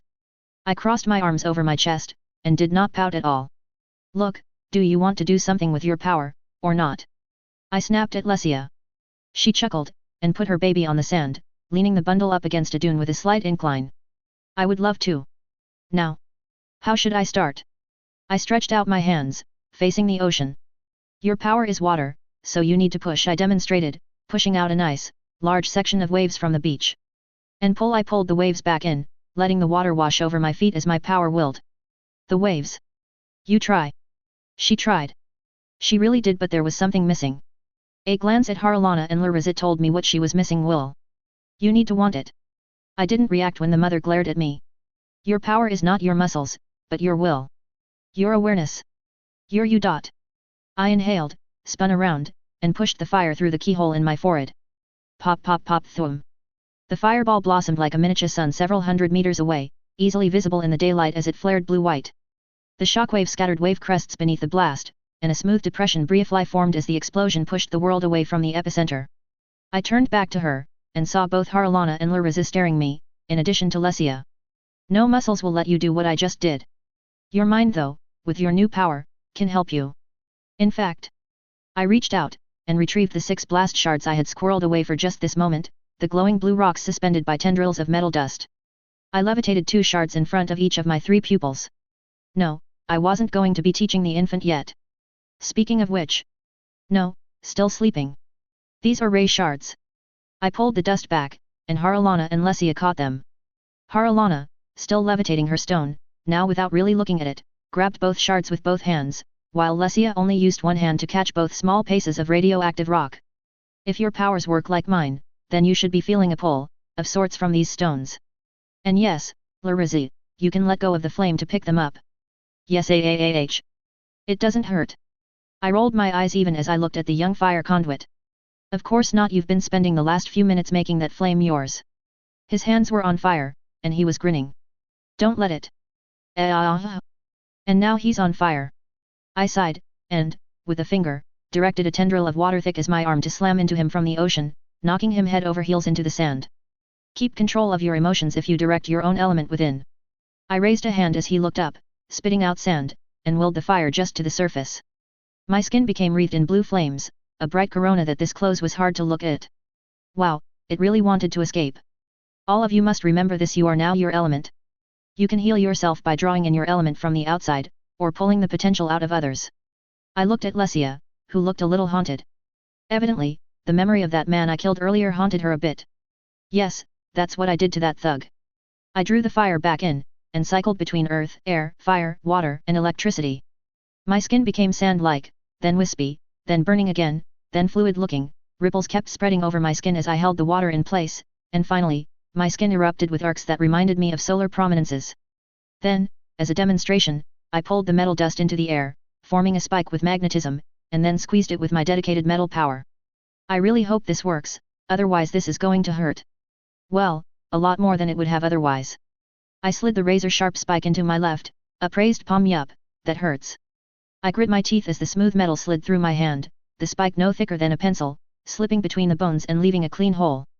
None of the 3 said a word as I forced the metal through my limb, sweating profusely as I did so. Youwb, I took a deep breath as the spike finished sliding through my hand. Able to deal with injuries under your own power. I let any power rise to the surface, and all of them did at once. There was a slight flare of light and heat, my skin rippled once, and soon I was left with flickers of flame, lightning, and sand grains sinking into rippling skin. Your elements are part of you now, and you need to make sure, Larazit, that your power never escapes your control. The world blurred around me as I pushed myself over the gaping male, the sand helping propel me even as I pulled myself through the air, and pushed my metal boots and greaves forward. In a fraction of a second, I was in front of him, staring at the somewhat bloodshot blue eyes. Do you understand? I asked, softly, even as the sand vibrated to echo my words. He nodded, evidently at a loss for words. I stepped back, and smiled, letting the spike shoot into the still burning fire, to burn off the blood, and then slide into the powder that made up my bike. Good. Now, let's practice for a little while longer, then head back to the inn. As the sun began hovering around the horizon, a thought struck me mid-demonstration: waterbending. Yes, I'm going to use the name, it works, and none of the new languages have a term for hydrokinesis. Did I seriously leave those thugs' gear on the shore? A quick ping told me that yes. Yes, I did. Great. Time to loot some shit. I wonder what's still good. And I needed to take a nap. Hosh was not really expecting the family to return, and in a way, he both hoped they would, and hoped they would not. His regulars were popping up now, the sun having set over a half candle ago. Bounty hunters, messengers, scouts, criminals all sorts that had reason to ply the wastes between the small, unnamed harbour town that had cropped up on the peninsula several hours' travel west on the coast. This land was disputed, after all, and there was always one or more little bandit band that was trying to take territory. These wannabe warlords almost always starved to death when one of the cities sent a small detachment to begin hunting them. Still, there were a lot of bandits out there, and while he hadn't been close friends with the Les girl, he had seen what happened to women they captured. First hand. He still had trouble sleeping, even after more than 4 hands worth of summers. The screams echoed so much in the cove. There was a tap on the table in front of him, and Hoshi pulled himself out of his head. One of his regulars, Gori Sidorian, was staring at him with a wide grin, even as he tapped a steel amulet with some gold engraving. No credit, growled Hoshi. Not for you after last time, and you still owe me 15 copper on your tab, Goris. Ah, don't be like that, Hoshi, whined the redhead. Besides, he brandished the medallion. You were part of the Golden Company, right? Well, I signed on 2 days ago. Got me a horse and everything. You signed on? Deadpanned Hoshi as he absently filled another mug of ale, and handed it off to a sellsword. They never had good gear if they were an independent, and he did not have good gear. Before said sellsword handed over 2 pennies. 2 days ago? Damn, you must have headed here immediately from Volantis. Goris smirked, and leaned on the corner of the bar table. Nah, I ran across one of the company leaders while in a fighting ring at Volandaris. He was a tough fight, but I won easily. Is that why you are favoring your right leg? Hoshi grinned nastily. If I know old Strickland, he letcha win. Gory's face twisted in a snarl, and he slammed a dagger into the table. Nobody let me win, old man. Excuse me. Goris looked incredulously behind him, at the girlish-looking youth who had tapped him on the shoulder, and out of the corner of his eye, he saw a woman step through the worker's door carrying a swaddled baby. What? He spat at the thin figure, who was wearing an oversized shirt and fur pants. That is not a good idea, said the small figure with a grin that seemed entirely too mad for any child to have. Hoshi grimaced at the tone that the witch used. It was almost pleasant sounding, like a big brother telling a younger one not to do something, but fully aware that if his advice was disregarded, amusing and uncomfortable, things would happen. Let the man yell, lad, he'll start no trouble in here. Goris turned, slowly, back to Hoshi. I'm with the Golden Company, he hissed. You can't do anything to me without them bringing down the wrath of the Bright One himself. He's right, rumbled a larger mercenary in the corner, wearing one of the tokens of the Golden Company on an armored chest, and everyone turned to look at him. We must stick together. Although, he gave Goris a gimlet eye. I am still waiting to see the best ale in the 5 cities you promised. He looked at Hoshi, and nodded. No offense, Captain Hoshi, but it's not the best. Hoshi sighed. I know, more's the pity. I have to drink this swill too. He jerked a finger at the amulet hanging on the wall, a blade having cut it almost in half. And not a captain anymore. How's your son, Sergeant Strong? The large merc chuckled. Doing as well as his old man. Can swing a pike like nobody's business. Found he's been watching water dancing masters spar when not doing chores, and I gotta say, my friend, it's paying off. The bartender nodded sagely. Indeed. Those dancing masters are a right tit to fight without backup. Goris gawked at the interplay. Can I have a drink, Hoshi? We can discuss payment after your patrons have left. The boy took a step closer, and stopped slouching, stretching up to almost 6 feet in height. Old man Hoshi smiled, and handed the boy a cup of ale. Here you go, lad. Put some hair on your chest, and make your balls drop. The boy witch sniffed the ale, and then tasted it, twitching as he did so. Wow, that's very. Yes, that. He frowned at the ale, and it began to spin slightly in the cup, water separating to the surface in a clear layer. He smiled, and then drank deeply, leaving only a thick residue in the cup that he handed back. Thanks, Hoshi. Witchcraft, breathed Goris, who had seen everything. Witchcraft. Sergeant Strong looked at his mug. What are you putting in this stuff, Hoshi? I didn't drink any. Goris gesticulated rapidly. And that boy is a wit, he collapsed, gasping and twitching as his body betrayed him, his face flushing red even as his eyes began crying tears of blood. The boy clenched his hand. Ah. It looks like he's having a. He looked around at the room of faces that were looking on with incomprehension. Ah, sorry. Wrong language, he's having convulsions. Anyone able to help? There was a creak as Sergeant Strong stood up, and walked over to the bar. Hoshi never quite got over how big the members of the Strong family could get. The large man carefully placed his mug on the bar top, and loomed over the body. So, kid. What did you do? He muttered in a deep rumble. He shrugged. Nothing exceptionally damaging. He'll be fine when he calms down. Sergeant Strong leaned down, and picked Goris up with one hand. Kid, if you want a job, I know the company could use someone who can, well, do this. He hefted the now unconscious man once, like someone would gesture with a carpet while, with the other hand, he pulled a small token from a belt pouch. Go to Volantis, and present this to any Golden Company member in the city. You will be tested, but your skills would be useful. His face cracked into a smirk. And profitable. The boy, Gara, caught the token, and held it up to the candlelight. The symbol of the stylized flexing arm on one side, and a brass square on the other side, while the dull lead that made up the rest of the coin-sized object highlighted the shapes within. Hoshi, I still owe you for that last drink. And I should probably pay for the noob's tab as well. He pulled a silver coin out of one of the belt pouches, and flicked it to the bartender.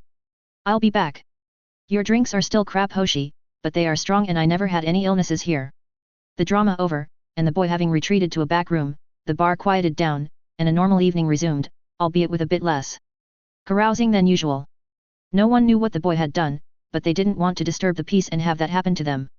I staggered out of the room, feeling everything swirling as I started seeing patterns in the walls where there were not any. Damn, I was tired. I eventually found a bed without anyone in it, pulled some metal into the room, sealed the door with the stuff, and then set up a mesh of wire around the place. Only then, could I sleep. A/N. I would love if any of the artistically inclined could draw an artist's rendering of Gara. I would, but I cannot draw. At all scarred wrists mean that holding a pencil is painful, and I never got any better after I broke my wrists. In any case, enjoy the chapter, in which the protagonist finally thinks clearly for the first time in more than 12 hours. As always, comments will be read, questions answered, and suggestions considered. If at first you don't succeed, take a second to think about why you failed. Only then, should you develop a new plan of attack to try anew. Otherwise, you will be just bashing your head against a cliff, and get nothing useful done.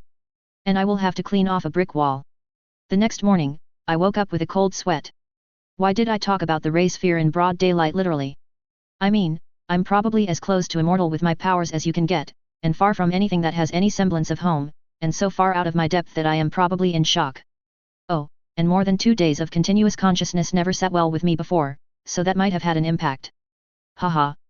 Wow. Okay, yeah, I really hope the last few days didn't cause too much of a problem. There was a rumble, and the rickety inn shook. Oh, right. I gave several people superpowers. I took a deep breath and groaned, lightning flaring and killing off a bedbug that decided to rid the world of its stupidity by crawling onto me. I really should have thought this through better. I regret everything.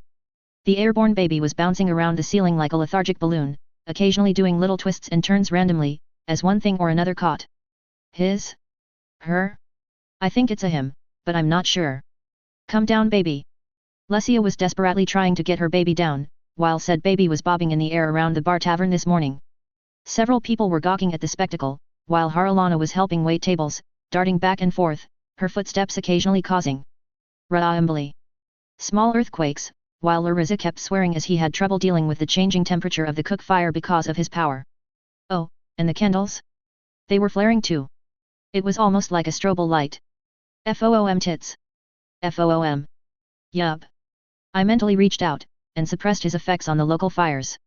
Thankfully, he hadn't burned down the inn/tavern because it was mostly stone, and the only sources of fire he could affect were the cook fire, and the small number of candles. And now all the fires were glowing blue. Larissa poked his head out of the door, and grinned. Gara. You're up. Hey, how do you keep fires constant with this? He trailed off as he saw that everyone in the tavern that was not a family member or me, stare at him. I felt my eye twitch. This was such a bad idea. Several men, all wearing a ragtag mixture of armor and weapons, walked in one after another, and looked around. I had felt them approaching since before I woke up, but I was curious. Curious and exasperated. They had only one thing in common, a, often badly stitched, patch with a burning heart attached to their clothes. Or around that one guy's neck. A number of filaments, no thicker than human hairs, inched through the holes in the walls this world used for windows. Each one was made of metal dust, and as they crawled along the floors, I directed the majority of my bike up and away, carrying Spider Bro and Lady along with it. The threads of dust quickly collected, sliding beneath my pants and into bands that hovered just above my skin under my sleeves, where a surreptitious clench of a hand compressed them into solid structures. More threads formed into a layered shell on my back, compressing into more plates under the large shirt. That's the kid. One of the patrons from last night, an elderly man with what looked like a perpetual sneer on his face, pointed at me. He did something, and a man collapsed, unable to move. The group of armed men, 6 in all, looked at me, and I rubbed my temples. I was getting a headache already. This was entirely my own fault. And now my shoulder was wet. I glanced up, and saw that the flying baby was now pissing through his diaper, and it was leaking. A lot. Arg, I turned to Lesia, and gestured once. A current of air snapped out like a whip, grabbing the floating, and leaking, baby, then pushed him in the direction of his mother. Lesia caught him, then retreated back to the kitchen, even as Haralana followed her, having picked up a couple of pebbles and looking around warily. Good girl. Spunky. The 6 walked forward, surrounding me in the, somewhat eerie blue glow. The leader pulled out a scroll, while the other brandished their, rather unimpressive, weapons. By the order of the Lord of Light, and all those who would practice witchcraft must be inducted into the order of the priesthood, or be branded heretics for their consortion with shadow. I released my hold on the candles, and they began flaring in time to lure Raziz's breath. Wow, he was still speaking, having only blinked when the colors of the candles changed. The night is dark, and full of terrors, and you have been called upon to face them, witch. How did you get here so fast? I asked in a calm, relaxed manner.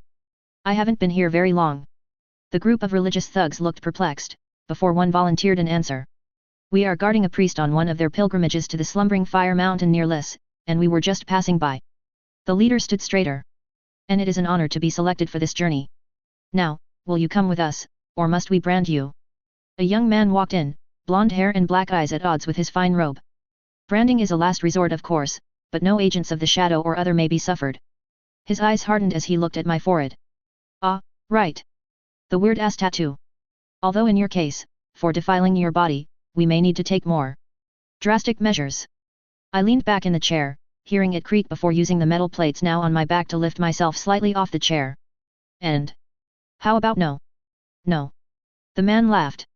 Wow, he had a punchable face. Yeah, you know the type. You cannot fight 6 men and my faith protects me from witchcraft. No fighting in the bar. Hoshi came out from a back room, carrying bottles. He set them down, looking much sprier than he did yesterday, and jabbed his finger towards the group. Get out.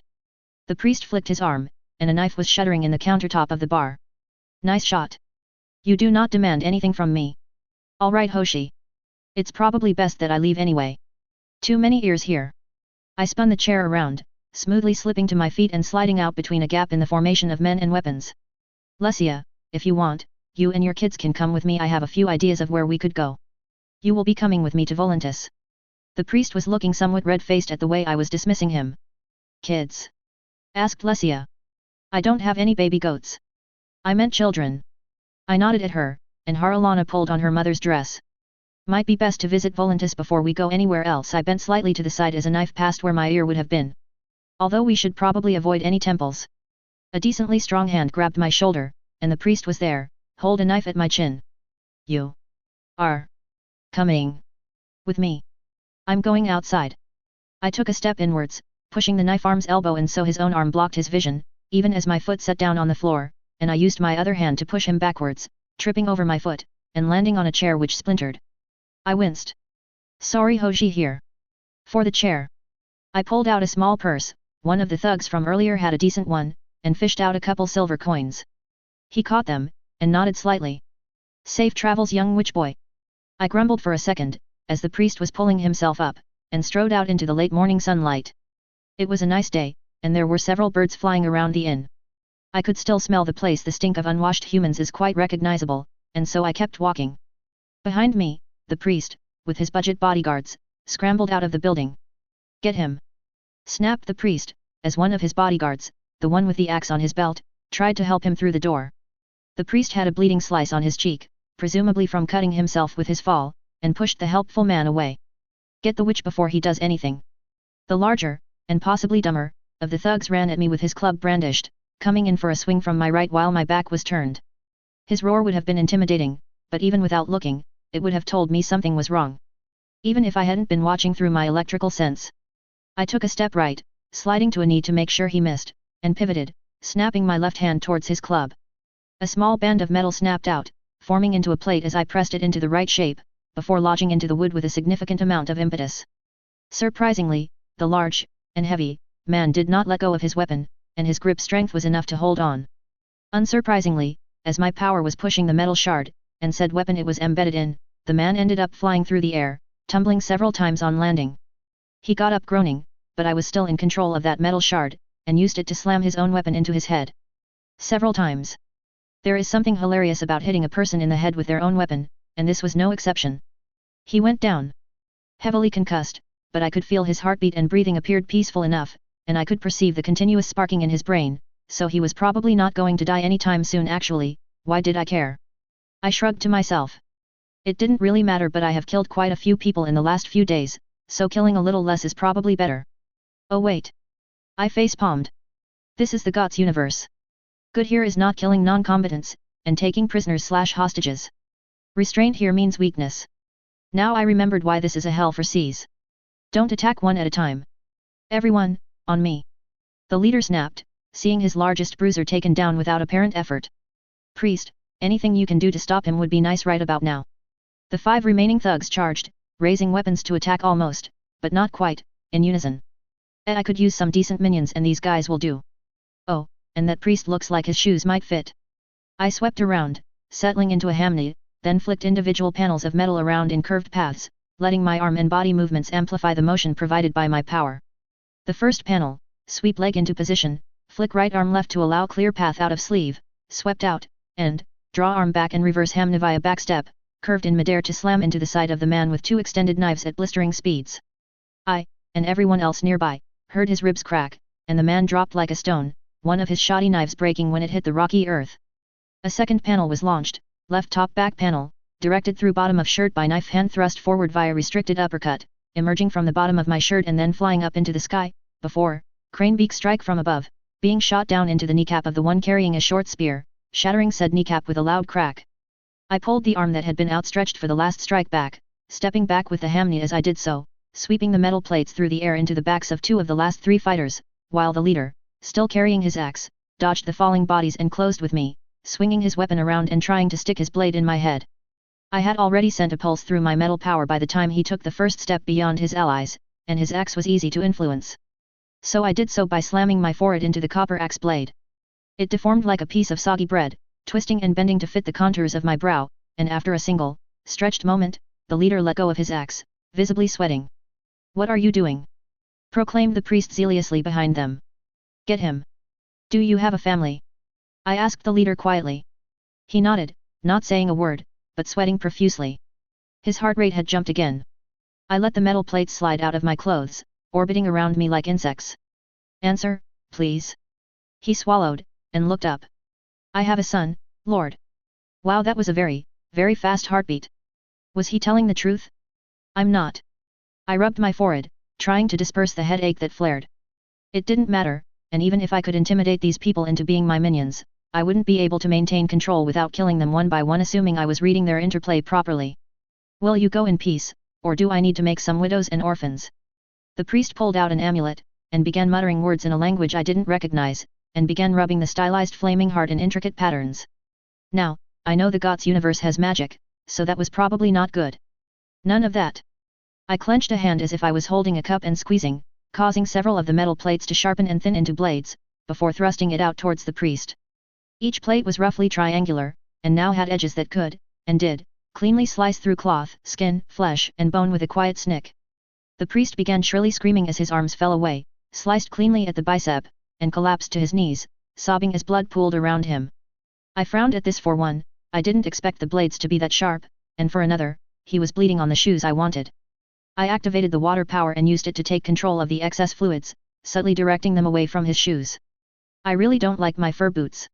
A twist of my wrists directed the blood to stop leaking, snap freezing into a spiked disc that kept him from immediately bleeding to death. He kept whimpering, trying to crawl into the fetal position while keeping his stumps from touching the ground. "Why, Lord? Why did you forsake me?" cried the armless priest. "Please, spare me!" cried the leader, who was cowering, prostrate on the ground. His distorted axe was spinning, slowly, on the ground. "I was just in this for the money. I need it for my children." The man with the broken kneecap groaned behind him. "Rocco's isn't lying, we were all in it for the money." "You heretics!" groaned the priest between sobs. "You said you were honored to escort me to the temple for the Lord of Light." I flicked an open grasping hand, sending a metal plate spinning around to slam over his mouth, and seal in place as the metal thinned out to wrap around his head. Be quiet. Now. I tapped the ground with my foot, separating the rocky earth into grains of sand around the newly identified Rocco's legs, letting him sink down into the soil for a moment before it hardened. Luckily for him, only his legs from the knee down were engulfed in the impromptu quicksand. Rocco, was it? The struggling man nodded. You said you were in this for the money. He nodded again. Do you really have any children? He hesitated, and my earth sense felt his heart rate skyrocket. No lying. I let a couple more plates drift from beneath my clothes, each plate orbiting the others. He sighed, and shook his head. No. I do not have any children. He sounded defeated. That I know of anyway. All right. Any of you have children? I looked around at the rest of the thugs, who refused to answer me, and the priest decided to roll his eyes in my general direction. Oh, well, in that case. A couple swift hand gestures pulled the plates I had used to fight back spiraling towards me, slicing through what I could feel were small purses, the coins flying towards me as well, the metal power easily spreading out and linking to the small numbers of currency. 1 gold coin, carried by the priest, 11 silver coins, and 20-something copper coins.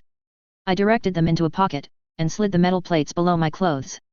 The face restraint came at a beckoned finger, spinning to remove any biological material before folding a few times to put its inside on the outside, then slipping back into place on my back. You're going to let us go? Asked Rocco's hopefully, perking up despite the fact that he was partially buried in the earth. Will you promise, truthfully, to follow all my commands? I frowned as I felt their heart rates jump at the question. Will you pledge your loyalty, your lives, and all you are to me and my will? The big man I had knocked out with his own club stirred, and tried to stand, only to sway and nearly fall over.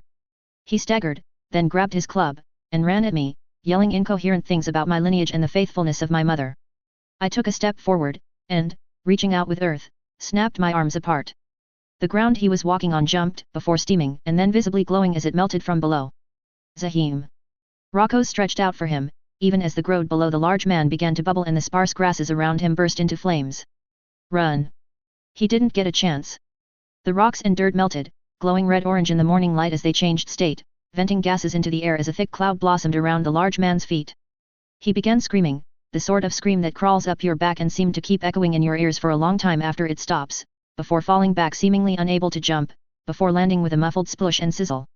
He kept screaming, even as he sank deeper into the lava, convulsing little by little before finally going quiet, having submerged only an inch or so, with steam coming out his eyes, ears, and nose.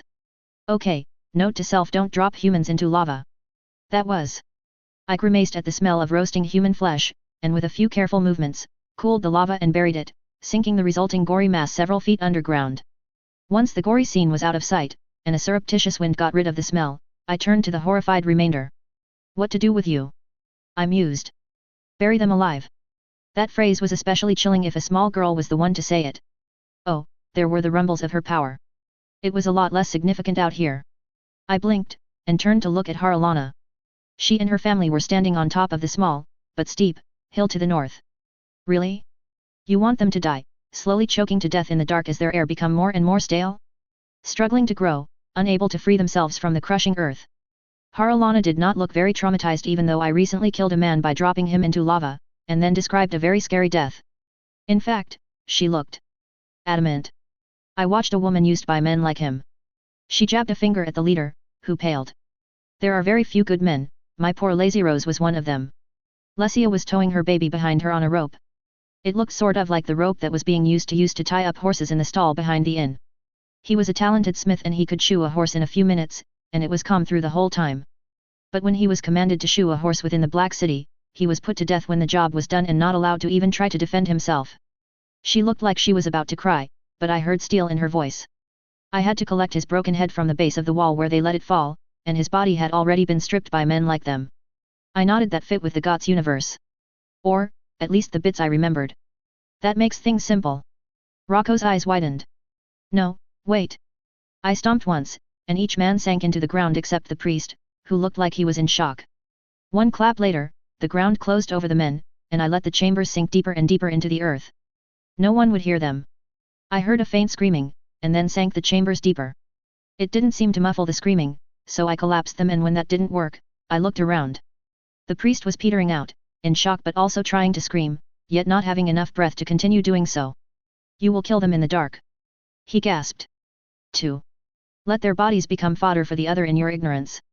If the White Walkers can reanimate pulped mush, then we have more trouble than I can probably deal with. I snarked, before using a flicker of metal to lift the copper axe, its hilt shattered and falling away even as the singular piece of metal hovered in the air before me, slowly folding into a ball under constant pressure of my power. Now, about those shoes.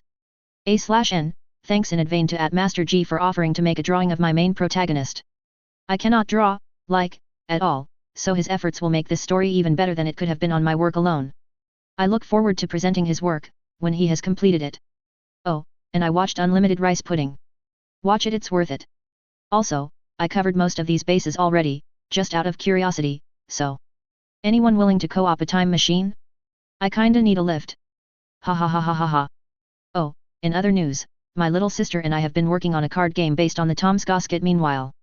It's taken a little time, and we are going to start gammy testing in a week or so. With that, as always, I hope you all enjoy the chapter. As usual, I love to read your comments, and if asked a question I will answer it to the best of my ability assuming it's appropriate, and relevant to the story in question.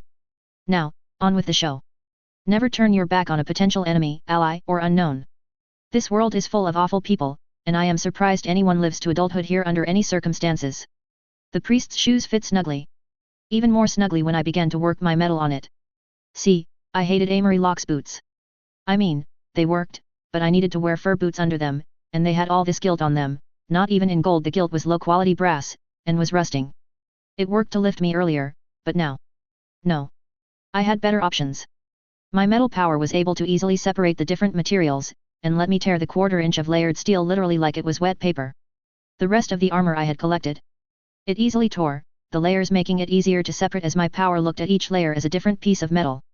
I had to spend a little time refolding the different pieces to decrease the surface area, increase the thickness, and then using both metal and electricity to compress the materials even further, until I had more than my own body weight in armor plates, each triangular and 5 centimeters on a side. Now, that would have been a problem, as this took some not insignificant time if we hadn't stolen the wagon that the priest had been using for his pilgrimage. It was large enough for me to have the bike in the back, and send the metal dust around the wagon to rebuild it with metal shocks, axles, and spring tires that actually worked rather well on the smoothed, stony ground. About half the metal was used, but I didn't need those swords. I kept one greatsword, but the rest were reshaped and formed to the parts needed for this wagon to work well enough. Thankfully, the draft horse that had been harnessed to the wagon was more than strong enough to pull the extra weight of humans, metal, and spiders.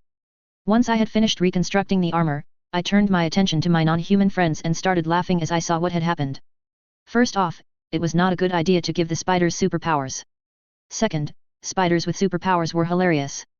I took the opportunity to pet both the egg and the other spider lady. The power all three gave me was malformed. It had elements that were hard to quantify, and while I was able to exert it, it didn't have the crispness of the other powers. It could barely make a stalk of hay move under my direction, and it gave out in moments, exhausted. Still, that was enough to tell me 3 important things. First off, I can't properly collect powers from non-human conduits.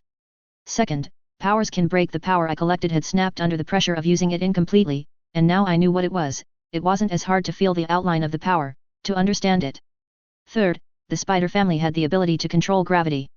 Sure, it was only in a limited area around them, literally 20 centimeters or so in radius, but that was more than big enough to lift them off the ground. Moreover, as the spiders now had localized control over gravity, they could effectively fly. This was more than a little strange, and I momentarily had flashbacks of flying spiders in memes as I watched Spider Bro and Lady carefully weave a net that they attached to the back of the wagon, with their still airborne egg trapped inside. Actually, that reminds me. I still need to give them names, don't I? I shuffled over to the spiders, who, having finished setting their net in place, were stacking the remaining bird cocoons to the side. They turned and looked at me, and I petted Spider Bro. Your name is now Anansi. Then I went over to Pet Lady, who began to taste my finger with her petty palps. And you are now Charolette. The spiders gave each other a sidelong look, then went back to fussing over their egg. At least they have heard their new names. I turned back to look at Larazi, who was relaxing at the reins while absently causing a small flame to fluff into existence in his cupped hand. Hey Larazi, where are we going? I mean, we had headed along the seashore slightly, before turning abruptly northeast, but since I didn't have a map. Floof. Mom has a sister in Valisar, and we might be able to find work there. He replied, flexing his hand again. Floof. This is really hot. Well, yes, it is fire. I deadpanned, letting my electrical senses stretch out. I mean it's really impressive. He sighed. Floof, how do you keep from just doing this all day? I don't. I leaned back, and closed my eyes, feeling the other people in the cart. Lesia was dozing, her baby looking around at the world with the unlimited curiosity all babies had. I could feel the baby beginning to manipulate their air around him, and it was amusing. Your power is not just for manifesting the element, it also lets you feel the world how that material would. Haralana, try it. Haralana looked into the cart she had been staring out at the world move past, still levitating the rock. How? I pointed at the rock.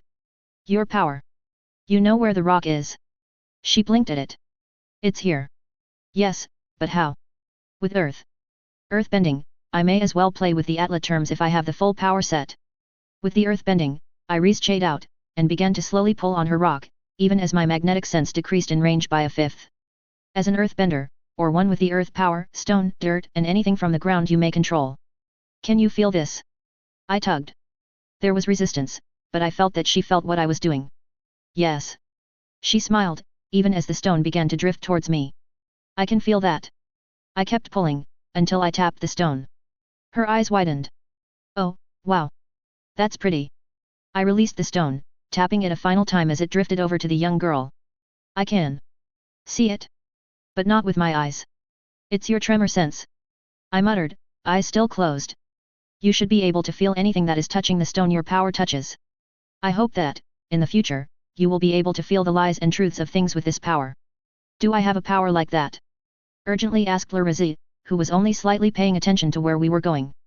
Can fire do something similar? Maybe. I shrugged, my eyes still closed. I wouldn't test it now though. This cart is made of wood, after all. His expression could only be called disappointed, so I relented. If you can find a place that we can camp, and that you won't start any forest fires, then we can practice doing more than just summoning flame. I opened my eyes, and blinked at the colors. None of the power senses had colors, although they did have gradients.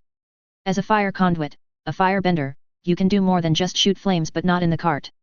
I trailed off as I felt several living humans far ahead, all hiding in bushes, and waiting with arrows notched. Of course, that was over 2 kilometers away, but there was a man walking along, seemingly oblivious to the upcoming ambush, and he had a small short sword on him, so it would be interesting to see what he did. Up the road ahead of us, there is an ambush. That roused Lesia, who blinked for a moment, before pulling out one of the knives she had looted from the priest. Well, that I looted, but I had no problem with her having a weapon. It's not for us, but some guy with a sword and a musical instrument? Yes, he's going to walk into the trap in a moment. Then the man pulled out his instrument, a harp, and began playing. Both I, and the bandits, were confused right up until the point where the bandits began to fall over, one after the other like dominoes, paralyzed. The bard walked over, slit their throats quickly and methodically, then turned around and continued back up the road he had come. And he just paralyzed the bandits. I said at normal volume, before muttering to myself. Right. Magic is a thing. Hey. I wonder if I can drain it. Year 283, after conquest, late autumn of a long summer, 3 days after the fall of King's Landing. Queen Rilla Targaryen was tired. Very, very tired. She had dealt with a lot, she thought, in her life. Marriage to her brother, of all people, then having stillborn after miscarriages. She felt the tears well up just thinking about it. All those dead babies. She shook her head, and tried to pull herself out of her thoughts. She was still fighting a war, and she would soon be called to support her husband, the king, in his defense of the city. Thankfully, they still had most of the Royal Navy, even if it was being picked away at by the Lannister fleet. It was doing its job well, not to mention all the goods that their enemy ships relayed to each other that were just that little more vulnerable than anything else to boarding parties. My queen, you seem to have a talent for this. Sir Willem Darry walked in, rather stiffly, and held out a piece of just cured lambskin. Wet parchment fell apart, but the fine leather held its messages well enough, especially if oiled just right. She had learned from her master of ships before an assassin killed him on an attempt on her life. The Manifest FRM, the most recent Lannister ship we collected. Thank you, Willem. She said as the queen unrolled the manifest. Food, water, and scorpion bolts. The ship carried crossbows were huge, devastating, and their shots were expensive. The queen smirked. I think we can afford to distribute these to the ships that are running low at the moment, if all the bolts are the same size as ours use, of course. The knight opened his mouth to answer, then paused for a moment, considering the statement.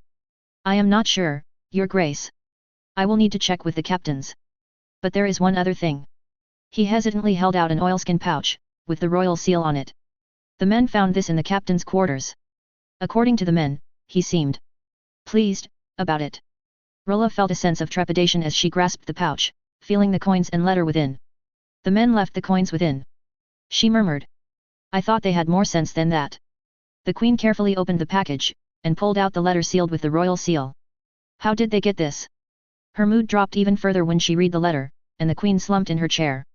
Asterisk. Under direction of the forces commanded by Lord Tywin Lannister, upon the taking of the city of King's Landing and its environs, and witnessed by various other lords, Lord Robert Baratheon has been crowned King Robert Baratheon, first of his name, King of the Andals, the Ronyar and the First Men, Lord of the Seven Kingdoms, and Protector of the realm of Westeros. By the order of King Robert Baratheon, first of his name, King of the Andals, the Ronyar and the First Men, Lord of the Seven Kingdoms, and Protector of the realm of Westeros, hereby and forthwith, King Aerys Targaryen, second of his name, has been executed for crimes against the kingdom, and all who are supporting of his continued posthumous rule are hereby branded traitors to the crown. By the order of King Robert Baratheon, first of his name, King of the Andals, the Ronyar and the First Men, Lord of the Seven Kingdoms, and Protector of the realm of Westeros, hereby and forthwith declares that the House Targaryen is no longer permitted noble status, and from this point forward, they have no rights to land, bannermen, or the rule of any place in Westeros. All assets are to be presented to the houses of Baratheon and Lannister for dissolution.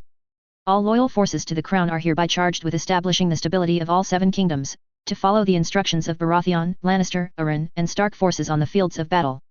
Those that defect to the crown-designated forces will be pardoned of their side during the conflict, and may be permitted to move to other lands if the lord in question has room to allow them.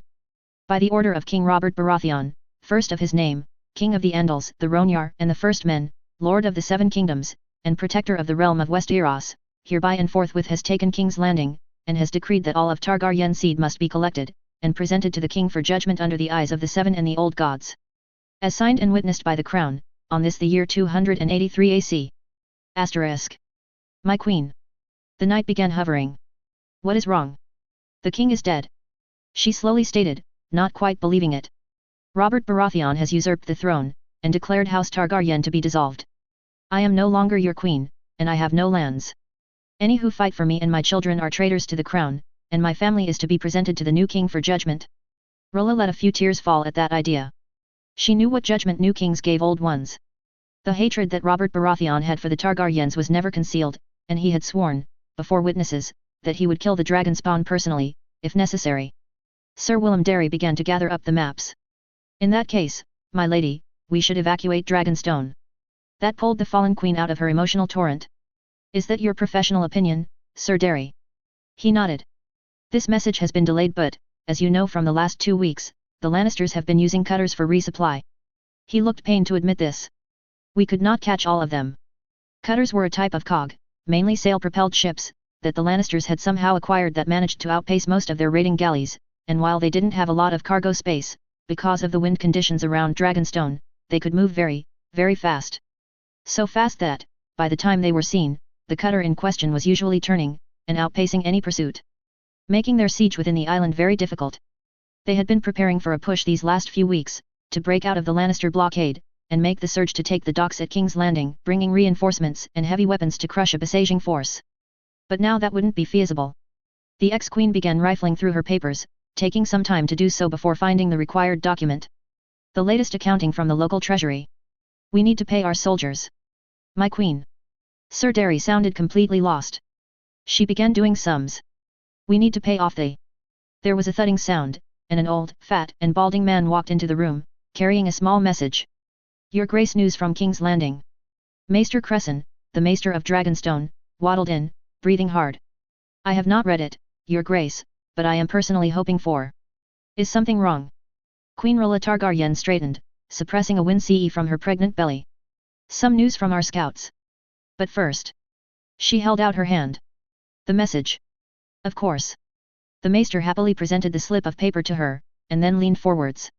I also received this, from the spider. He held out a smaller message. From his personal ravens.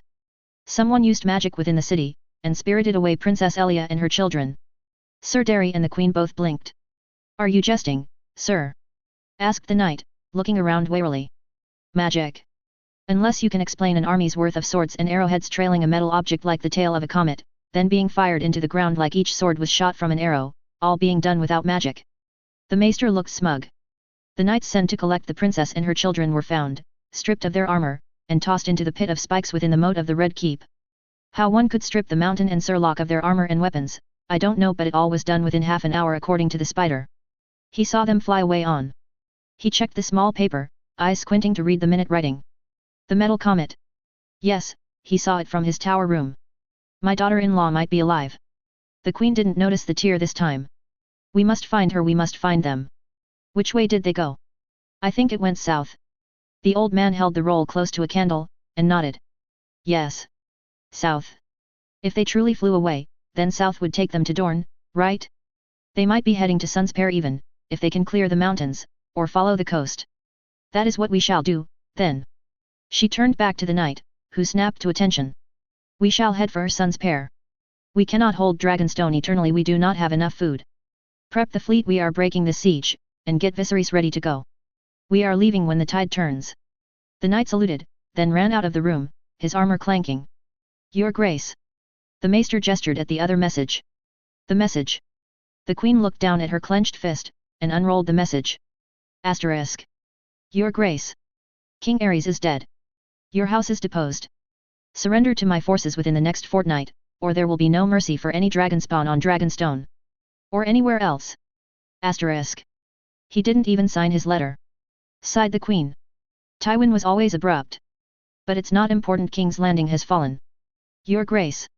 The maester looked worried. Does that mean we have lost? The queen steepled her fingers. Perhaps. But not quite yet. This metal which may be findable, and with that sort of power at our command, there is no reason that we could not take Westeros from the Baratheons, or anyone else for that matter. I wish to find my daughter-in-law, and then we will plan. She smiled, and stood. Pack your possessions, Maester Cresson. It is time to leave. Humans need to remember they are animals. Moreover, they need to understand that if they act like prey, they will be treated as such.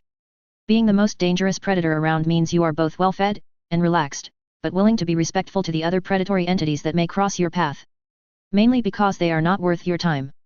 You need to make it clear that you are certainly too risky to tangle with, and give the appropriate respect in turn. Stranger's tits. Cursed Larissa as he achieved some decent airtime, before landing in the stream.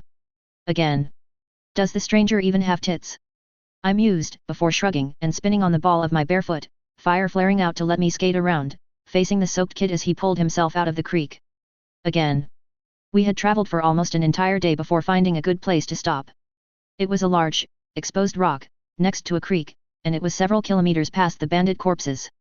The draft horse could move quickly, but as Lesia explained to me over an hour ago, these were often taught not to move above a walk without a command that was unique to each draft horse. I had gotten fed up with the glacial pace, and since we were passing by an ideal location, we pulled over to this stream. It had been a good idea. Lesia could practice moving the water, Haralana could get a handle on her new sensory power, and Larissa was learning how to fall with style. Well, not style, but Rhaig. He burst out of the stream, jumping into the air with a burst of flames, before slamming down onto the slab, hands flaring, and sending a rippling sheet of fire towards me. He really was getting the hang of this, I mused, as I ignited my own blue-white flames, took a step forward, and thrust the open palm of flame into the wall, surging towards me with a calm exhale. The surge of fire looked like a titanic blowtorch as my power thrust forward, parting his hasty strike, and rapidly expanding into a pulse of wind and heat, causing his hair to begin smoking. Larissa flinched away from my strike, and rolled forward over his back. I winced seeing that was not the right way to roll, and came up punching. The surge of fire this time was more focused, so rather than risk being scorched, I sent my will forward, grabbing the flame and causing it to flare blue-white as my power took over his. He immediately stopped projecting fire, and stomped a foot, causing a small puff of smoke. No fair. You said you would only use fire, not some other element. I continued manipulating the fire, letting it coil around my body even as my remaining furs began to scorch slightly. I am only using fire. Not quite a lie, I was only using fire against him. My electromagnetic sense was still at around a kilometer diameter, and I was holding the metal plates next to my skin, but that was more a drain on my focus and powers rather than a benefit. You are just not using the element right. He snorted. You have had this power as long as I have. What would you Lazare stopped talking, as I was suddenly in his face, a pair of fingers less than 20 centimeters in front of his face concentrating a white-hot blade of fire that hissed in the sudden quiet. I lowered my hand, and restrained the urge to smile. He was sweating, and it looked like he wet himself. Fire burns, like life. I extinguished the flame. It needs to feed, and it moves where it can break through. Have you ever seen a wildfire? I asked conversationally. Or better yet, have you ever seen mold? Yes. He looked confused. Good. Fire is not alive, but it does need food like mold, something to grow on, and it breathes, so it needs air. I held up a hand, and let the flame appear there. Your breath and power feed it, and it obeys your will, but so too can other firebenders, like me, hijack it. I casually tossed the tiny fireball at him, and he jumped back, letting the fireball sail past and land in the river with a rush of steam. Remember when I handed you the flame at first? He nodded. Same thing you did, just faster. Start a campfire, then practice extending and retracting your will. I turned to Haralana, who was sitting behind a large rock. You can see me, right? Yup. Came the excited voice from behind the boulder. Easily. This is so pretty too, the ripples all tell a story. They do, don't they? I let the fire go, and reached for the earth, and the world erupted into ripples. This sense was only eclipsed by my own electromagnetic sense, and between the two I was amazed at the compounded detail. Now it's your turn. Come on out, everyone should know how to defend themselves. I held up a hand, and closed my eyes. And no peeking. She grumbled, but walked out with her eyes closed. Good. Now, can you throw a punch? She shrugged. Well, show me. The 8-year-old punched once, and while her form wasn't bad for a child, this was the planitos.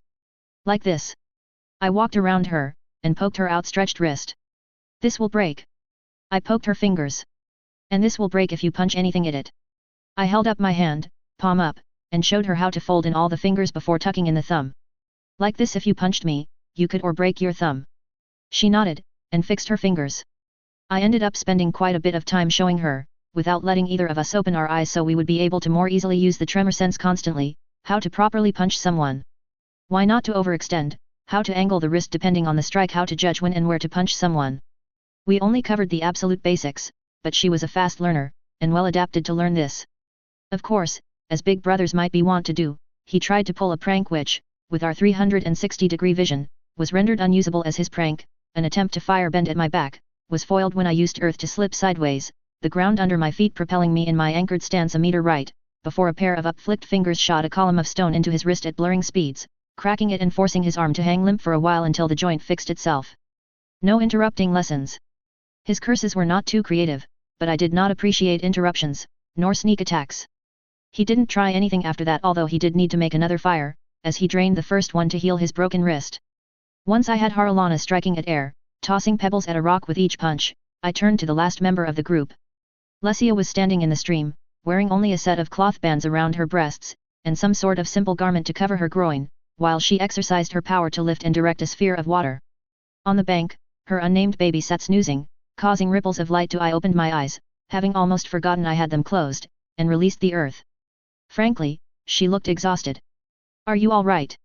I asked, leaving my shirt and furs behind, and levitating the metal plates into a loose circle above my head. You look tired. The mother of three sighed.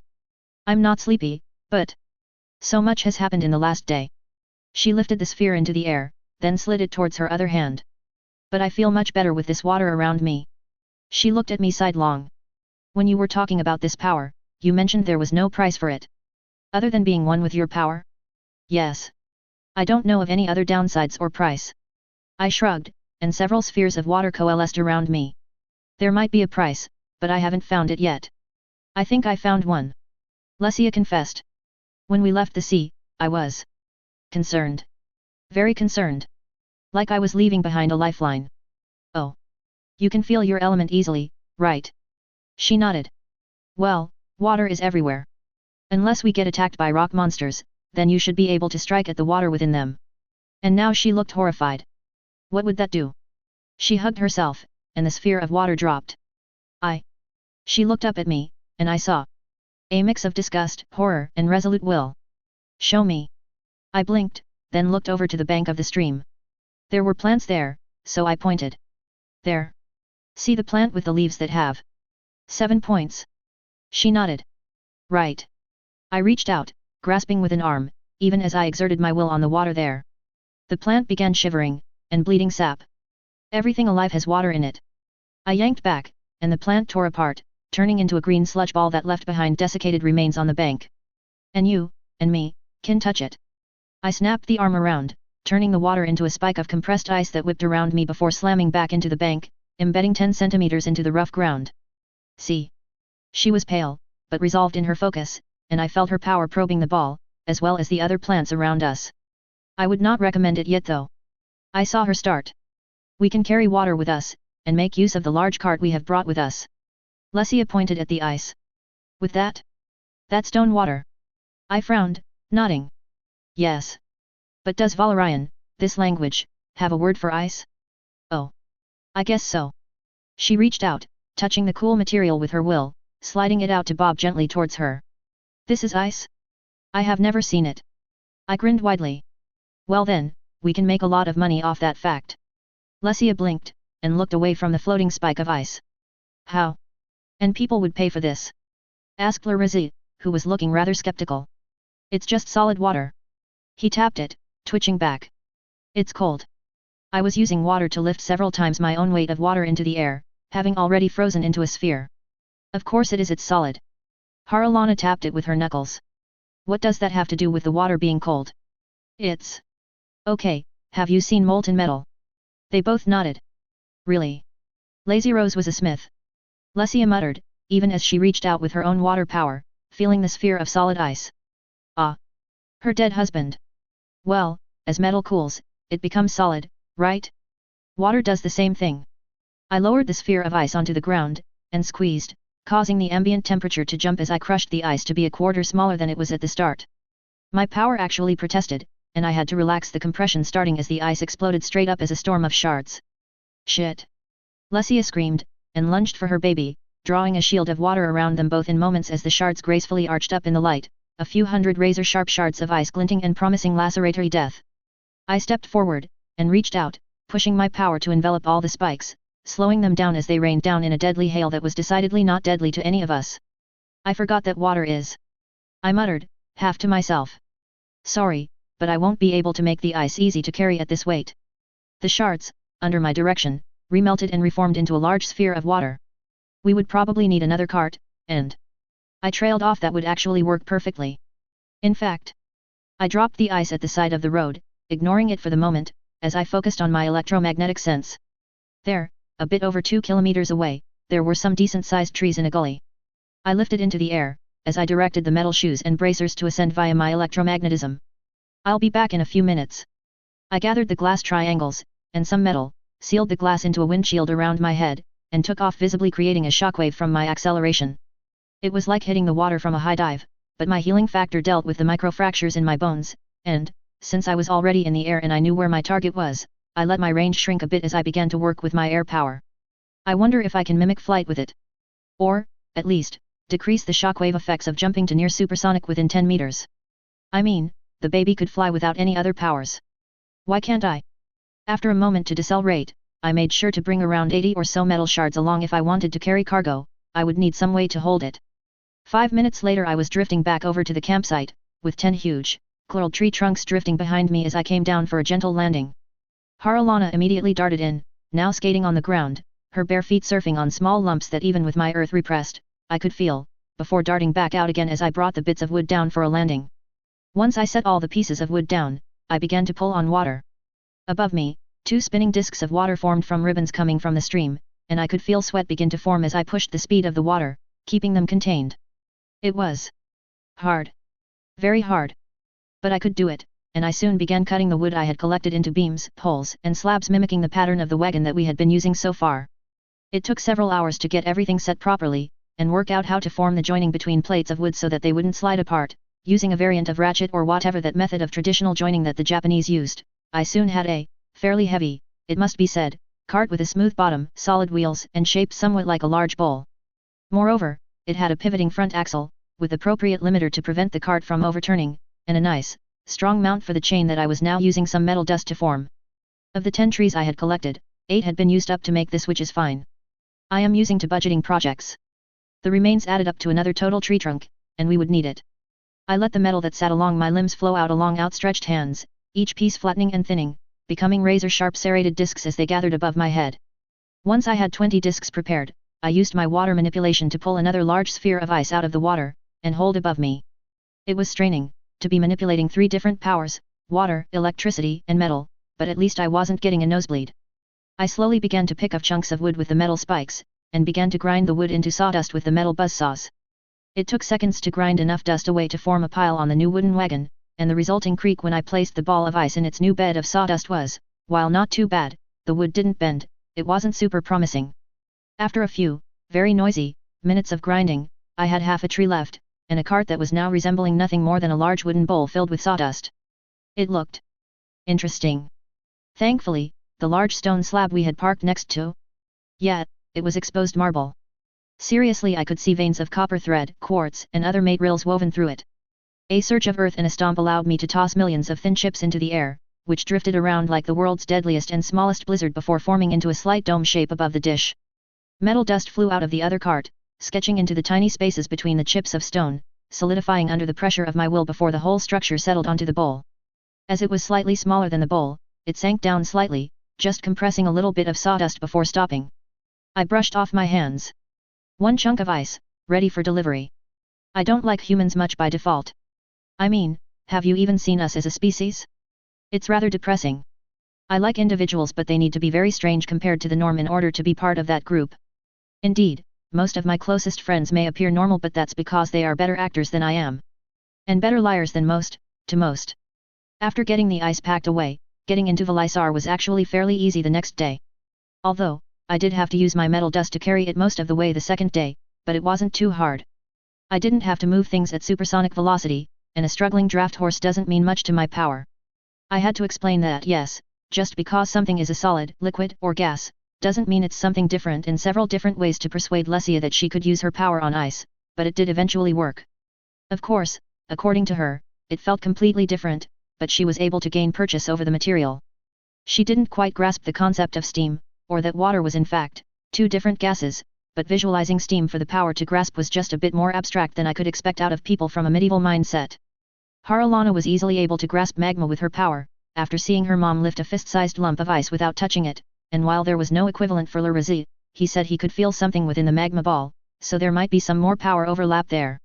The baby still couldn't speak, but he was having fun tossing around small gusts of wind, so I didn't try to experiment too much, although he did start up small tornadoes at times, but I could smother them with little effort before they became visible, so no problems there. As I had remarked though, getting into the town or city, I wasn't sure of the terminology here was fairly simple. Lesia directed us up to a checkpoint. We waited in line for an hour or so before we were let through by 2 bored guards, who merely asked where we had come from. Lesia's response seemed a bit over the top, as she began to describe, in detail, the location of the inn we had left via the moon, the sun, the relation to the Orange Coast, that place I met them, evidently, and several other small towns and cities. About halfway through, by my guess, the guards stopped her, and one of them made a mark on a slab of slate with some chalk, before letting us in. The city itself was rather pretty. Once you ignored the smell of the streets, human feces and rotting material, but it wasn't as bad as King's Landing was, even from the air, that city reeked, and needed to be cleansed with nuclear fire.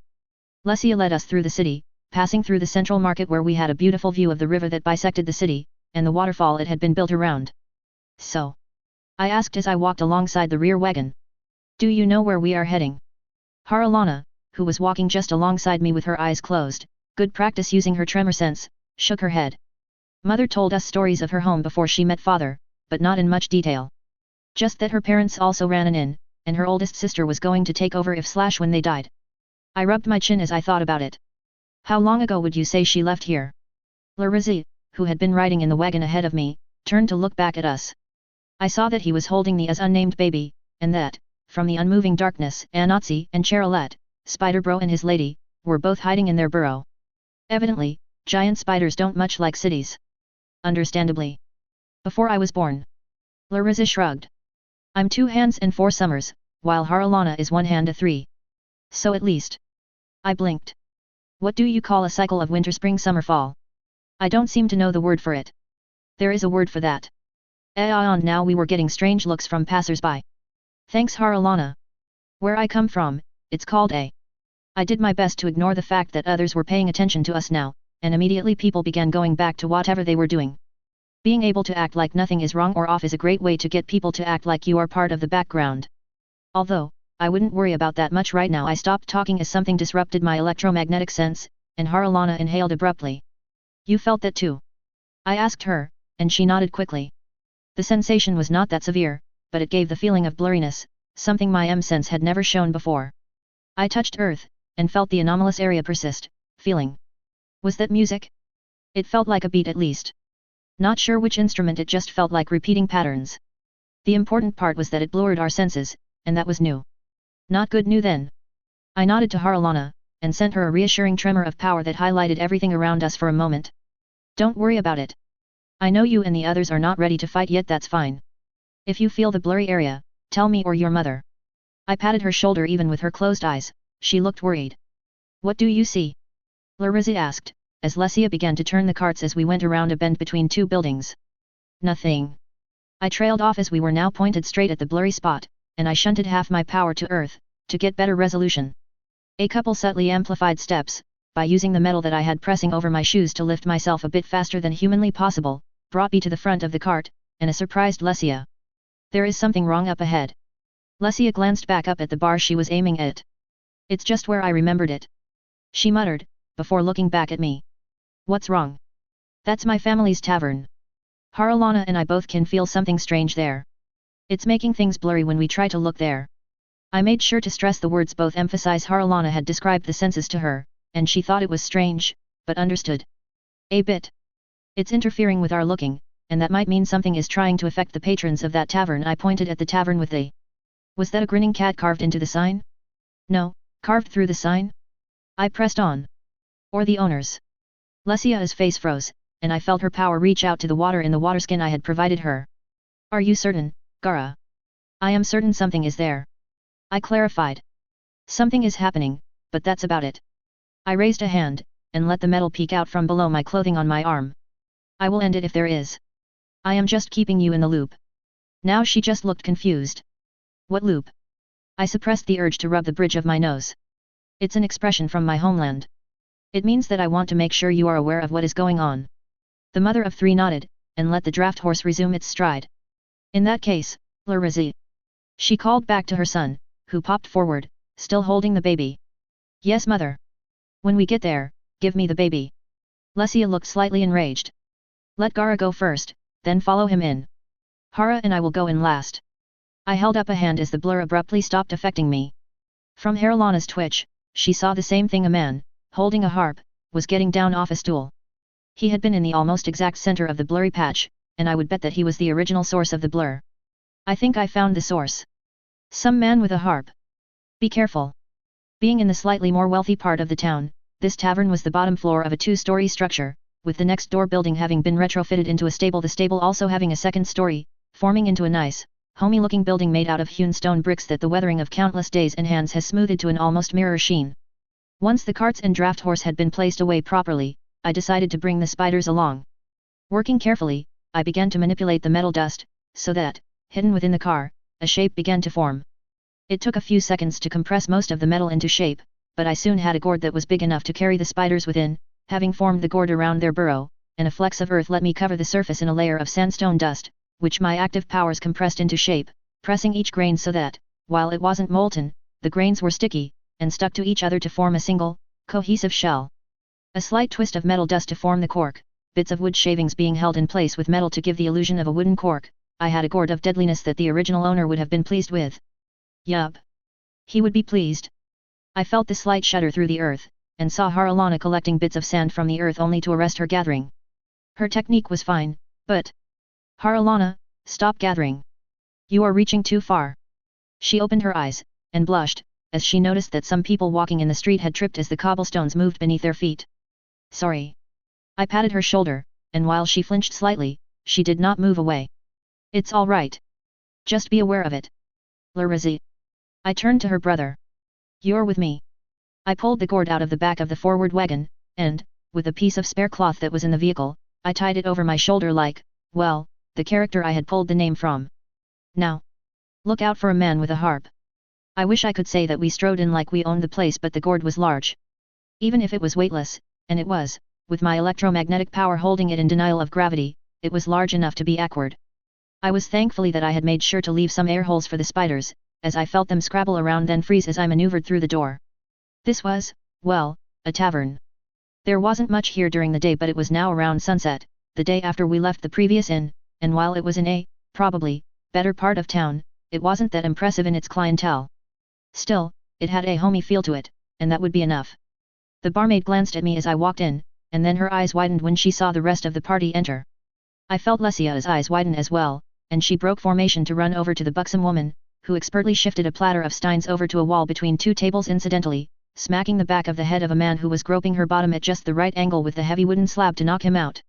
As the two women embraced, there was a loud thump as forehead met thick wood surface, courtesy of the now unconscious groper. I had to hold in my laughter, and man was it hard. Lesia. How have you been? Gushed the barmaid, before she looked down at the bundle that Lesia was carefully holding with one arm. And is she yours? She's so cute.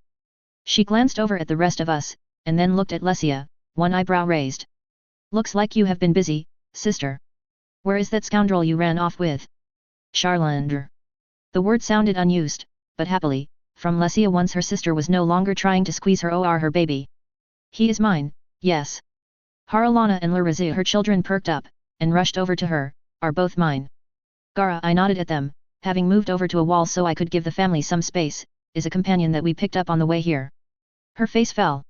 Lazy Rose, my husband, he's dead. Mom said he wouldn't live for long, so you got some decent time with him. That was the wrong thing to say, and Charlander was suddenly holding her crying sister. That's not. Charlander sighed. Come on, there's a room in the back. You kids, come too. She began to pull her sister away, and the bartender looked suddenly uncomfortable. Charles, he began, looking around at all the dismayed toughs and others who were now staring at their drinks, before sighing. I'll hold down the bar. Come back quick. Sure, Sally's when my sister is feeling better. Charlander rolled her eyes, and pulled Lesia through a curtained door. I waited until the children followed her in, before turning back to look at the bar, and noticed that a man, with a harp, was currently counting coins on a table. He had a decent number of copper coins, and as I watched he exchanged them for a single silver coin. What was the exchange rate for coinage around here anyway? Actually, how did the economy around here work? If I remember this right, for every human in a city, there were usually 5 or more working farmers at least, before the Industrial Revolution. And number, and number. I had to resist screaming as the bard strummed his harp, causing all of my elemental senses to briefly go haywire. Behind the curtain door, I heard the still unnamed baby wake up, and begin crying. The pain began to quickly recede, but I had not expected that. I felt a shudder as Lesia's power reached out, briefly grabbing hold of the water in the mead around us and beginning to move before I managed to grab hold of it, stifling the movement. Then all the torches flared as Larazi pulsed on impact with the ground, and I wasn't able to grasp the flames that erupted from the torches on the walls, but I was able to prevent too much damage from being done to the building. There was still a flash of flame that culminated in blue before I stifled the flames in question. Haralana, thankfully, didn't cause much of a visible reaction nearby, but she did cause a house 2 buildings down to wobble slightly as load-bearing walls cracked.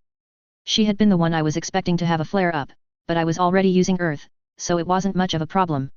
It was at this point that I realized that the tavern had gone silent, save for the now merry crackling of the torches in their sconces. I blinked. Did everyone else just see that? Or was it just me? One person in the tavern chuckled after a minute or so of silence, and that broke it. Cries of "Struth good, I'm not mad. And are ya sure ya didn't put mushrooms in the beer?" Followed even more laughter, and the bartender scowled at the bard. "Nice Ciro, what are you playing at?" grumbled the barkeeper, who pulled a spiked club, ringed with rather sharp chunks of steel that looked like they were taken from broken swords that had been shoved into the wooden club, from under the bar. "I told you no magic in here." The now named bard looked rather concerned. "I don't use magic in here. I need this spot. Come on Sally's, I didn't do that. That earthquake or flaring fire. That's red priest crap." The bartender tapped the club against one meaty hand, then shrugged, before sliding the club back below the countertop. "I see. But this is your last chance." I took the chance that a groveling magical bard provided, and slipped into the back where Lesia, Larazi, and Haralana were all having trouble standing as their senses were, if I was interpreting things correctly based on how much I had to restrain their power surges. Haralana felt like everything she had known up to this point was pain, but she stayed standing.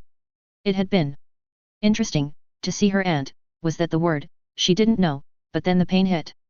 Her brother Larazi was doing no better. He was visibly sweating, leaning against the white-colored wall, and small flames were dripping from his eyes like burning tears.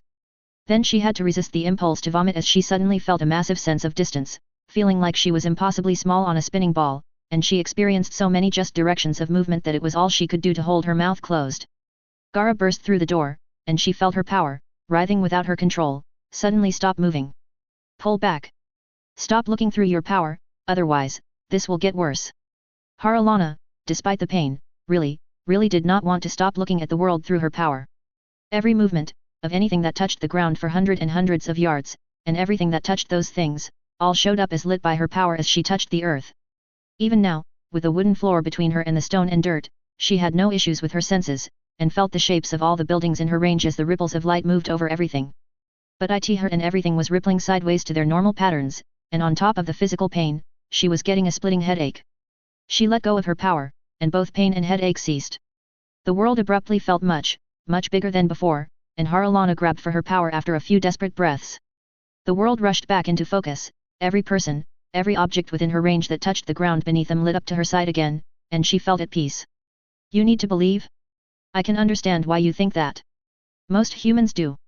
But you do not need to believe in anything. All those religions? They started when someone tried to explain the moving of the sun, the changing of the seasons, and many other things found in nature. But that's the thing, regardless of your belief, things fall. The stars spin. The moon will wane and wax. Unless you have way more power than any of those things, they will continue to act in the same way time after time. Even if you do manage to temporarily, say, arrest the tides, the forces behind them will continue to work, unabated. All of those things? Those properties about the universe that seem so mysterious now? I can teach you about them. How they work, and how to discover the rules behind them on your own. With that, you do not need religions, their purpose is now gone, once you know to ask the right questions. Yet, most of you will ignore this. I know most of you will ignore this, because belief is tempting. It is safe, secure, and familiar. But also remember this, reality does not care about your beliefs. And neither do I. Deep in the temple of the Lord of Light in Volantis, in one of the rooms granted to the priesthood, a fire burned. Every room that was reserved for the initiates to the priesthood shared a fire with multiple initiates. The priests would not stand to share a personal fire. In one of those rooms, a woman wearing very little, with bright red hair, stood over her fire. Melisandre was rather concerned. Yes, that's the word for it. Not mind-numbingly terrified. In the last day, her visions had vanished. She could preform the spells, invoke our healer, sacrifice as many people as she got her hands on, but the future was now uncertain. Treacherously uncertain. Her shadow-bound spells were stronger than ever though, and as night fell, she felt the heat of the day, the heat that our healer gave freely to his worshippers, give way to the writhing darkness that all shadowbinders could feel. She was afraid. The shadows that shadowbinders could feel, they had wills and intentions of their own. They wanted. Spells should not want things, they should just obey. But now, the smaller shadow beasts, the shadowy vermin that all shadowbinders learned to summon, usually with a blood sacrifice, could be willed into existence with a single drop of blood. She bit her lip, and spit a drop into the palm of her hand, and smiled as the feeling of happiness flowed through her from the small creature in her palm as it sipped at the blood. At the freely given blood. Melisandre stopped smiling as the tiny insect-like shadow beast finished drinking, and held itself at attention. Feelings of expectancy, happiness, and purpose echoed from its minute mind. She could feel the seething hunger in its mind, barely held back by the spell and her will. Given half a chance, she knew the tiny bug would escape and feed, and it knew it too. With a not insignificant stretch of will, she pulled on our healer's flame, feeling the still weak flame of the sun god into her palm, obliterating the shadow beast in a bright flash of purifying light. The minute pulse of energy she received from the sacrifice of the shadow beast was nowhere near enough to fill the void that its summoning had wrought, but she felt that our healer was pleased with her sacrifice. Then she felt a presence slide over the land. It was one she had felt before, back when she was still young, in mind, and was willing to explore and learn all magic to further the glory of the Lord of Light and smite all heretics. It was one of 9, and if they were searching for something, she would not be able to do anything but comply. She owed the 9, and the one who controlled them, far too much not to meet with one of the 9 in person. With a groan, Melisandre began the long walk down to the entrance of the temple. There was always a chance she would get lucky, and one of them would be in a talkative mood. It would be better if one of the 9 didn't kill off any of the fiery hand. It took too long to train them up to standard, and they were expensive on top of it. 15 minutes later, she was standing with a procession of other priests, each one holding flames in their empty palms as a sign of both their faith and solidarity. They had all felt the oncoming presence of one of the 9. Melisandre had managed to argue for the priests not to attack before the one did, and had managed to do so despite the numerous objections that all of the other priests had regarding the unclean one, by dint of explaining that, in the event that they did attempt to harm the one, their father, the ring maker, would descend upon their city like he did descend upon the V's Duthrak several hundred years ago. The Dothraki had once been more than marauding bands, and had a thriving slave-taking culture. Now though, only women who had their husbands die or young children could enter the city at all. Her musing was brought short as she heard horse hooves clattering on the road towards them, and Melisandre pushed more of her waning power into her hand's flame, making it surge slightly higher than that of the other priests, a signal that they should let her do the talking. The rider came into view, coming out of the darkness, and not even Melisandre could restrain a shudder as she saw one of the 9. She had seen all 9 of them exactly once, and the only way to tell them apart was by comparing their masks when they were right next to each other. Seated upon a black horse, the rider rode side saddle, as all the 9 were female, her long black cloak and robes flapping in the wake of her passage silently, even as the firelight glinted off of the black gauntlets, black greaves and boots, and, of course, the ever-present mask. Oh, and then there was the horse. It was a dark black, but as it moved the fur seemed to change shade from black to a shadowy grey in mesmerizing ripples. Besides the color, as it stepped through the night its footsteps seemed to be more predatory, and it yawned only to show the triangular teeth that glinted in the darkness, multiple rows of them giving the horse-like creature, because there was no way that was a horse, an utterly alien appearance. It also had 2 long horns, each one curling from the top of the head to spiral down in front of its face, like a single large spike that faced forward.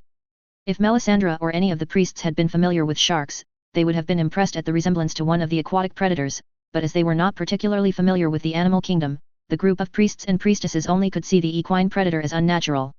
"Little Melisandre, the Red Shadow. We meet again," purred the sorceress. "I have a message for you and your cult from the Ring Maker." Several of the newer priests collapsed, their flames snuffed out as the words of the sorceress wormed into their minds by a magic none of them could grasp. Melisandre raised her flame, willing it to burn brighter. "I accept this message. What does your master wish of us to know?" "There is an anomaly in this world, one who bends lightning and spreads power at whim." Several other priests collapsed, her voice too much for their minds to bear. "We will warn you once until our business is done, the Maker of Rings wishes to speak with this thunder carrier. We are searching for them even now, and we will be taking them away from your cities temporarily." The helmet tilted in a slight nod. "I am glad to see you, Melis. You look stronger than when we last spoke." "Begone, demon." One of the older priests, who still had trouble dealing with what he was seeing, could not stand this any longer. "Begone from this holy place, your message has been delivered."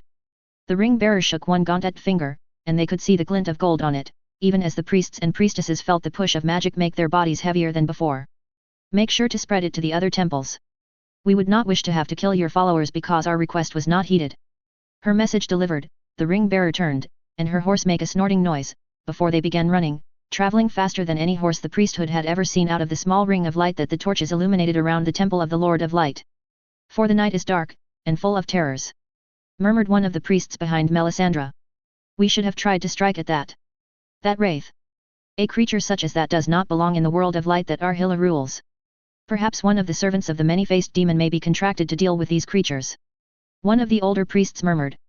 "After all, they are very good at giving the gift as it were, and we would not be implicated if one of them failed." Melisandre walked over to the man who made this suggestion, and held her flame loosely, allowing the hungry burning power to wave where it willed even as she pushed more power through it.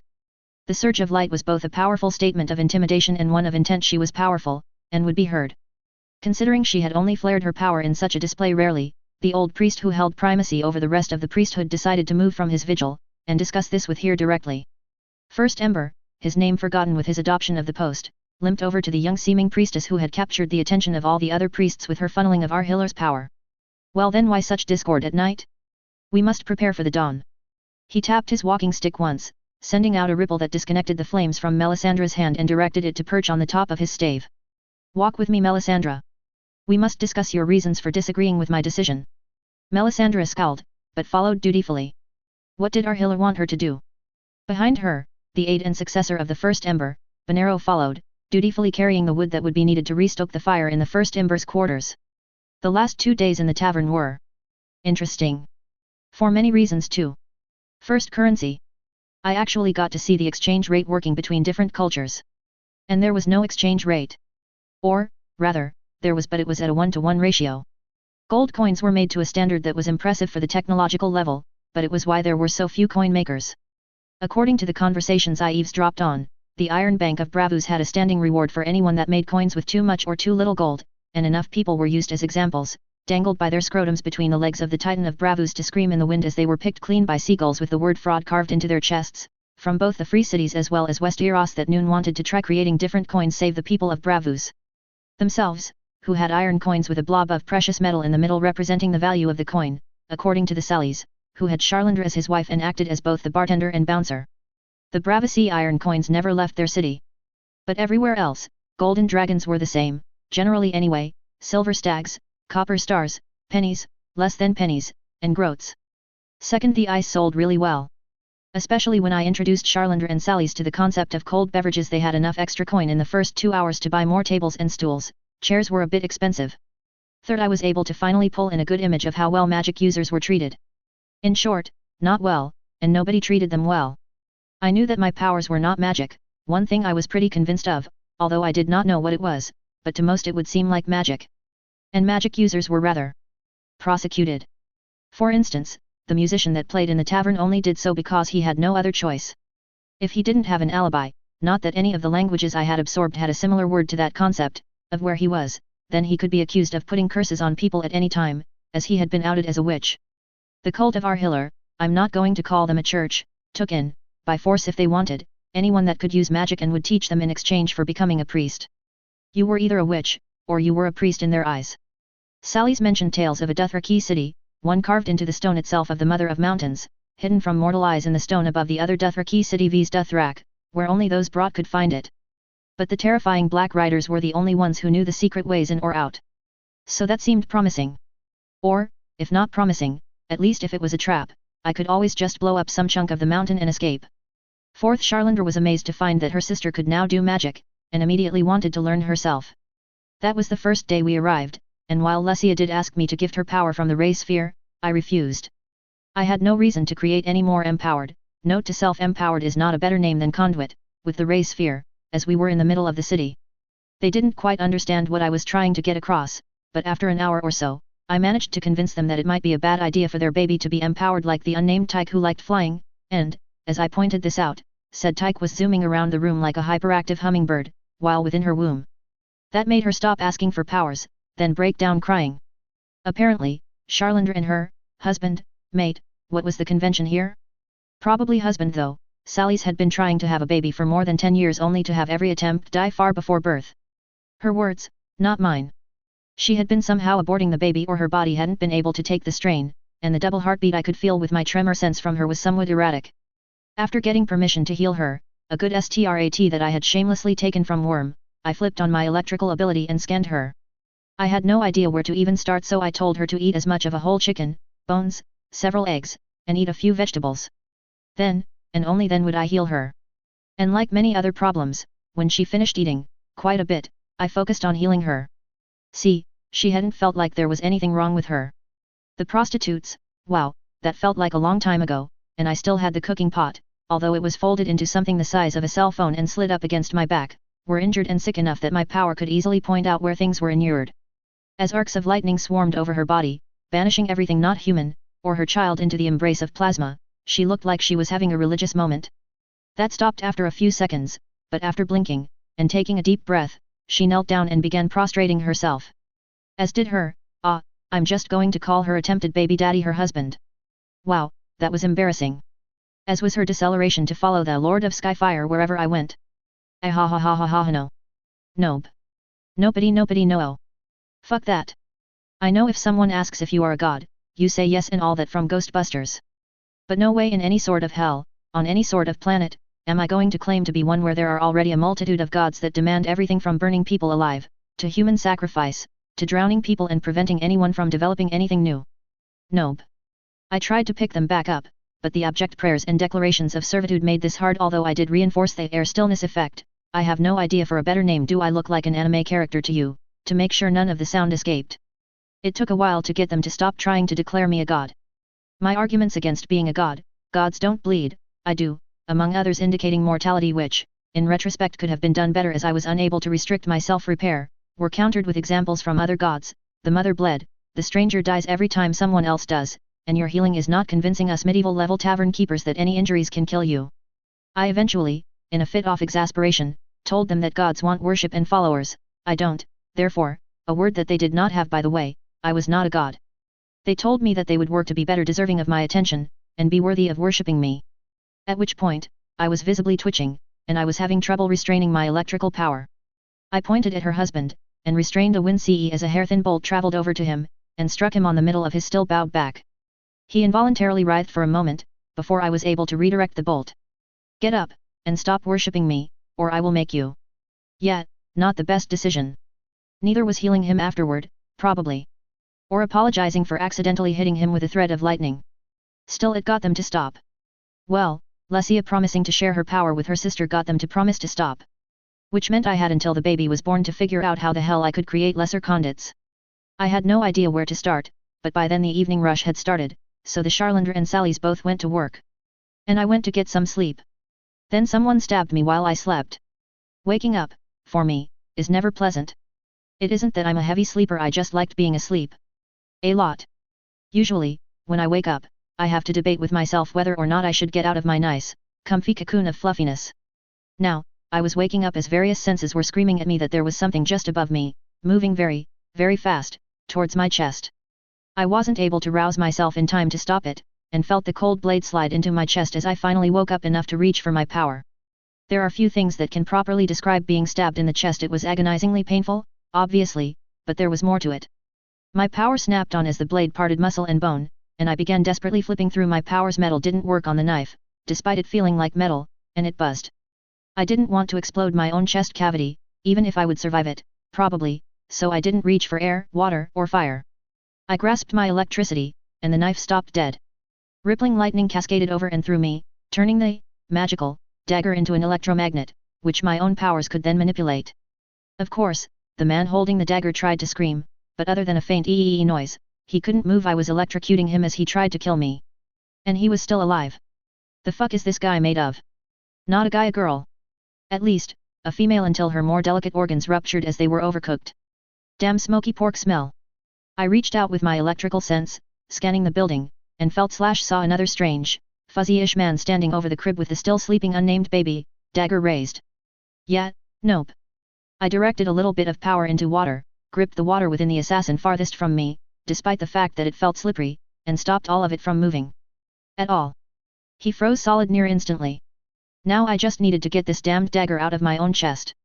Yay. Ow. Ow. OWOWOWOWOWOWOW wow ow ow ow. A/N, so here is the last part I had written up for the new year. Getting taxes done had gotten in my way a bit, but I now have time to proofread, and post, the chapters. I hope everyone enjoyed it. I'm off to do some more work, and then write the next chapter of Outside Context Problem. Oh, and probably post the other stories I listed on fanfiction.net some time ago. I am the original writer, so I can do that sort of thing.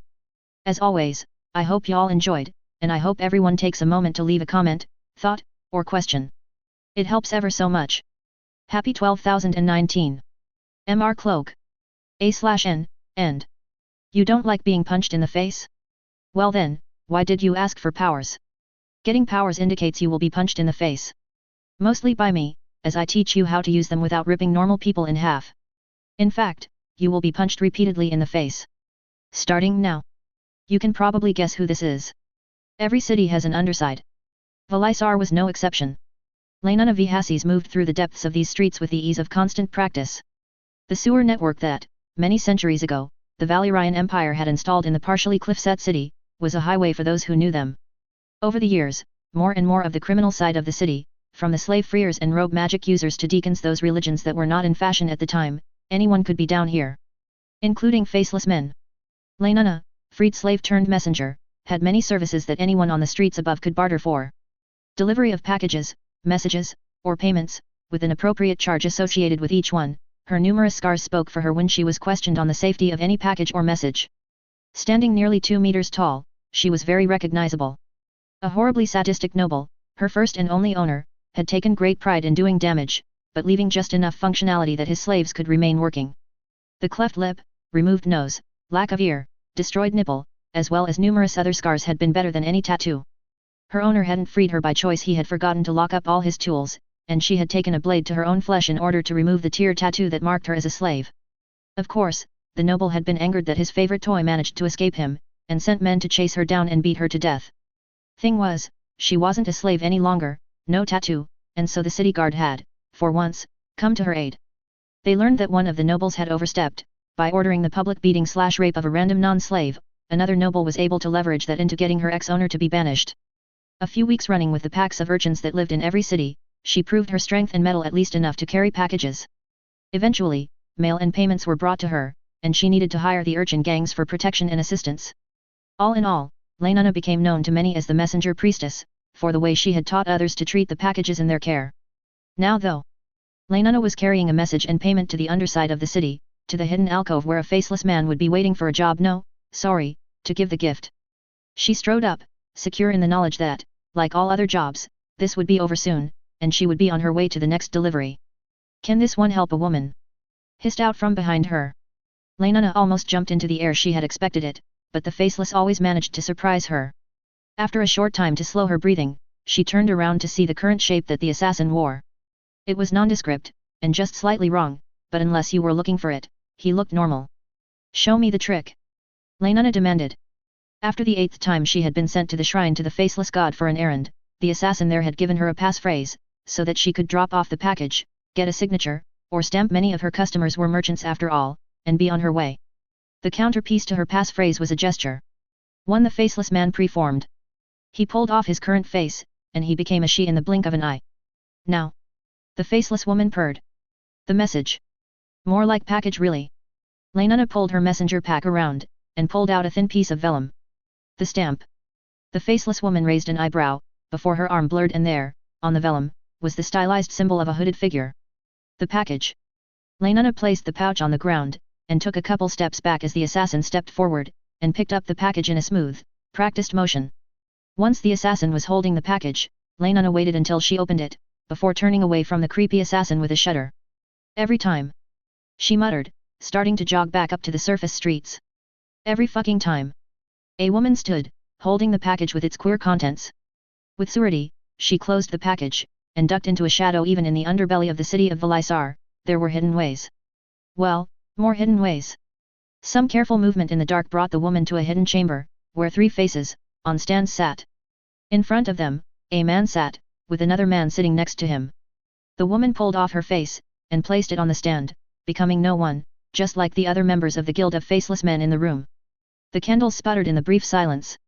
We have a new target. Same price as before offered, with a message stating that the client is willing to negotiate it once more. No one said as he handed off the package to the nearest of the sitting men. A man agrees that we should accept it. The first sitting man stated. He too, was no one. A simple task for a simple payment. The last man looked concerned. Not much, but enough that no one noticed. A man thinks we should not take it. Many gifts have been given, and now the city is using the gift to restrict any magic. We may find ourselves on the requesting list. No one would take such a request. The standing man facepalmed at the unintentional double meaning. None of us would accept such a request. A man supports accepting this proposal. Then this man will not need to assist. Giving the gift to a family of tavern keepers is no challenge, and the payment is only for 2. The man who objected stated in a dull monotone, as all of their conversation had been. In any case, the urchins have scrounged enough to pay for the gift to be given to a specific guard. No one, and no one nodded in agreement, and reached for the faces. Valadoha Eris. In moments, 3 new faces walked out through hidden alcoves. A woman and a man didn't have to chance faces on this mission. They smoothly inserted themselves into the morning traffic, of which there was little such before dawn broke, but there were people going to pick up early deliveries of materials, and made their way across the city, trading twice, once for fresh bread, and a second time for some drinks, to maintain appearances. As they approached the tavern, a man and a woman checked their weapons. For this, a dagger would be enough. Each of the 3 faceless men carried a dagger, a payment from one of the previous requests to bring the gift to a high-ranking member of the city's nobility. These daggers were forged from a lesser Valyrian sword, an unnamed one splintered by one of the specialist blacksmiths in Volantis and refined into simple, understated weapons that somehow managed to be ignored or missed by any searches. As one, they found separate entrances to the building of their target, the Grinning Cat Tavern, and swiftly entered through the upper windows, the front entrance being locked, and the lower windows being barred. The Grinning Cat may have been making a great deal of money, but they only had a part-time guard, even with this new iced beer offering to patrons. Any attempt to copy the iced flavor over the last day had taken the city by storm, mostly because the maesters in the city had been heard ranting that some witchcraft must be involved. A woman found herself in a very strange room, one with strange, curling structures adhered to a wall, and two very large spiders watching her from the top of a ledge covered in webs. In one of the metal curves, there was a soft, blue glow coming from a smooth ball that seemed buried in the walls, and the dagger in her hand felt a slight pull towards any of the metal curves. She had a momentary thought that there might be truth behind the ranting, but dismissed it. Everyone in this building would be dead in a few minutes, and as she thrust down into the soon-to-be corpse, there was the barest twitch before her world went white with pain. A woman would soon expire, still holding the dagger even as her corpse smoked and steamed from the seemingly endless torrent of lightning that had struck it. Thankfully for her, her death was quick. A man was still somewhat aware even as his body shattered, and died confused. *A/N, simple premise. Gara as he is now post 23, vs an enemy. Nye. Mine. Leviathan. Fuck it, I'm throwing him at the Leviathan. Yes, the one from Worm. Prepare for bullshit. And yes, it's an Omake. I just wanted to write this for shits and giggles. *N, end. There was a sense of discontinuity, and then I opened my eyes. And began screaming.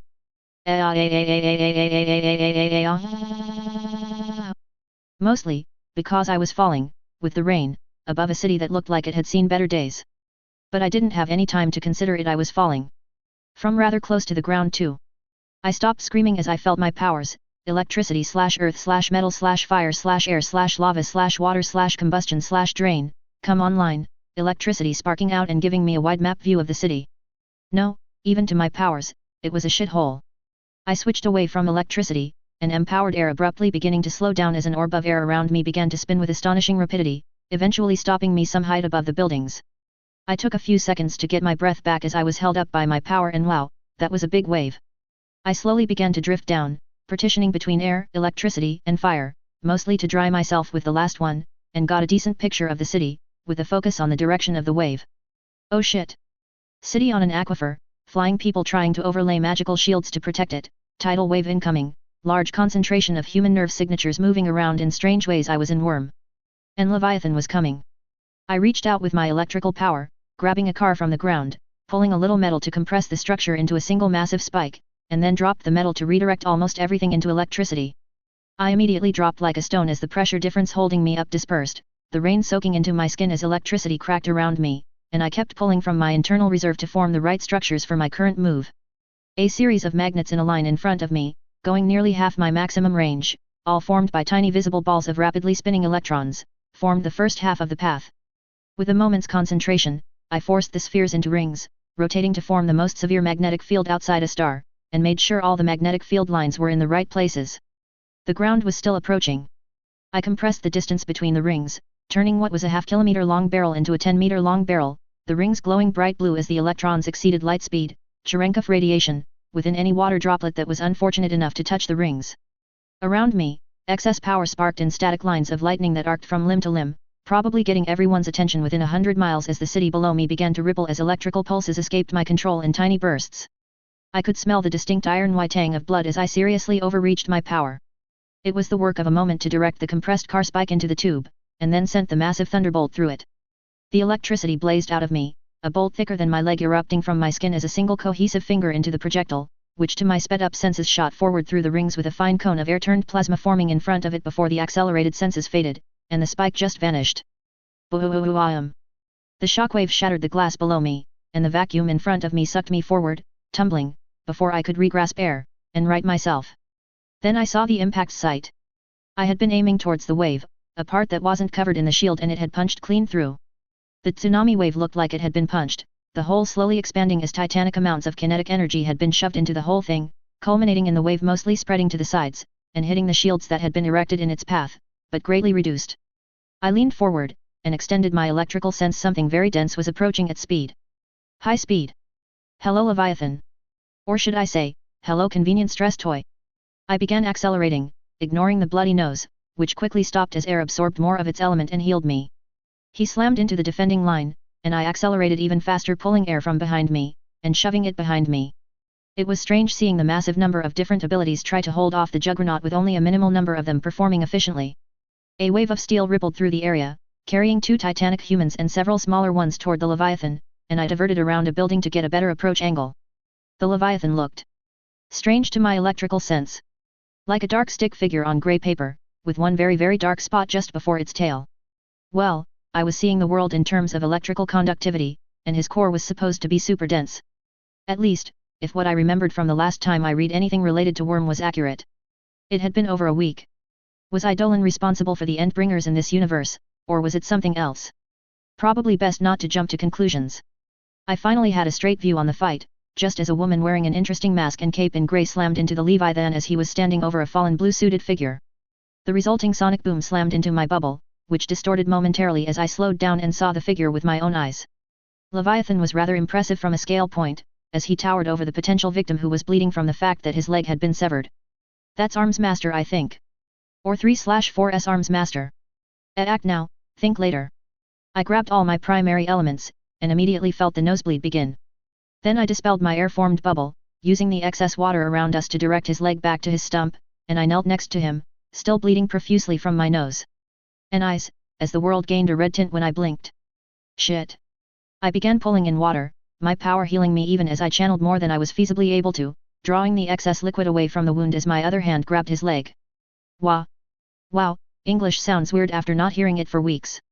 I ignored his hands, a touch of metal allowing me to puppet his suit, must have an alloy component, as I shoved the stump into the severed leg, directing his body to heal. There was a temporary surge of exhaustion as I healed the maybe dying man, who was looking at me through a half-destroyed mask. Once his leg was attached, and I could see the neural impulses signaling, as he screamed in agony reattaching limbs hurts, I turned my attention to the Leviathan who was currently engaged with a somewhat naked white, bald man covered in Nazi tattoos who was flickering. From the arm of the man groaning below me, I heard a tinny voice speaking. Arms Master reactivated, DC 7. The bald man was turned into red paste. Then there was a flicker, and he was back. Alabaster deceased, DC 7. Alabaster deactivated, DC 7. Okay, armband. Neat.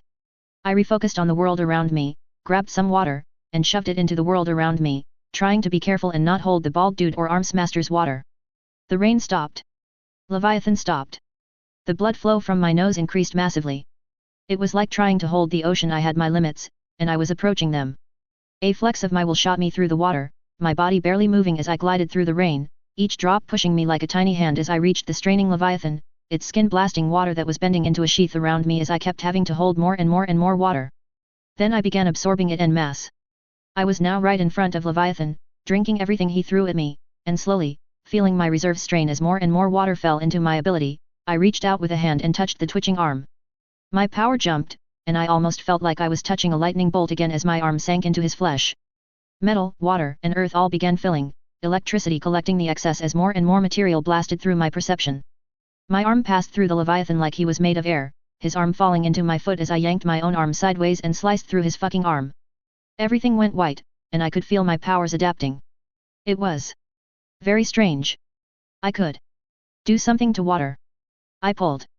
I tried it, and saw all the water in the rain, along the ditches, all the water pouring off of the Leviathan, begin to orbit me in a sash, becoming denser and denser but not expanding in volume. The Leviathan began straining even more, managing to temporarily break my power's hold on it as I kept pulling water into the incredibly heavy-feeling ring around me, looking like he was slowly moving away. Yeah, nope. I jumped forward into the water which parted before me, sinking into my flesh with ease as I reached down into its body, meeting resistance as I groped around in its pelvis, the material so dense even my newly enhanced water was having trouble adapting to its material inflow rate. I kept reaching, ignoring the rest of the world even as my senses felt a number of humans circling around the Leviathan, firing beams of various effects into the creature construct, as it writhed. Then I felt it. A sphere, which my fingers slid off of when I was mainly channeling water to handle the load. I leaned forward, engulfing the tiny sphere as more and more energy came to bear upon me, but all of it with water. Hypersonic jets of compressed water? Eaten. Water needles? Eaten. Electricity surging through columns of temporarily superconducting water? Eaten by electricity. A ball of plasma undergoing fusion? I actually felt my arm disintegrate before the plasma was absorbed by fire and electricity, reforming my arm in moments. Trying to drown me? I don't need to breath when I am channeling this much water. Then I felt its light pathways just out of the normal directions. I reached that way with my lightning, the electrical surges blasting huge chunks of Leviathan into component atoms as the free electrons hit H2O and filled the hydrogen bonds, turning its flesh into massive surges of gases that floated away or ignited. There was a lot of energy being thrown around out there.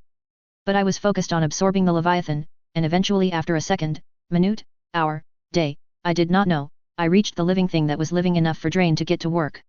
More life force and power than ever before surged through my hands, the Drain pulling thousands of human lives worth of energy into me in a continuous stream as the Leviathan slowly stopped struggling. Eventually, I absorbed the rest of the Leviathan's body, and looked up, curled around the orb that was slowly, ever so slowly, beginning to weaken. Above me, 3 figures floated in the receding rain, and looked down as the bright glow of my power illuminated the scene. I realized I was naked, and standing in front of the 3 most powerful heroes, except for Taylor A. Bear, if she was alive in this reality. Hi, where exactly am I? And can I get some pants? The blue floating man chuckled. We'll see what we can do. A/N. And now I'm dropping Gara into Republic City a couple days before the fight between the forces of the Earth Empire and the defenders of Republic City. Welp, this will be a neat one-shot. Place your bets who dies first? Not Gara, that's who. Enjoy, and leave a comment on something behind.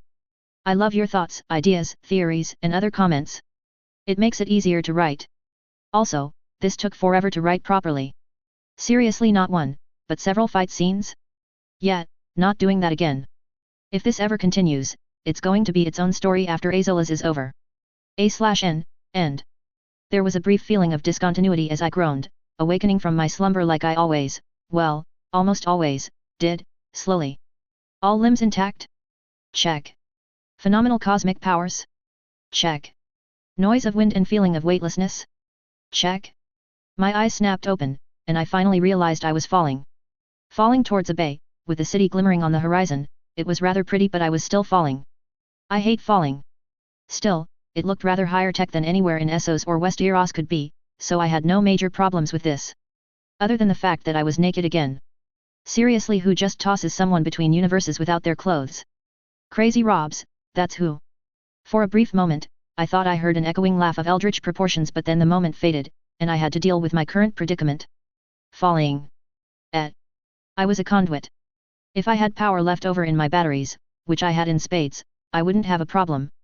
Still. I pulled on air, and began slowing myself, eventually swapping over to water as I landed in the ocean. It was the work of a moment to pull a Leviathan. Yes, I still remembered Worm, and I wanted to try that hydrokinetic movement since I got these powers, and head towards the docks at insane speeds. Time to figure out if I could understand the language and if I could get new clothes. At least some pants. I did not rock with my junk out. Aua-itsu scrochig.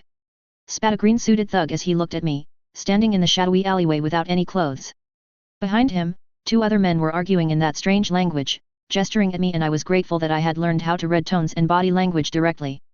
The one in blue was arguing with the one in red about what to do with me, while the green one was the only person actually paying direct attention.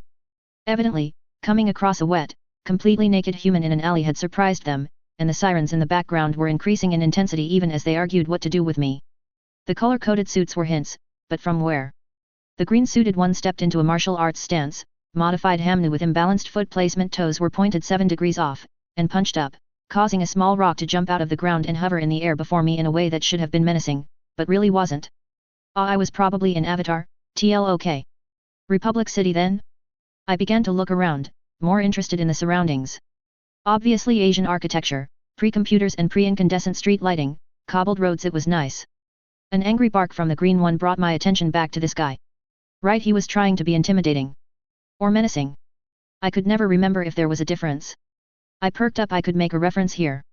This situation was perfect and they were large enough I could wear their clothes. I need your clothes. They stopped talking. Your boots. And your motorcycle. Oh wait, they didn't have a motorcycle. A van screamed up to the entrance to the alleyway behind me, and I glanced back to see. Wow, that is an old van design. Okay, and more people in color-coded suits were coming out behind me. And I just realized they were all wearing masks. More talking in a language I didn't know. This was irritating. One of the guys, wearing a nicer blue suit than the rest of them, laughed, and made a flicking gesture, before stepping back into the van. Red, blue, and green-suited men watched as I felt the rock begin to move closer, accelerating as green suit had punched it out of the air straight towards my head. No. I was passively running electricity. It was my default, and favorite element, so I quickly jerked myself out of the way, bending like a reed as the rock whiffed past my ear to slam into the van's metal side, indenting it as the rock fell apart. Best to do the quote right. I need your clothes. I took a step towards the man, who was reaching out for another rock which I dodged again. Your boots. I stepped inside his guard, as his wild swing missed by a mile. And your knowledge of languages. Then I grabbed his face, and drained. The rest of the thugs understandably, seeing the arcing lightning bolts and motionless forms of me and my, well, victim, decided not to do the smart thing and run, but attacked. Water, ice, fire, and lightning surged towards me from all sides as bricks rippled out of the ground, punches into air shot flame like the best military hardware, slashes of water or icicles erupted from pouches at hips or on backs and arced towards me, but it didn't matter. I tanked everything, absorbing the lightning from that one guy who was trying it, and letting the rocks, fire, and various states of water just surge off my body as I drew this guy's mind and life away. After a few seconds of attacks doing absolutely nothing to me, well, actually a bit, but I was healing so fast the injuries were simply gone before the material had moved away from the spot. The dude with the fancy blue duds called off the rest of the henchmen, and I finished absorbing the green guy's energies just as they vanished. Well, I had some clothes now. Some time later. Getting clothes off a dead body is a lot harder than it sounds. I focused on getting the pants. It took me a few minutes, but eventually I tightened the belt on the pants. Were these silk? Noise. Running around commando wasn't too bad, when I heard some more sirens behind me, and I could feel some men covered in metal rushing towards me, tendrils of metal animating from their wrists like some hybrid of Spider-Man and a horrible hentai. Right. Republic City Police, metal benders. Police. Get on the ground, hands behind your head, no sudden movements, walk out of the alley. A spotlight on one of the cars lit up, silhouetting me against the night as I did as they instructed, slowly turning around. He's a combustion bender. The startled shout from whoever was manning that light was very loud, and their shout caused the armored figures to do something. Bending felt weird to my electrical sense, sending several metal plates out to engulf my head with a series of clanging noises. Well now. I'm curious with where this is going. Chief Lin Bafong was not having an easy day, and it looked like it would soon be a very, very long one. First, she had been part of a rescue operation to extract her sister, Suyin, from a prison that Kuvira had imprisoned the metal bender in.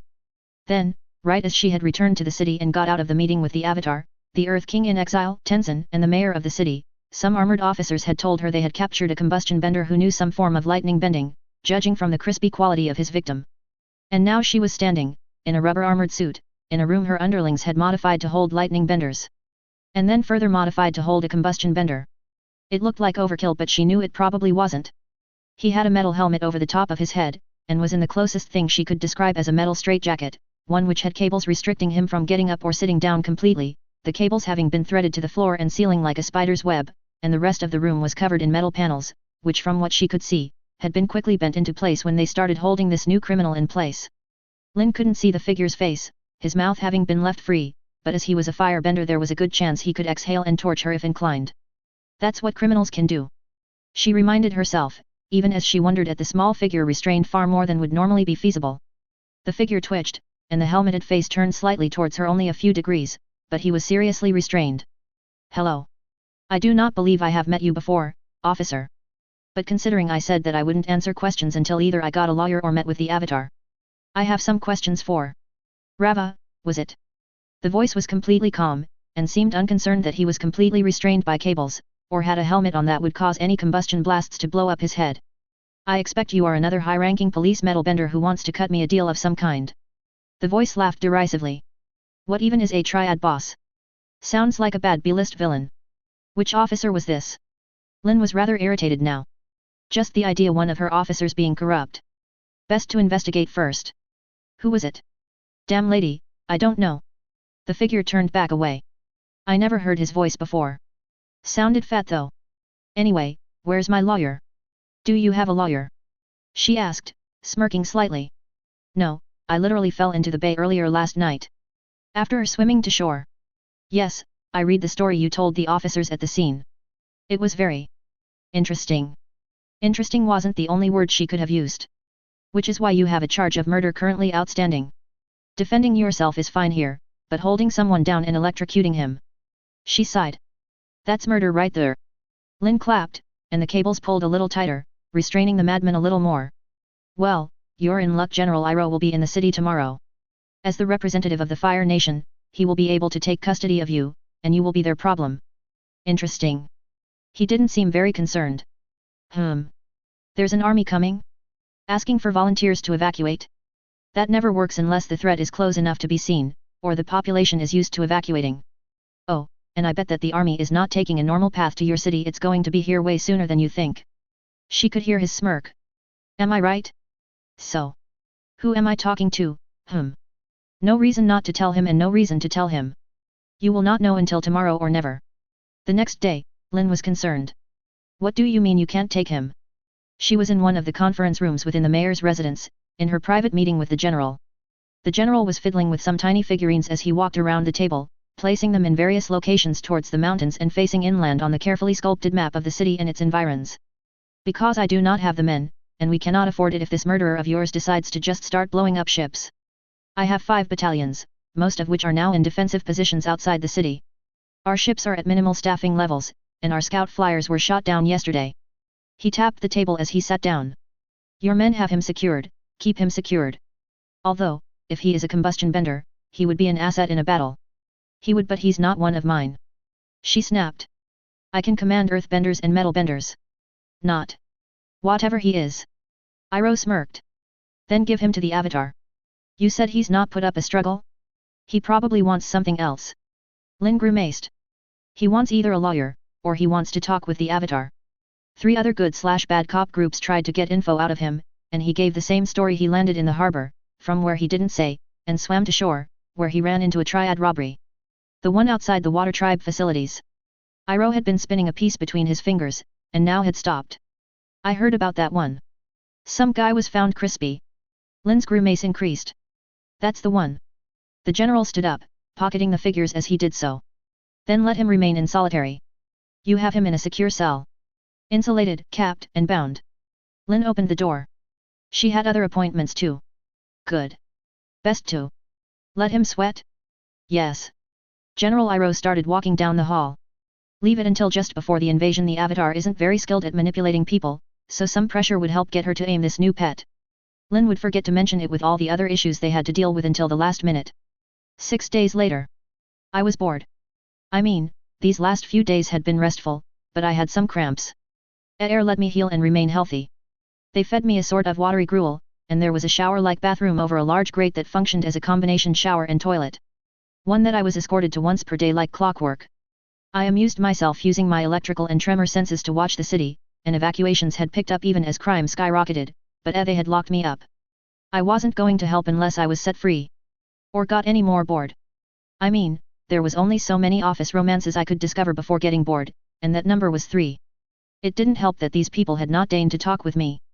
They didn't answer any questions, and so I began swearing constantly as long as anyone was within earshot.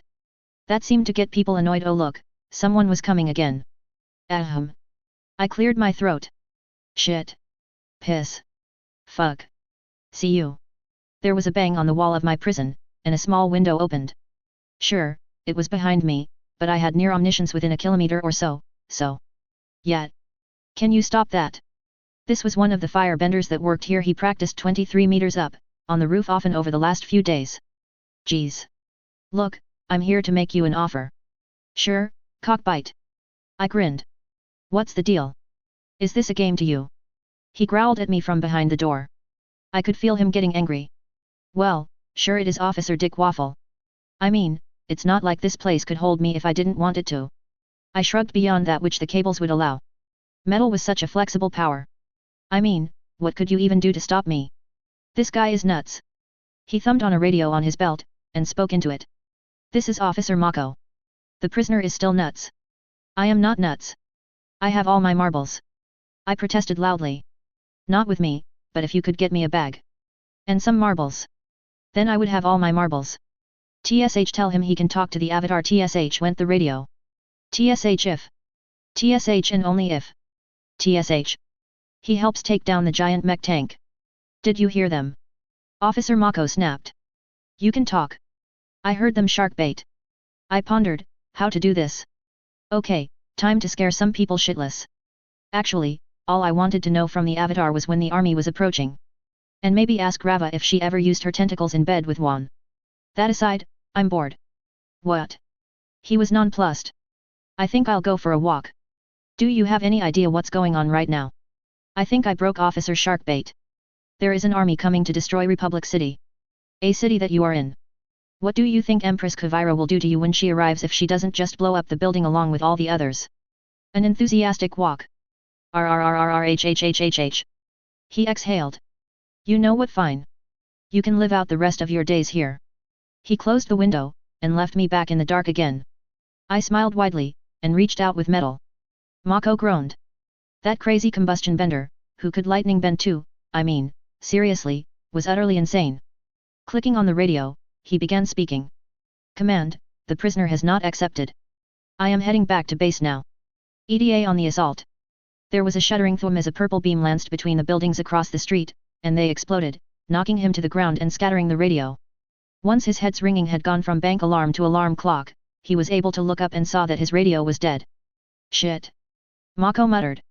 I know. That was some significant firepower. Mako whipped his head around, and saw the prisoner. He was still wearing the metal straitjacket, but it looked like someone had melted it and fluffed it out.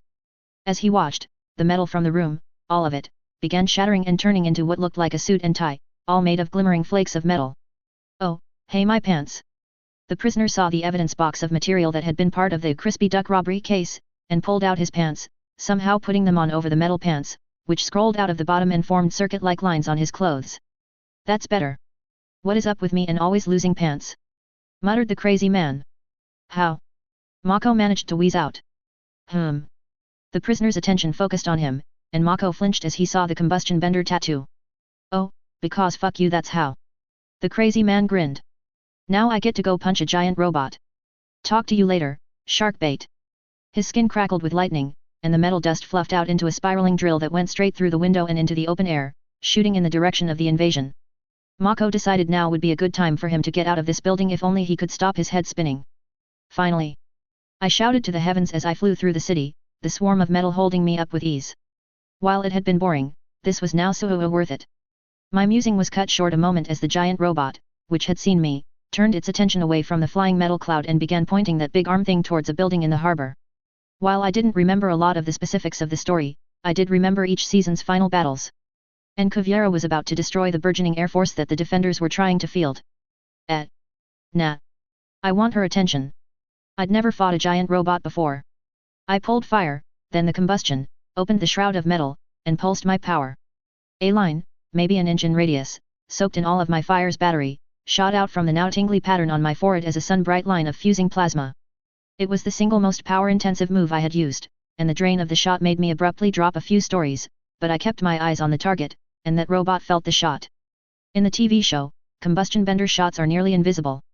I had way too much power shoved into this thing, and it showed, as the ablative laser, which is what that was, hit the side of the beam arm, and the surface armor abruptly evaporated as mind-boggling amounts of heat snap-boiled the metal, forcing the barrel of the gun to bend as the point of impact, slightly ahead of the elbow, where the other hand was reaching, suddenly became a brief solid fuel rocket in a blast of heat and explosive air. I could see the shockwave emitted from this event, the windows of the mech's head shattering as the retracting edge of the explosion expanded in a sphere from the point of detonation, slamming into the ground and causing dust to snap up, people on the ground being blasted back from its massive feet, and the smaller suits toppled over in a moment. The giant robot didn't fall completely, catching itself with its mostly intact arm and staying there for a few seconds before a leg took one large, ponderous step, and turned to face me. But by then I had reached it. I blasted into the command pod, the glass in shards not impeding me, and I, wearing nothing but pants, metal, and a grin, landed in front of Kuvira, the Great Uniters. There was a moment of relative silence as metal dust fluttered in behind me like a comet's tail, and I slowly stood up, flexing my muscles, both physical and elemental, and looked at the shocked woman. Honey, I'm home. She blinked, then glared, and spun around at blinding, for mortal, speeds, grabbing the ferrofluid out of the bulbs around her and blasting them at me. I was channeling lightning and metal, so I didn't move, letting the fluid splat onto my chest until I had a nice coating of the stuff, only to shift my shoulders as I adjusted the fit of my new shirt. The bridge crew, most of them still recovering from the fact that every single window broke inward not 10 seconds ago, and began panicking in an orderly fashion, grabbing parachutes from sneaky compartments and opening a hatch before jumping out. I tipped an imaginary hat to the designers of that evacuation plan, then frowned as a piece of bulkhead slammed into my head, stopped cold by both my elements. Are you done? I pulled the dented metal off my face, and squeezed a hand, my power easily compressing the floating, and deformed, metal plate into a single, smooth, glowing white-hot metal sphere.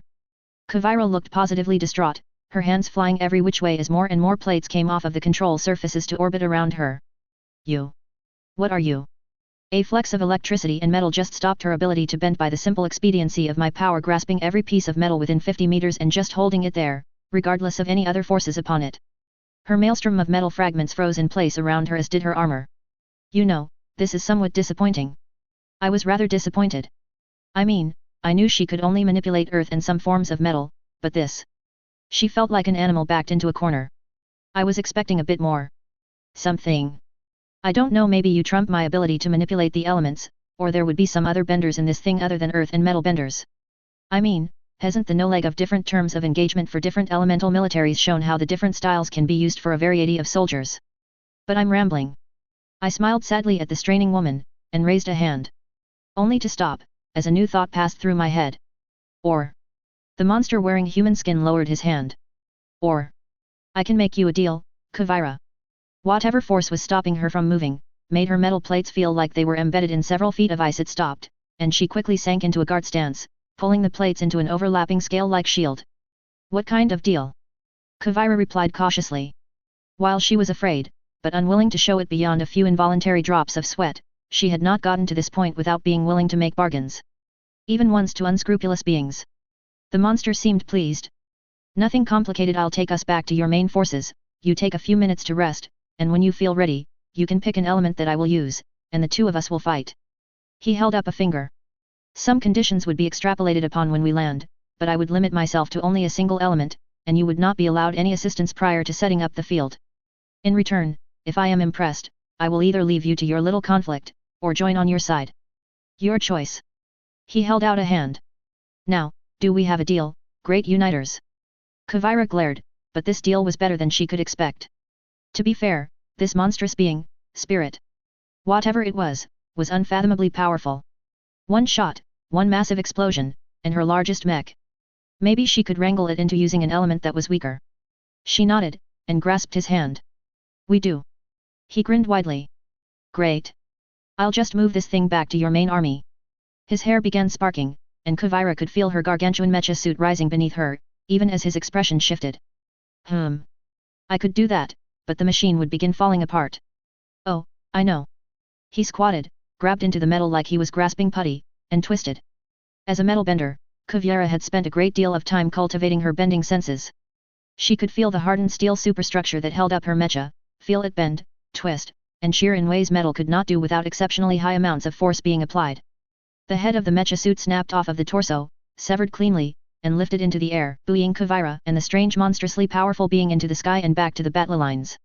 Back in the city, the swarm of hummingbird suits, having been spared the mecha suit's spirit beam by the strange explosion, all surrounded by the metal bender police, special forces members of the United Nations Army, earth and water benders, the air benders, and of course, Team Avatar, except for Mako, all converged on the remains of the suit and saw the head lift into the air of its own volition before flying back to the Earth Empire's main lines. Understandably, this confused everyone. After a moment to get her head back on straight, H.A. Korra used a bit of fire bending to signal the defenders to regroup, and came in for a landing. Korra landed on a rooftop, soon followed by the rest of the defenders. She was more than a little frazzled. Does anyone know that was? Jinora shook her head, even as spirits crept out of crevices to perch on her shoulder, mostly the bunnyfly spirits, but a feathered serpent did pull itself out of a shadow to whisper to her. The spirits saw it, but all they will tell me is that the end is here. Korra looked somewhat confused, but Tenzin, who landed behind his other children, swore under his breath, attracting everyone's attention. The end is an ancient superstition or legend.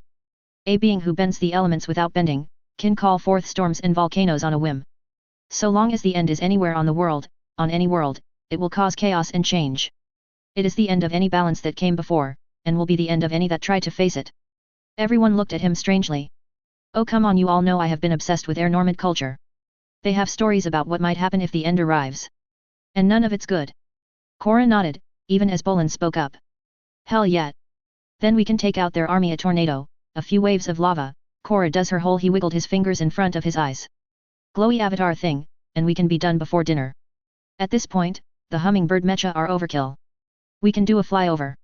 Asami added from within her mecha, perched on the edge of said building as other flying mecha landed on the edges of buildings around them. Get some more information. Agreed. Air Nation, we're providing support. Keep the mecha from being downed, and keep an eye on your fellow benders. Tenzin lifted off the ground, his wingsuit easily holding the master airbender aloft. Let's go. Let's go. Korra snapped open her glider, and followed them into the air, following the path that the head took to the armies. The disembodied head of the giant mecha eventually landed with the sound of stressed structural beams and horrible levels of expensive damage, allowing the two combatants to exit through a broken window. Kuvira's army had, at this point, somewhat regrouped, seeing their giant mecha immobilized with almost contemptuous ease. One shot slagged its main weapon, and blew out windows for blocks, had been a shock, and the various ranking officers had been able to deal with the myriad effects of being demoralized. They were from Zaofu after all, in swift fashion, and regrouped, preparing a number of metalbender squads to go out and retrieve their commander. Then said disembodied head of the giant mecha began to fly, and around a fifth of the army outright deserted, to various cries of "That's fucking impossible!" and "Game over, man, game over!" By the time it landed, the army was preparing to either attack or salvage the wreck. Mecha suits were useful in that regard, when who should step out of the near-destroyed head but Empress Kuvira. Sure, she was looking more than a little disoriented, and had a multitude of cuts all over, some still visibly oozing, but beyond that she looked great. And then the monster walked out behind her. Metalbenders and earthbenders knew how hard it was to move their elements. Metal would bend into shape and was easy to move once you got the hang of it, and both earth and metal were easiest to move the closer it was to your skin. There was an interesting relationship between the size of the object being moved and the ease with which to move it. Small objects were easier to move, but harder to push your chi into, while larger objects, at least for earthbenders and the like, were the opposite. This meant that Kuvira, with her ability to mold chi into multiple rather small plates of metal and use them as projectiles, was considered very strong, leveraging her significant control to act as strength. The monster walked out, strange eyes that looked nearly completely black, even in the whites, and had strange black hair that looked blood red when the light shone behind it just right. He wasn't too tall, a couple inches taller than Kuvira, but he walked, shirtless and wearing only a pair of pants down behind her, completely relaxed, as a swarm of metal flakes, each no bigger than a fingernail, and many smaller, swarmed out behind him like a school of fish. Many of the soldiers more in the know saw the forehead tattoo, the fire element third eye, and privately panicked. That wasn't the worst part though. The worst part was that everywhere, from his hair to his feet, his bare, and hairless, chest to his slightly too long-looking arms and thin fingers, all sparked with lightning. Even the tendrils of fluid that moved behind him crackled with lightning, writhing like they were alive. The army would have probably begun to attack, if only because by this point they were somewhat conditioned to target any benders that were not earth or metal, if Kuvira hadn't earth-bended a podium, and stood atop it to address her army. Hold! The mecha suit pilots within striking range of the monster froze as her voice resonated out, several of the scout metal benders racing towards her position by surfing rolling dunes of stone and dirt. It took less than a minute before a scout found her, and passed over a radio. A couple minutes more, and the radios in every platoon, in every mech suit, and especially those in Republic City began to broadcast. It has been 3 years. Kuvira began. 3 long years, and now, with our goal in sight, we are set back once more. This man, she indicated the monster, is the bender who destroyed our greatest weapon. But he has agreed to potentially work with us or remove himself from the field. To that end, I will be demonstrating the best of us, the best of what the Earth Empire can offer, and by the end of this day, Republic City will be under our control as rebel, or otherwise. She took a deep breath. We will finish this. Not even the Avatar could stand in our way, and those who do not stand with us will be crushed. There was a moment of silence, but then the wave of cheering began rippling through the army until it ebbed and flowed like a deafening tsunami. Kuvira passed back the radio, and whispered to the scout, before pushing her platform back into the earth. In the skies above the staging ground of the Earth Empire, Korra banked with the rest of the flying units of the defenders as they began their pass over the enemy forces. For the 3rd time. It was very strange. The head had landed without incident, and Kuvira had given a speech. The airbenders had good vision, but they couldn't hear what she was talking about directly. Thankfully, the flying mecha suits alongside them had been able to easily pick up the radio signal, and the suits had external speakers they could use. Asami thought this out when she built the suits. Korra mused, as she watched the strange man walk alongside Kuvira. Was he going to join up with her forces? The end. Korra blinked, her bending tingling. Rava? The end is here. The Avatar gasped as her eyes began flickering, and she snapped into the Avatar state, one that was, admittedly, more clear than before. She abruptly dropped a few dozen feet before regaining her now empowered equilibrium and soaring back into formation. Jinora flinched as her friend activated her Avatar state. She would never be able to successfully explain how that felt to be near such a significant surge of spiritual power. Nor how Korra seemed to blossom with tendrils and eyes to her spiritual vision. Someday she would draw what Korra looked like when she did that. Korra. She greeted her friend as Korra flew back into formation. Are you all right? I'm fine. Korra looked at her, and Jinora suppressed a shudder. Her eyes were lit from within by the spiritual light, but below that light, hidden to most, eyes of various shapes and forms appeared overlaying her friend's eyes. Something down there is disturbing Rava. This end. Tenzin had been flying nearby, and rolled into position, his own wingman one of the mecha flyers coming along behind them a distance. Yes. Korra twicked. I have never felt this much just malice from her. It's like she has a grudge. Worse than when you fought Vado and Unalak. Bumi zipped up, followed by Kai. Korra grimaced. Sort of. With Vado, it was like she was resigned to the conflict. Not anger, but frustration. Now though. She twitched again. Now she wants to do something. That man down there. He's wrong. Somehow he does not belong in this world. Jinora looked back down, and gasped.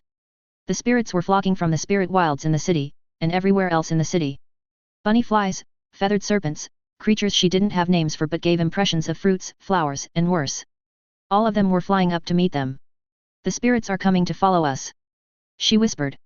What did you say? Korra asked, flipping around and gliding below her upside down to get a bit closer. I didn't catch that. The spirits are coming up to us. Korra looked like she was about to say something, but then the spirits that got close changed in that slight way that they had to be seen by others, and conversation ceased among the humans in the air. It had taken 10 minutes. 10 minutes, to set up an impromptu arena for this little exhibition match. I was not impressed but I understood. I had interrupted a significant plot development, well, okay, a war, and they needed a little time to get reorganized. Still. Not impressed. I could kill all these rubes with my last set of companions. I wonder how Haralana, Lazarais, and Lesia were doing? Spider Bro and his lady? Has their egg hatched yet? I hope they're doing okay. I muttered in Valyrian. Probably are though if I know my Rob, I'm just a duplicate. That was said a little bitterly, but I remembered before I had been Robed out here. Being told at the age of 13 that you had a hard age limit of 65, and more likely 60 as your connective tissues would literally fall apart had been a bitter pill, but the relief of not having any constant pain any longer. The feeling that your expiration date had just been removed, there was nothing like it. I smiled, and collected all my metal dust into a pillar on one side of the arena. Then I formed a little depression on top, and directed the tendrils of ferrofluid into said depression. Kuvira had returned, and was armored to the gills. Literally too, she was covered in metal plates, most of them slipping smoothly over each other as her power lubricated them. Ah yes, Empress Kuvira. I nodded to her, and held out my arms. Now, as agreed, you may choose which element I use for this match. A flex of power ignited my primary elements, and I let a little sample move into place. A stone slid out of the ground to hover over my left hand, while my right hand held a tiny spinning tornado. A small flame blossomed from my forehead, and a swirl of water condensed in front of my chest even as lightning played over my now standing in a Super Saiyan pose hair. She froze for a moment, and then, after a moment's thought, made her choice. Kuvira was sweating. Not much, of course, but noticeably. Water.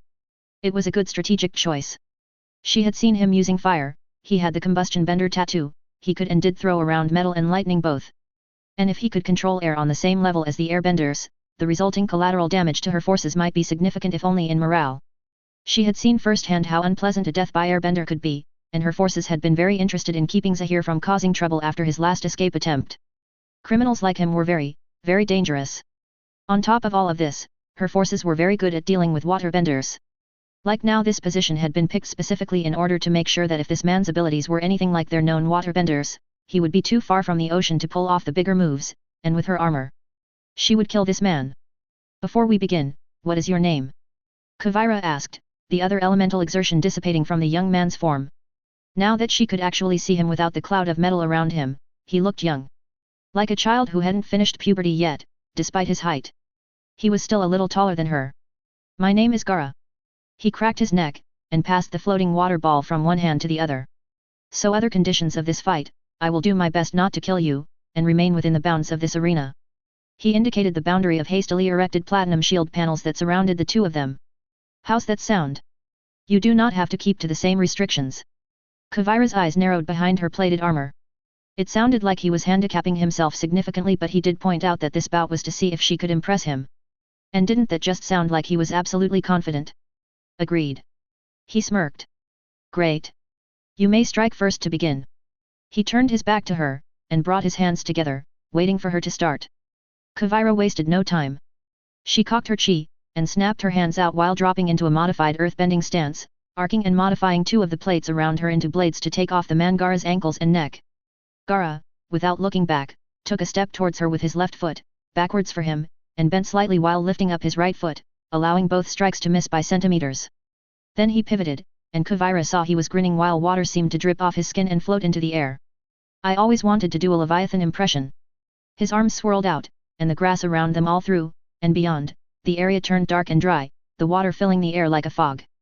There was a breath as the fog hovered in the air, still and cloying, before it was sucked towards Gaara, coating him like a second skin. And now I can. Kuvira had no idea how he had done that, but it didn't look good to her. Her arms swung out, metal plates separating and arcing behind her in 2 batches of 10 while she stepped forward to stomp, and he was gone. More specifically, he had blurred into invisibility for a bare moment, and slammed into her side, sending the metal bender and nearly 2 tons of controlled plates bouncing off the earth of the arena like a children's toy, shedding hand-sized plates everywhere. Capitalizing on the fact that she was encased in metal and the fact that every layer was floating off of every other layer, Kuvira cushioned her bouncing immediately, and after 2 impacts had enough control to land on her feet, thus converting the momentum of her armored frame into an earth-bending effect. Several tons of stone shot out of the ground at blurring speeds to dissipate her momentum, each one holding just enough chi for the propulsive effect, and all aimed at the water-shrouded Gaara. He blurred again, this time dancing between rock shots even as the cloak of water kept expanding, more and more mist flowing in from the field around them until it was dripping off him, and puddling on the dry and dead earth below them. Kuvira flicked out a few plates of metal, to gauge his reactions, and was met with a nearly impossibly fast uppercut that hammered into her twice. Once on the ground, and the second time as the water dripping off him blasted up at her like another strike. Thankfully, unlike many earthbenders, although she never understood the reasoning behind this, she was able to easily cushion her fall, forcing the ground to erupt into a series of dulled spikes in the hope to toss her opponent into the air. He dodged the spike that formed below him, and zipped off into the forest of spikes their arena had become. I may have chosen too quickly. Kuvira muttered to herself, even as she sent a pulse of chi out to find her opponent. Where did you go?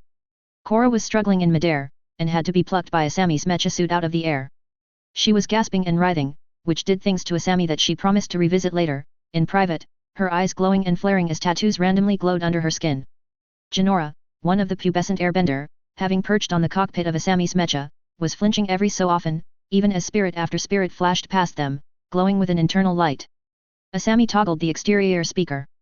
Jinora, do you know what is happening to Korra? The airbender flinched away from a whirring bunnyfly spirit. I do. The end is down there. Korra. No, Rava wants to end it. To kill it before it does something. She looked downcast. They all want to kill it and I think Rava is pushing the issue. Asami felt her face twist into a mask of confusion. Without her consent most spirits were harmless as far as she could tell, especially since Vado was destroyed. But the fact that a number of them seemed to be glowing with an inner light did seem to support her description of the subject. What can we do to help? Jinora looked beside herself. I don't know. She cried. I have never seen this before. If we had a chi blocker, maybe we could calm Rava down, but I don't know how the spirits would react to that. There was a cough in her cabin. The mechanical genius turned her head slowly, and saw a tiny, well. It was obviously a spirit, but it looked like some sort of gremlin, and it had a tiny hammer. Oh, and glowing white eyes. It shook its head at her, and grinned with almost polytable malevolence. I don't think that's a good idea, Jinora.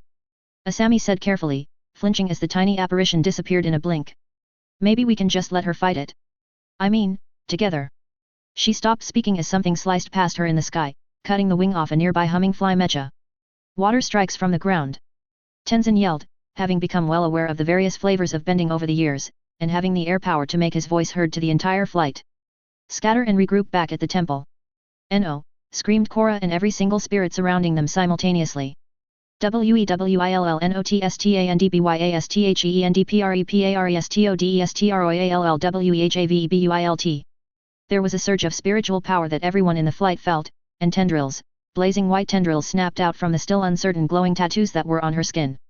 They wrenched at the talons holding her to the humming fly mecha, and Asami frantically worked her wings to remain stable. 3 seconds later, a loud ping alerted her to the fact that the talons had been unable to resist the spiritual tendrils, despite being mostly made of platinum, and the internal structures had given way.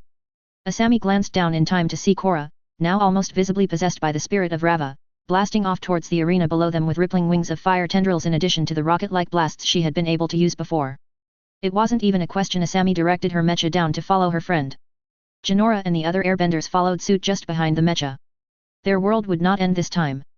Kuvira was not having a good time. Gaara's disappearance into the forest of spikes had been to buy time, but her response, to look into his position, had been what he had wanted. She ended up blasting away at duplicates made from water. It was just. Kavira had never even considered that being an option. Could waterbenders or earthbenders do that? Maybe they could learn that. Then the line of water, making a disturbing bang hiss noise, not even as wide as a finger, sliced with ease through the bottom half of her armored hand, and she was dodging for her life. Several near misses later, and her plates were beginning to fall apart. She was directing most of her chi into propelling her body through spins and twists, and she was quickly tiring. At this point, she gained the bright idea to use one of the reinforced platinum shields as, well, a shield bending the earth around the bottom of the shield. She could easily move it around. It had been a, well, party trick before, using bendable metals to control the position of a plank of platinum. The water cutter, as she thought of it, hit the platinum and began to bore through it, the pressure so great that the metal shield began bulging under the pressure, the platinum visibly denting as shot after shot hit the shield. It achieved the appropriate effect though, and gave Kavira time. She reached out, and with slightly shaking, and bleeding, hands, she grasped the earth around the other shields and pushed them together, causing the arena size to shrunk rapidly. It was at this point, that she saw her opponent. Gaara was grinning widely. He was in a somewhat loose stance, balancing on his toes, and his watery shell had expanded until it held his feet somewhat off the ground, and let a tail of liquid lash behind him. Water spheres, each maybe the size of a small woman's fist, gathered from the dripping water, which fell of the watery cloak and drifted up instead of down, congregating into tiny balls that kept slamming out with hammer blows at the now somewhat worse for wear shield she used. A very close blast made Kavira flinch, angling the shield at a more advantageous angle even as the slicing spike continued, the following blast ricocheting off into the sky with startling speed. She continued to reduce the size of the arena, and Gaara stopped after a few more shots. Well done. He sounded way too relaxed to Kavira's ears, but he had been winning up to that point. Good work taking advantage of the rules. I would eventually be contained, and unable to continue fighting.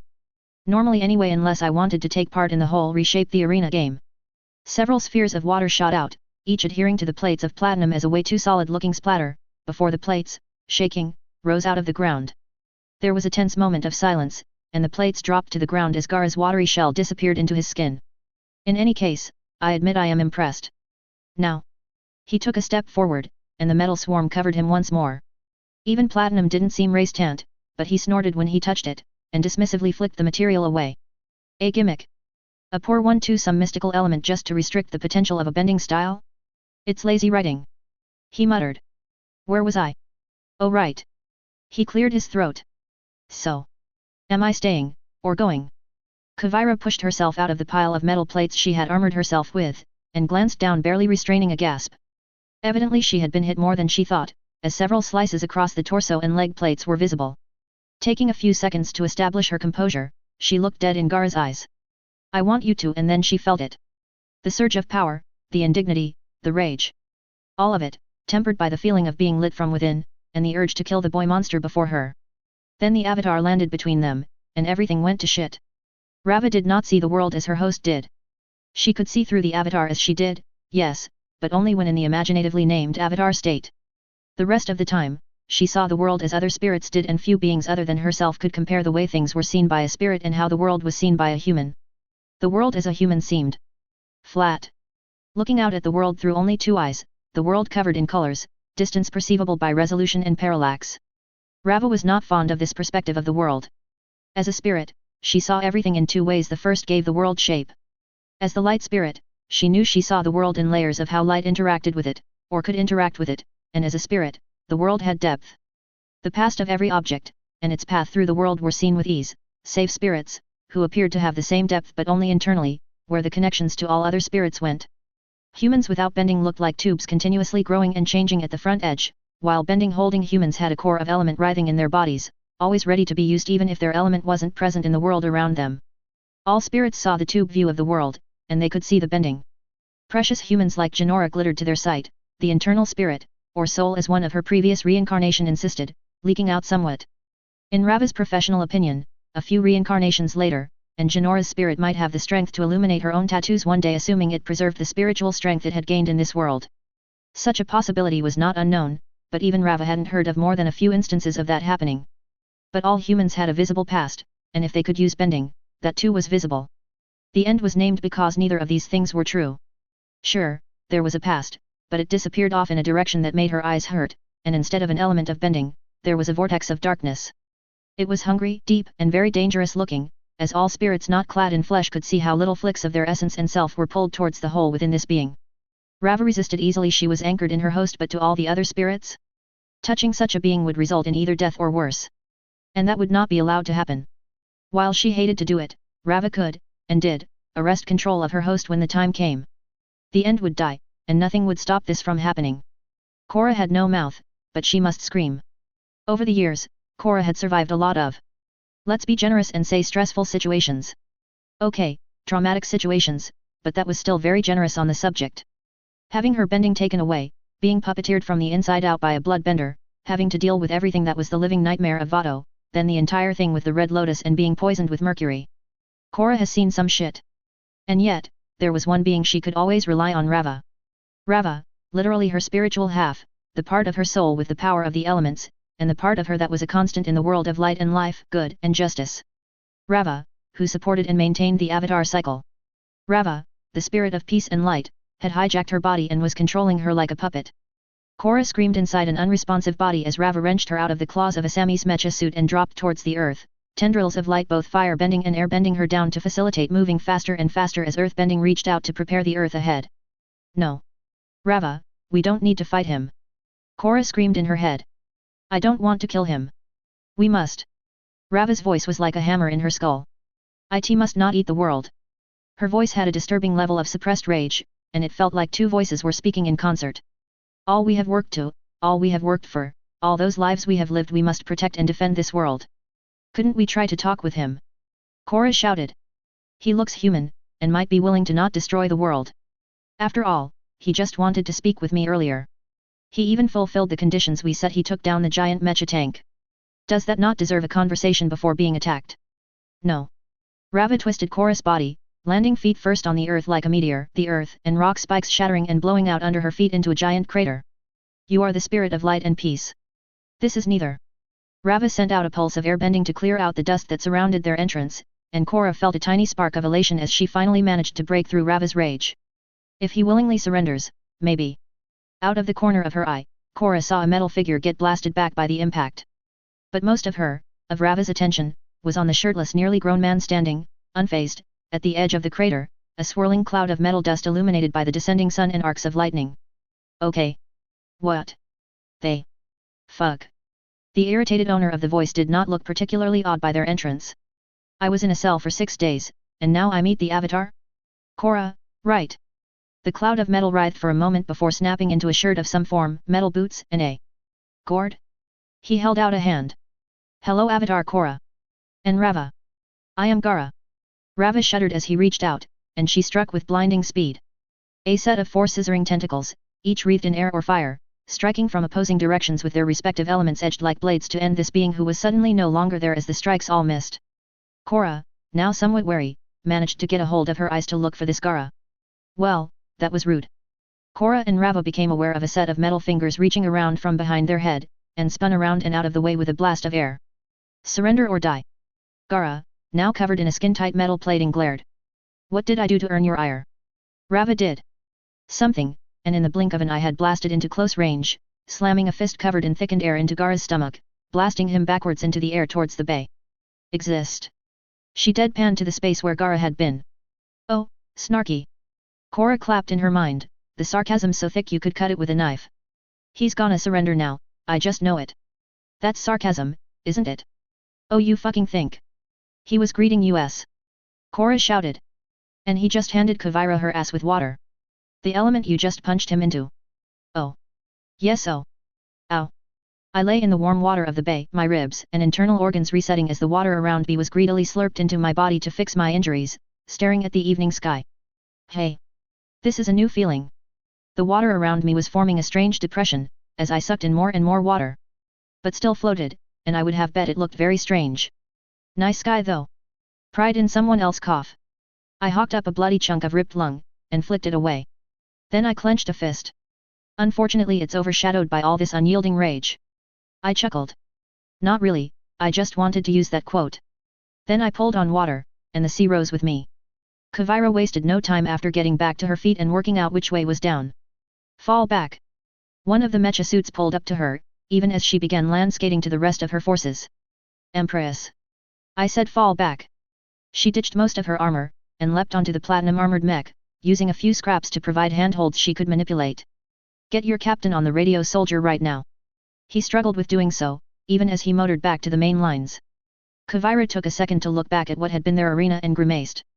The avatar was now hanging in midair, protected by a ball of wind, even as stones lifted from the earth around her and compressed into a singular spinning ring.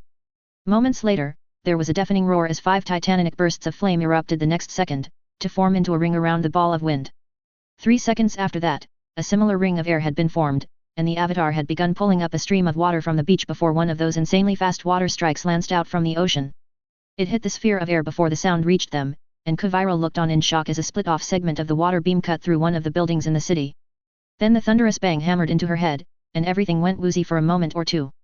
Your Highness, I have the commanders on the line. Whatever else was going to be said was lost as another mecha suit, this one flying, had grabbed onto his left leg with its alone limb, and sliced through it with a finger-wide, white-hot flame on a thin, robotic arm.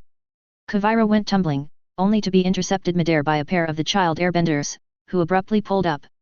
Good catch, Jinora. Kai. Get her back to the others. We can win this. Tenzin was abruptly interrupted as a rumbling thwoom sound shook the world, and the mountains around the city lit blue for a moment. Phew, yuck. The young male airbender swore. Yeah, I don't want to get between those two. Kuvira could only watch as the two elemental monsters fought in the bay, with a single thought echoing over and over again in her head.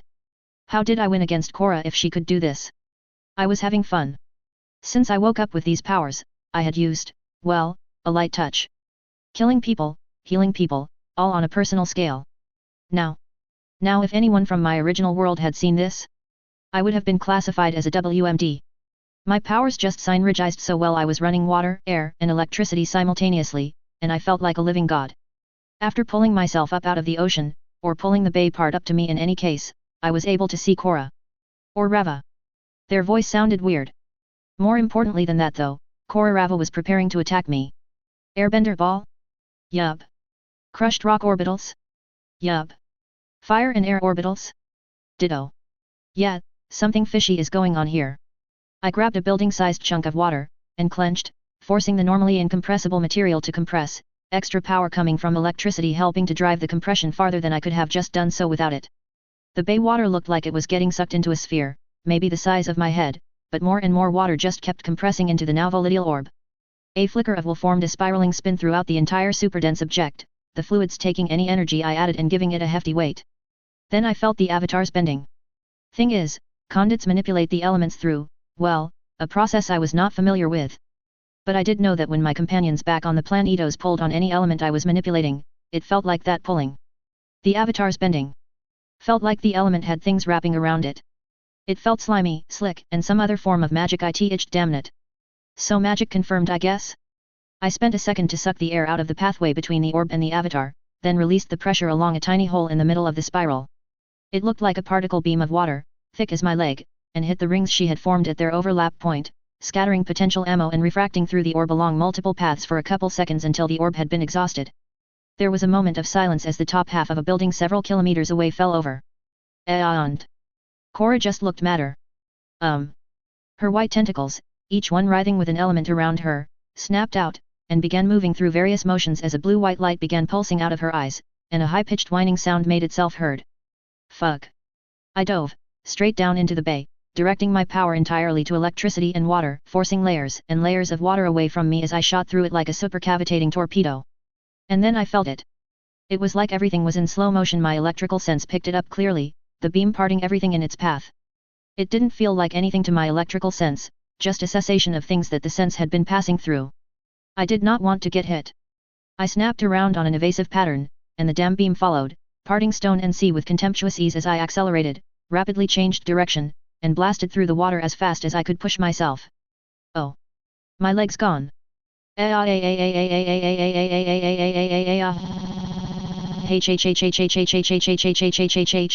Fuckyou. I shot towards the surface, Paraztal ceasing the water even as my limb regenerated, although without the pant leg. Breaking the surface, I redirected the power from water into air, fire, and all their sub-elements. I burst into flames, and shot into the sky, feeling the world around me pass by as another shot sailed through the space I had just occupied. And damn it, I just lost my pants again, didn't I? Well, now I have a reason to punch Korra in the face. Rava had never been angry this long. It was exhausting. And Korra knew it. Getting tired yet? Korra taunted the ancient spirit. And people say I don't think things through. Don't relax yet, anything that could be the end can do things we cannot. Rava seemed to be mellowing, and passed partial control back as she retreated somewhat. I may have been a bit overzealous, but the last time an end appeared, the four of them killed a lion turtle, and nearly destroyed the Sunday. Korra blinked. Asterisk, can you run that by me again? No, because I don't think the end is gone.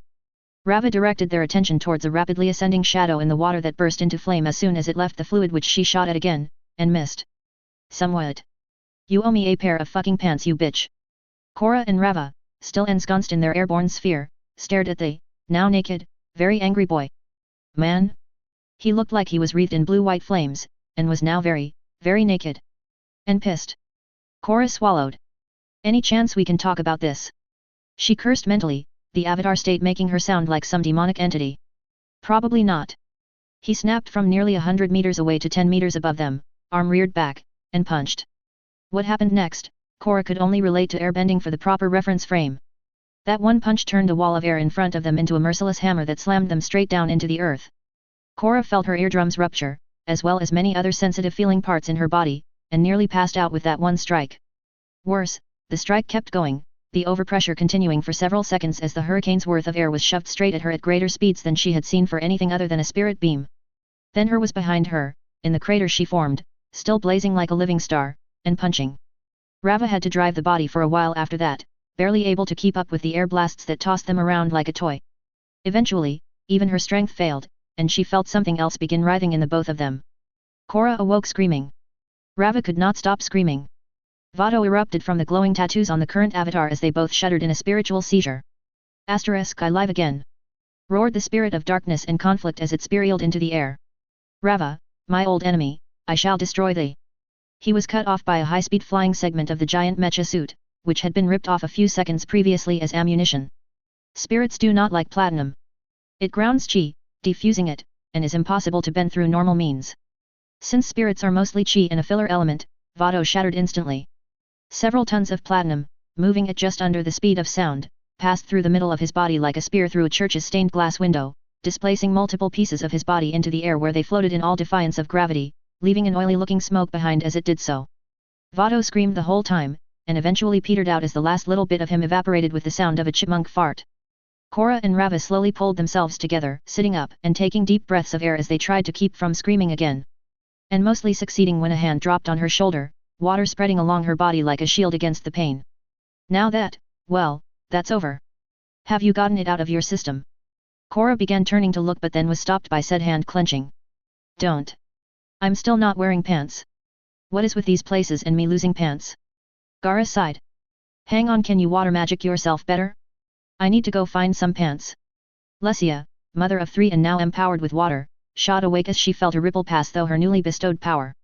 She sent out the pulse as Gaara had taught her, and saw the man standing over her baby. She thrust herself out of the furs that she had been sleeping in, the jug of water next to her bed exploding into a blast of water, shooting towards the man standing over her baby, before slamming into the man who her power was now saying was made of stilled water. He shattered as the blast hit, pieces flying everywhere as the knife clattered to the floor, its shining blade bouncing on the wooden planks worn smooth by years of walking. A series of surges of power, one water and many others that she could not tell from each other, awoke the baby and her other children. Gaara was awake. www. Okay, I will say this wounds made by magical bullshit hurt. Seriously, what is this thing? It only reacted to electricity, not fire or earth or metal could touch it. As it lifted into the air, the tip glistening with my blood even as the wound healed over in moments. I was not entirely sure if I could die here. Condits had frankly impressive levels of power even by Wild Bow's standards, and were incredibly hard to kill without being killed or drained by another conduit. Normal armaments could kill us in theory. Sustained machine gun fire, sustained mortar, or artillery fire, all of these could kill me.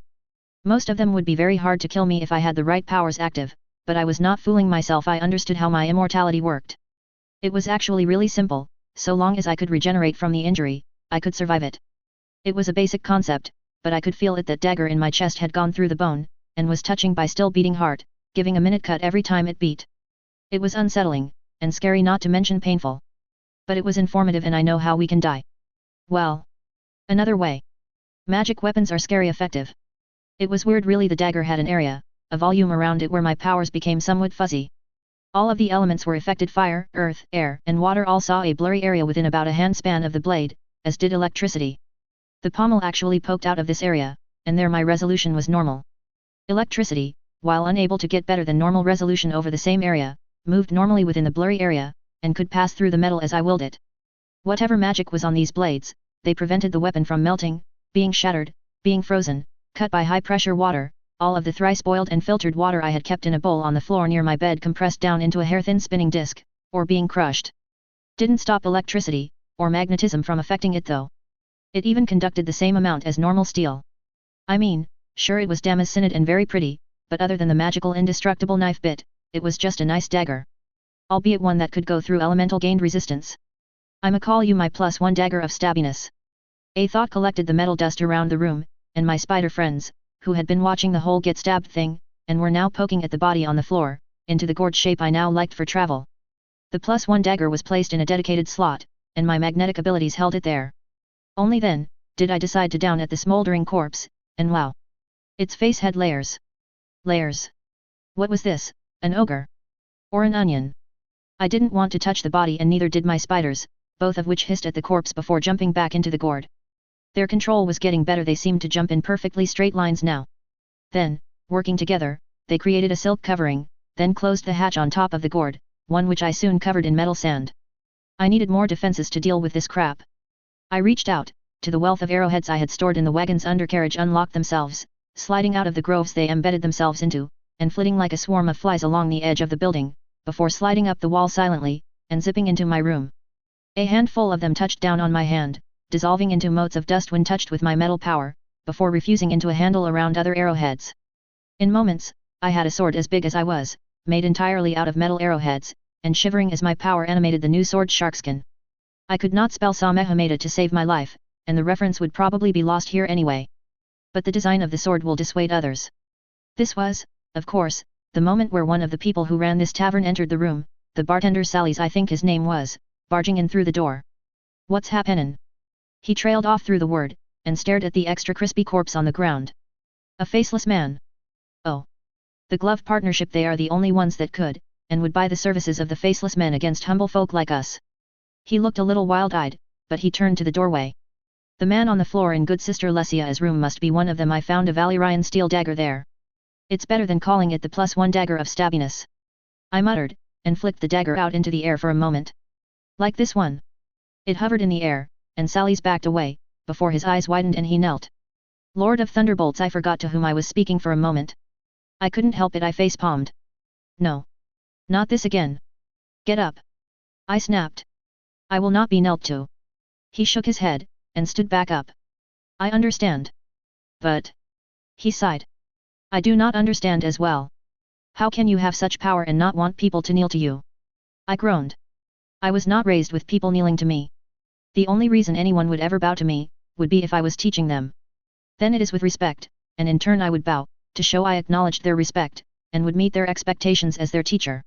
I sent out another pulse, and saw that Lesia, the baby, Haralana, and Lazarais all were fine, being fussed over by Charlander. There were guards approaching the building. They were armed, and I could feel their hearts racing as they ran. Of course, they were coming from nearly a quarter of a kilometer away, but they were hustling. Sometimes I loved my elemental senses. Guards are moving here. I deadpanned. I think it's time to leave. I agree, my. Sally's corrected himself. I have forgotten your name. To say I was surprised is a little bit of an understatement, although I will admit that I too do the same thing. I forget people's names too. I am Gara. No title. He looked a little more confused. I expected more. I wanted to be a, and my doesn't mean anything here. I started to walk down the hall, Sharkskin tethered to my back after I placed it there with a chain of arrowheads. Otherwise, I have no titles. Then you might begin thinking of one. He deadpanned. Because if word gets out, people will give you one. I have no intention of that. I tried to change the topic as we walked into the room with the other people in the house/tavern. So. Some guards are coming. Haralana frowned, closed her eyes, and nodded. I felt the pulse ripple from her, through the building, and out into the streets. I can feel them coming. They are hurrying this way. Your range is improving. I tousled her hair as the young earth conduit blushed and the frequency of her pulses increased. Lesia? Larizi? Can you feel them? Lesia looked at me like I had a second head. A man, a faceless man comes into my sister's house, and tries to kill us, and you want us to use our abilities to look at some guards. Yes. I deadpanned. Now is the best time. You need to use them to see, otherwise, how can you get used to using them at need? Lesia glared, then closed her eyes, and I felt the pulse of her water power ripple out. After a moment, she opened her eyes, and wasn't glaring any longer. I can feel them. Like tubes. Is the world always like this? Somewhat. Different elements give different feelings. I glanced at Larizi. Well. He groaned, then took a deep breath, and exhaled slowly. The flame that began to flow from his mouth startled his uncle and aunt, but his eyes closed as he kept the flame going. After almost 10 seconds, he sighed, the flame flaring slightly as he did so. I can feel nothing but the flames in the buildings around us, most nearly dead to my sight. Are you sure I should be able to feel these guards? I inhaled, and began to breathe, stoking my own flames. In moments, I had blue flames licking along my skin, and winding out of my mouth as the air crept out. Yes, I could feel the people in this room. And in the houses around me. Their breath and bodies seemed dimly lit with light, but they were faint. I could just barely feel the guards, and that was partially knowing where they were. With the bright sources of light that torches, braziers, and fireplaces, even just glowing embers and stoves or burnt down wood, I could understand that he might be having issues with seeing things. We will work on it. I stepped into a corner, leaning against sharkskin and the wall, which creaked alarmingly, so I stopped leaning on the wall. Now should we leave the city? I think we have to. Sally sighed. The Glove Partnership are the only ones that might want us dead. They have been trying to buy our tavern for years and stopped trying 2 months ago. I guess they have had enough of waiting. Your reveals actually try to kill you. I groaned. Why am I not surprised? This place is full of. So. Where do we go? Sally's and Charlander both shared a look. Well. I motioned for them to talk. While I could probably destroy your enemies outright, I think you might not like the aftermath. Sally's cleared his throat, as his wife gave him a pointed look. I may have an option. Everyone waited, until I pointedly looked out the window. The guards are still coming. Although slower. Running in armor is hard for most. 5 days ago, one of the Dark Riders walked into the Grinning Cat. Charlander said slowly. She quietly told us that in the next fortnight there would be a visitor. One who could kill as easily as he healed. She had been told that, if, or when we almost lost everything, we could go to the Dark City. The city above Vos Dothraki. Hidden in the Dothraki Sea, even Vos Dothraki is several months away on foot. We would need to sell everything to get halfway. Sally's began tapping on an exposed beam. Then we would need to survive the Dothraki hordes. It is not an easy trip, and worse ends than death may await us. I smiled. We can handle transportation now, can't we, Haralana? She looked at me with the widest eyes a little girl can have. You are going to teach me earth riding then?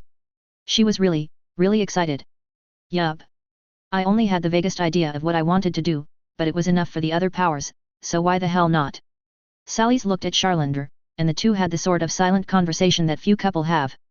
However, after some silent glances, blinks, and other expressions, the two nodded once. We will get what we need. Sally's walked out of the room. Charlander began gathering the blankets. We will load as much as we can onto your wagon. We should have enough supplies to get to Selharis, and if you can get us there quickly, we will be able to sell our excess stock. Besides, boats are often cheap going upriver. I tapped my chin.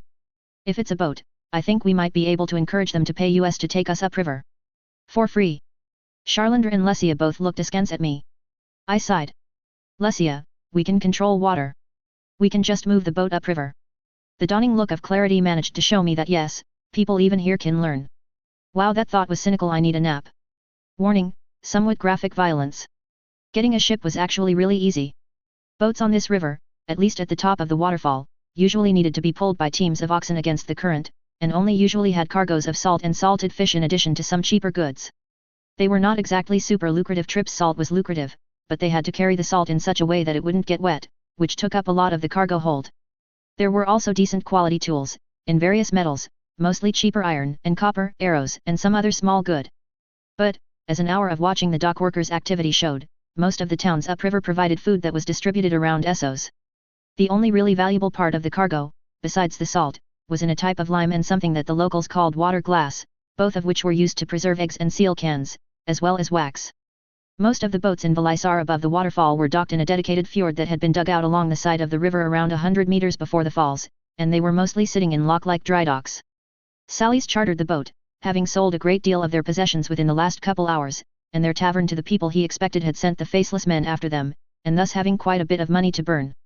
Of course they were not planning on leaving quite yet, the boat still being loaded with cargo, but Charlander and Lesia had joined him, with the children as well, to do some shopping. Haralana had decided she would find me some better clothes for some reason. I didn't really see it, but she wanted to do it, so I didn't argue. I did, however, make it harder by not going with them. The city, I had seen, seemed to be full of slaves. Everywhere I looked, I saw people with tattoos on their face. Tears, wagon wheels, hammers, flies, and other designs. And then people started propositioning to Sally's to buy me. Me. I was somewhat pissed, and when I caught a glance of my face in a puddle, I sort of understood why someone might think I was a slave. I did have what looked like a tattoo in the middle of my forehead, the third eye of combustion. It did have some similarities to the other tattoos the slaves had, and I could not will it away. I wasn't directly utilizing my combustion ability, but it was still there. In any case, as I didn't want to kill the city yet, I chose to stay on the ship. 10 minutes in, I realized this may have been a mistake. She's a pretty one. I was currently leaning against the gourd of compressed metal, feeling my spider bro Ananza move around in the hollow space, tending to their egg and resting as far as I could tell, with Charlotte rubbing her pedoples over the egg, as I continued to relax, enjoying the sunlight on a clear spot on deck. I don't recognize the mark. Think she's a pleasure slave. That was a different one. There was a grunt as someone began tying something off. The sound was fairly distinctive, and I had heard it quite a few times now. Not sure if she's a she, but she might be an enslaved witch. Never seen that mark before. They're talking about me, aren't they? She was just left with us. Come on, Captain, we can just take her, and the payment. An exotic slave like that, we could sell her to the Dothraki upriver for a nice price. Maybe even her weight in gold. There was a slap. Dumbass, we can't get that sort of price for her, even if we managed to restrain her. Good man, keep thinking. You can give me a reason not to kill your entire crew. At least, not from the Dothraki. Bad human. Come on, Captain, let's just shove off. I could see this one standing over me, his nervous system and muscle groups lighting up to my electrical sense. I'll restrain the whore, since the rest of you seem too chicken. Well, now I want to know where this is going. Are you going to force me to kill you all? I ain't had any since the last run. A new speaker piped up. We can always break in. There was an amused sigh. Alright boys, shove off. Pithis, tie up the wench. You can have some fun with her when we're underway to sell her us. We'll have to get the other ones, but slaves always fetch decent prices, and we can castrate the men before we get to the next city. A rousing chorus of "Aye, Captain," echoed around me, even as the man, Pithis I think, grabbed me by the leg, and straight up lifted me one-handed. I opened my eyes and verified that yes, this guy could give the mountain insecurity issues. If I hadn't killed him, at any rate. At least 300 pounds of muscle grinned back at me, and expertly began wrapping me up, first tied up legs, then arms behind my back, and the remaying rope was tied to the mast. I didn't resist, mostly because I still wanted to know where this was going. Then he grabbed his crotch. I sighed. Captain. I spoke up, then looked directly at the man, ignoring the huge man holding me by a hand. You really don't want to do this? The scrawny man grinned, his half-rotten teeth visible. Oh, I really think I do. He clomped over, he had a wooden leg from mid-shin down on his left foot, and pulled out a nasty bladed hook. I think it was called a billhook, but I wasn't sure. See, little girlie, we want a better profit than just bringing your master and mistress's little party upriver. He hooked the smooth part of the inside of the hook around my neck, and tilted my head upwards. So yes, I really think I do. I heard the men on the bank begin shouting orders, and saw a mooring rope flop onto the deck. Then he grabbed me by the hair, and I had to push down my instinct to electrocute the guy. He was still gloating, and I redirected most of my power to air. Time to start messing with him. The whines died as I stilled the movement of air around the boat. I heard a man in the crow's nest, or whatever they called it, suddenly become concerned, but so far none else had noticed yet. So, little girl, the crew is going to have their way with you. Then I'm going to sell your services to as many as I can in Selharis. Then we're going to come back here, and I'll sell you through one of the bidding houses. He sounded almost gleeful about the prospects. After all, exotic slaves sell very well. You made 3 mistakes. I sighed, and let the sound reverberate through what was now my airspace. Everyone on the ship stopped what they were doing as I spoke. First, you assumed I was a slave. The temperature of the air dropped dramatically, and their breath started fogging up. Second, you assumed that I was an easy target. The crew began trying to talk, but I muted them. It was easy when I could just will the air not to move. And third, you kept talking. Although, to be fair, the last error was probably the most pertinent one, and I must say, the second error was pretty bad too. But I will at least not feel guilty about this. I swapped half of my power over to electricity and metal, allowing most of the gourd to unravel, not the parts the spiders were in, and let the ribbons of metal slide out, slipping over the ship like snakes to anchor the crew to the deck, only a couple of which had attempted to reach for weapons. Those I anchored with both hands and feet. A thin ribbon sliced my bindings, the sinuous metal twisting and warping in the same way swords don't, and I stood up, rolling my shoulders. Or just cautious of strange people really. Now, I would let you live. People here often have families after all. But I don't want to. You are rapists, and I rather hate rapists.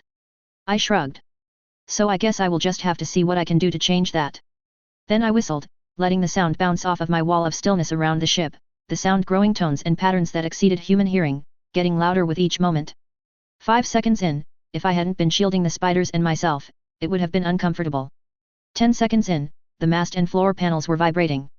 15 seconds in, the bill hook, it was still around my neck, began to crack, and every piece of glass on the top deck, where I was containing the power, shattered. The captain and crew were screaming silently, as blood began to leak from their ears, nose, and eyes. 18 seconds in, several of them shook and writhed in pain as their eyes popped from the pressure changes. 20 seconds in, I lowered the noise level, as 2 of the men had slumped over, their skulls looking far less solid as their heads laid on the ground than I was expecting. I could feel their bodies dying, and most of the others were having a hard time surviving this level of noise. After 37 seconds, I released them, and let the crew gibber on the deck, eyes, nose, and ears all bleeding profusely, finally letting the noise die out. Burgle! Gasped the captain, feebly crawling towards me as one of his eyes dribbled out of the socket. Burgle!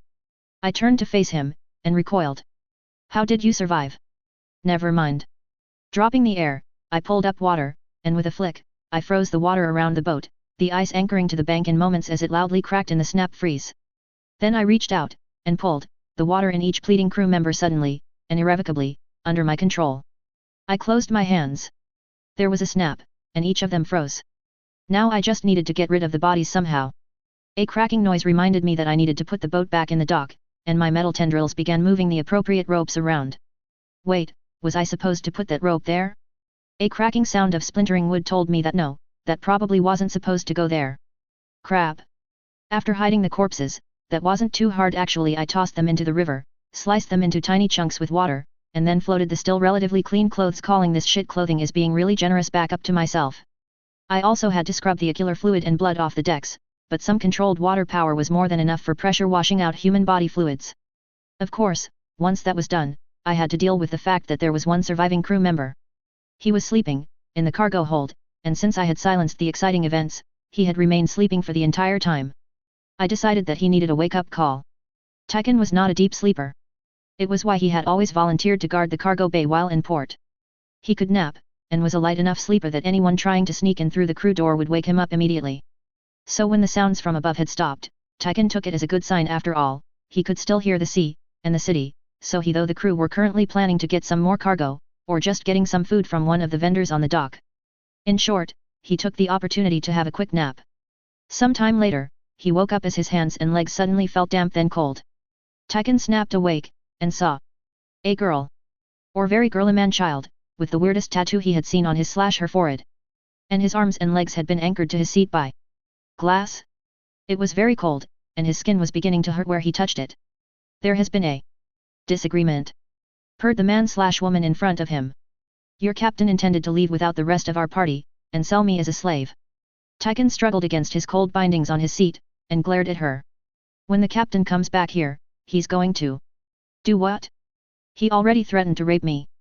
The voice sounded distinctly unimpressed. Besides, last I saw of him, he was in 10 pieces, sinking into the river. In fact, the man/woman stepped forward into a beam of light coming from the grid-like wooden ceiling above them. I have his hook. She brandished said weapon, and then, after giving Tychon a moment to examine it, slowly began squeezing the metal hook. It bent around the figure's fingers, and Tychon shied away from the freakish man/woman. What do you want? The figure squeezed harder, and the hook seemed to fold inwards, until there was just a little bar of metal. You will take us to Selharis, and you will negotiate for the cargo to be sold to the normal buyer. I don't know who the cargo is sold to. Tychon flinched as the bar suddenly flattened out, spreading over the figure's hand. I can do everything else though. If a few others can help with sailing. Sailing won't be a problem. I, and one other in our group, will move this ship upriver easily. The figure stepped back out of the beam of light. I have cleaned the deck. Do not betray us. That simple statement chilled Tychon, and he nodded quickly. Yes, mistress. The figure twitched, and groaned. Seriously? Do I really look that girly? What the fuck? The screamed word was emphasized by a burst of flaming breath, the blue flame hot enough that Tychon started sweating. I don't mean to offend, master. Tychon bowed quickly to the grimacing figure that he now knew was male. I'll not make the mistake again. That's good. Just. The figure sighed. I need some new clothes. I do not look that, do I? Fucking Robs and their sense of humor. Several hours later, the rest of the group returned and were understandably confused when I welcomed them to a ghost ship with one very scared crew member. All while I was wearing the captain's left-behind clothes. And yes, Haralana had gotten me some clothes. They were dresses. I mean, sure, this was a very warm climate, and everyone wore breezy clothing, yes, but I am not going to wear dresses. So I was wearing the dead captain's pants. And yes, one leg was shorter than the other. But damn it all, I would have pants. Even if I had to burn a city to get them. I still didn't have a shirt. Or, at least, one that didn't feel excessively scratchy. Damn you, Rob, for sending me here in my PJs. The journey upriver was rather relaxing. Not all of it was relaxing after all, nothing really can be. Especially not decent clothes. I knew it was a little foible, but damn it, I went to great lengths to get resilient and comfortable clothes, despite my acknowledged lack of any sort of fashionable understanding, and that bugged me a lot. I just wanted to wear pants. Seriously, is that so hard to understand? I sighed, as Lesia looked at me like I was insane, and Haralana looked sad. I don't want to be dangling in the wind. We had been on the way for an hour, and Lesia had been easily able to handle the act of moving the ship upriver. The technique wasn't too bad, a compression of water down in front of the boat, and a slight raise behind forced the ship upriver at a decent clip, to the amazement of other sailors and ships, so we had time to talk. And argue. You have those small clothes. Lesia protested. That keeps any bits of you from dangling in the wind that could dangle. And I found you nice clothes. Haralana added. It's a dress. I insisted, holding the garment. I mean, it was nice, but blue fabric and the cut were unmistakable. I had to do laundry a lot in college, and yes, I was often the one who did everyone's laundry when it was time for laundry. Even if people had their girls/boyfriends over. Noone else knew how to do the fucking laundry. Remember kids, if you know how to do the laundry, you are 80% less likely to be sacrificed to the final gods when the time comes as a freshman. Seriously though, I wasn't going to wear it. But you would look so pretty. Haralana sniffed, while Charlander, Sally's, and Larizzi all chuckled. You have a very elegant face, and while you would need to grow some breasts to fit it. Every word was fire. Am not female. Do I need to prove this? It would help. Sally's chuckled as his wife burst out laughing. The argument continued for some time, with me being the butt of the jokes. Why wasn't I aging back yet? But overall it wasn't all arguments about my pickiness of clothing. Everyone got some practice using their powers. So. This is Earth. Haralana looked skeptically at the chunk of salt. It's a. And I don't have a word for that. It can be used to make salt. But look. I made a fist, grabbed Earth, and thrust it out into the head-sized crystal of salt. The power flailed a little, but grabbed hold, and lifted it. I felt a resonance with both metal and air momentarily, and so grabbed them too, causing my control to solidify. That was interesting. And somewhat straining. I was now holding 3 powers, electricity, air, earth, and 1 sub-power, metal, just to lift a lump of salt. Earth alone could do it, but the control was slippery. Then I grabbed another sub-power, lava, and the head-sized lump began to glow as my power pressed in on it from all sides, eventually becoming this floating blob of metallic salts in the air. Isn't that neat? There was a choked scream, as Tychon, the surviving sailor, came up from the cargo hold and saw the glowing, sizzling ball of molten salt, just hovering in the air like a futuristic lava lamp. Air and earth began to lose their hold, so I directed more and more power to metal and electricity, as well as a little to water to keep the liquid away from the reactive element. I also ignored the ignorant possible rapist. Haralana was staring with wide eyes at the ball of bubbling sodium. It's a bit tricky, you would need to get a handle on metal to really do this, but check this out. I looked around for a moment, and gauged whether or not I should throw a bit overboard. By this point, what had been a head-sized crystal of edible salt, was now around a third the size, and was still hanging in midair in exactly the same way bricks don't, glowing red-hot even as it floated there. Lesia was currently driving the boat, and was holding a pose to focus her power. Since I never effectively learned Tai Chi Chuan, the art that waterbending in the Avatar TV shows was based on, I had to teach her something to get her mind in the right headspace to manipulate her element. Enter, the Hamni. In the martial art I mostly focused on, there were 3 types of stances. Horse stance, which was used for mainly punching drills, kicking stance, which was used for kicking, and the Hamni, which the kicking stance was based off of. When you stand in a Hamni, one foot points forward, while the other points perpendicular, either pointing right or left depending on which side of the body your foot is on, keeping your legs bent so that your knees were over your toes, and keeping your weight balanced. This piece of footwork is important because A, if done properly, the humble Hamna can let someone easily outspeed strikes with the right timing, and B, said outspeeding is called the Hamna walk, and when done right it is one of the most useful types of flexible footwork I have ever found. Moreover, the form is flexible enough for different weight distributions, different forms for attack and defense, and all very, very flexible. Ideal footwork for waterbending, even the conduit version, and in general, a well-balanced stance. So Lesia was standing in an extended Hamni, her weight centered properly, holding her left arm and leg out in front, palm down and hand near her leg, while her right arm was raised up behind her body, over her left leg, her pose mimicking the shape of water flow under the boat that her power was forcing into place. It wasn't hard for her to hold the position, or the power, since she didn't need to swap powers, but she still needed to focus on moving her power properly, and would on occasion pull up a tendril of water to refuel with when she began to tire. Hey Lesia, are those ships still trying to follow us? I asked as I walked over to the sweating woman, still holding the waterbending pose. I think so.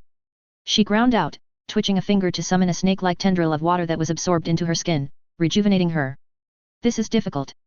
I know. I nodded as she shifted position slightly. Remember, you are moving a ship, it's going to be hard. But you are doing very well.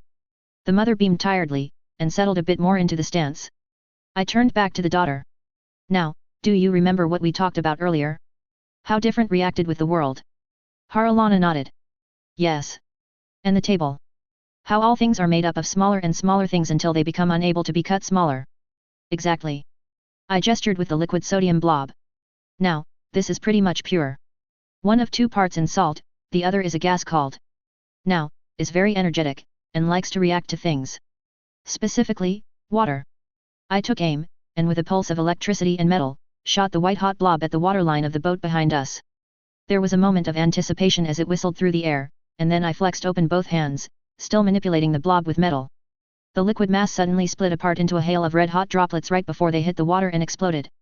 For us, we saw a blast of steam, heard the explosion and the resulting cries of terror from the pursuing ship. But I could feel the damage. It wasn't actually that bad. The buckshot-like effect had spread the explosive reaction out, and sodium didn't react as badly as some other substances did with water. Mostly, the particles of liquid metal buckshot ignited and exploded as they hit the water, bits flinging out and burning into the wood also exploding. The ship was now on fire. The railing around the deck of the ship had caught, as had a multitude of points on the deck and mast, and the sailors on deck were panicking. I could feel smaller fires in the hold, where small red-hot shards of metal had blasted through and lit things with their passage. No one was badly injured that I could see. However, they were not sure how to deal with this, and were unable to both put out all the fires, stifle the cries of witchcraft, and keep rowing at the same time. We were moving upriver, no wind was pushing us, so our pursuers began to vanish into the distance rapidly. I reached out with water, and, with a quick thrust, shoved a rolling contained wave at blurring speeds downriver. It rolled along, slicing through waves and material in its way before it slammed into the hull of their ship at the waterline. There was no contest. The wood splintered and shattered, and the wave kept going. Eventually losing momentum as it continued out of sight, but the boat? It began sinking, the wooden hull beginning to split as it did so. Men abandoned the ship, some of them jumping overboard to escape. And there you have it. I turned back to my student, who was staring in awe. The reactivity is something to watch for. Unless you are aware of the reactions between the elements you manipulate, you may be injured. Wow! Haralana, Lesia, and Larazi, who was holding the sleeping baby, all said pretty much in unison. Now. I clapped my hands softly. Hara, we can start you on controlling lava. She groaned, but willingly followed me into the hold for some normal rocks. I spent a lot of time teaching, but sometimes, over the few days this trip took, I did get to spend some time on my own, reflecting on things. Power. I let arcs of electricity crackle between my fingers as I sat on the deck. Haralana was pushing the ship now, using the stones in the hold below to push against the keel, and was remarkably good at it. But I was more concerned with what the source of all of our power meant. We were conduits, or, at least, that was what we were called in Infamous. But that implied a series of powers that I had so far not entirely unlocked on my own. Specifically, all the different forms of elemental blasts. Sure, I could throw lightning, and I did so idly even as I thought about this, but I had never tested any of the other powers associated with being a conduit. At most I was mimicking a elemental bender of some form. The other powers all conduits seemed to have were a super jump, some form of traversal accelerator, a method of turning into their element, for a long time or momentarily, some way to glide, and self-generated projectiles. Well, the last one seems to be the easiest to test. I swapped from lightning to water, and did the same mental trick that let me fire lightning only for a blast of water to shoot out of my hand, abruptly soaking the deck around me and draining most of my power for that element in the process. It was good, but not good enough. I ended up spending a few hours before I figured out how to make smaller pulses with water. These hit harder, and tended to dig into the wood when the shots hit. Especially if I imparted a spin to the shot. I could easily make solid ice shots, as well as water that froze as soon as it hit, or water that steamed when it hit. But this would need some fruit to make water shots sharp or piercing. Steam shots tended to dissipate quickly. Air just generated a strong wind which could be used to push a sailboat maybe? Nah, fluid dynamics doesn't work like that. But I could fire smaller punches that had a lot more force than just a wind they cracked against the wood, cratering and splintering it as they hit. The spin for air blasts could be layered, and the shots tended to slice into the wood the more layers I added. Fire. Well, I could fire a flamethrower, or intermittent blasts. Yes, they cratered the deck a little as well, and yes, I made sure to put them out, but overall, rather promising. Earth though. That was very interesting. I could fire rocks out of my palms, and I could, and did, for some time, just keep creating rocks, stones, and other material. Unlike water, where I could only have state-changed shots, I could make almost any rock I could think of. Quartz, rough diamonds, sapphires, amethyst, emeralds, and dozens of other valuable stones dropped from my fingers. But I couldn't make things I hadn't touched before. Still, being able to easily shape a solid, flawless quartz rod taller than I was. That was impressive. I could also make ores of various flavors. When I was young, I had spent quite some time being fascinated with samples of different rocks, but only those I had remembered and seen before, so. An interesting limitation. But not too much of an issue to deal with. I already had touched enough gemstones and ores that I could, probably, collapse an economy from my home with ease, let alone the economies on the planetos. We would not lack for money anywhere though if they took gemstones in payment. After a bit more experimenting, I could fire crystal shards, stone spheres, and other similar projectiles. I decided to pass the results of my work, mostly the gemstones and rocks, to Haralana, and continued to the other sub-elements.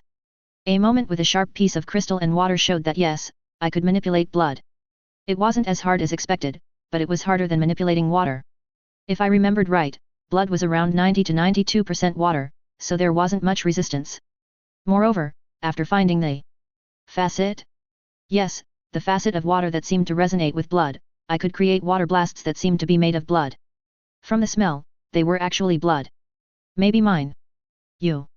Also less than useful, as if I remembered correctly, blood magic was a thing, and these blasts left material around that conceivably could be misused. So. No. In Earth, I shifted the power slightly to grab the now familiar feeling of metal, and the results were intriguing. So long as I kept an image of what I wanted to project in my head, I could fire it out of my hands at speed. With the energy level draining the more metal I used with each shot. I couldn't create an infinite supply of metal all at once, but a sphere the size of my palm being barely extruded cost less than a sphere the same size leaving my palm at nearly the speed of sound. That had possibilities. Tiring though. On top of all that, I could also create metal dust, of varying types, but not Valyrian steel, as my metal power would not touch it in the slightest, which I instantly abused, creating several tons of the magnetic dust and leaving it in a pile. Between the dust-making ability, and my electromagnetic abilities, I could probably be pretty terrifying to anyone who crossed my path. I mean, I am pretty terrifying anyway, but... I shook my head and released the metal power, changing to lava, and watching as my hand began to dribble liquid rock into the air, suspended by my power. As it was a facet of Earth, I still had access to it, but I didn't need to. The various aspects of lava meant that the liquid rock remained liquid, even going too far as to continuously remain heated so long as I held that power in place. Of course, being on a ship, I quickly fired the lava ball overboard, and saw the steam explosion blast apart the surrounding water, rocking the boat slightly as the wave passed.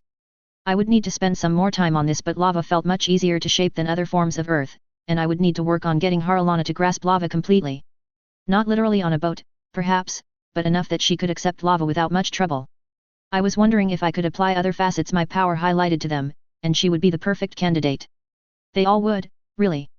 A/N. I have an interlude chapter to add after this, as I have kept every post bundle so far. I hope everyone is enjoying the story so far, and I appreciate all the comments and questions.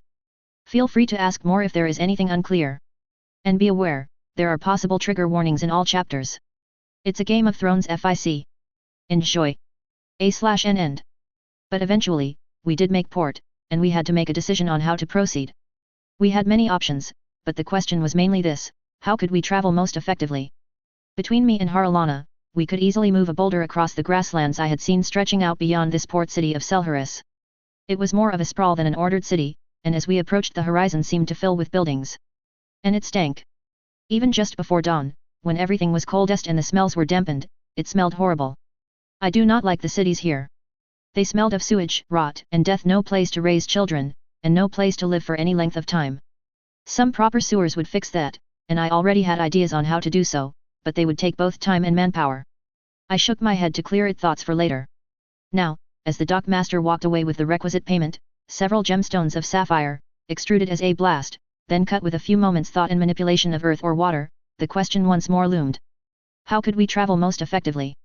I felt the spiders in my gourd stir with my electrical sense, and not see the spider bro cleaning the floating egg even as Charlotte slowly consumed one of the wrapped fish Lesia and I had procured for the pair. I don't know how horses would react to the smell of dog-sized spiders, as little as they had, and while I would be able to deal with that, it would take some more effort.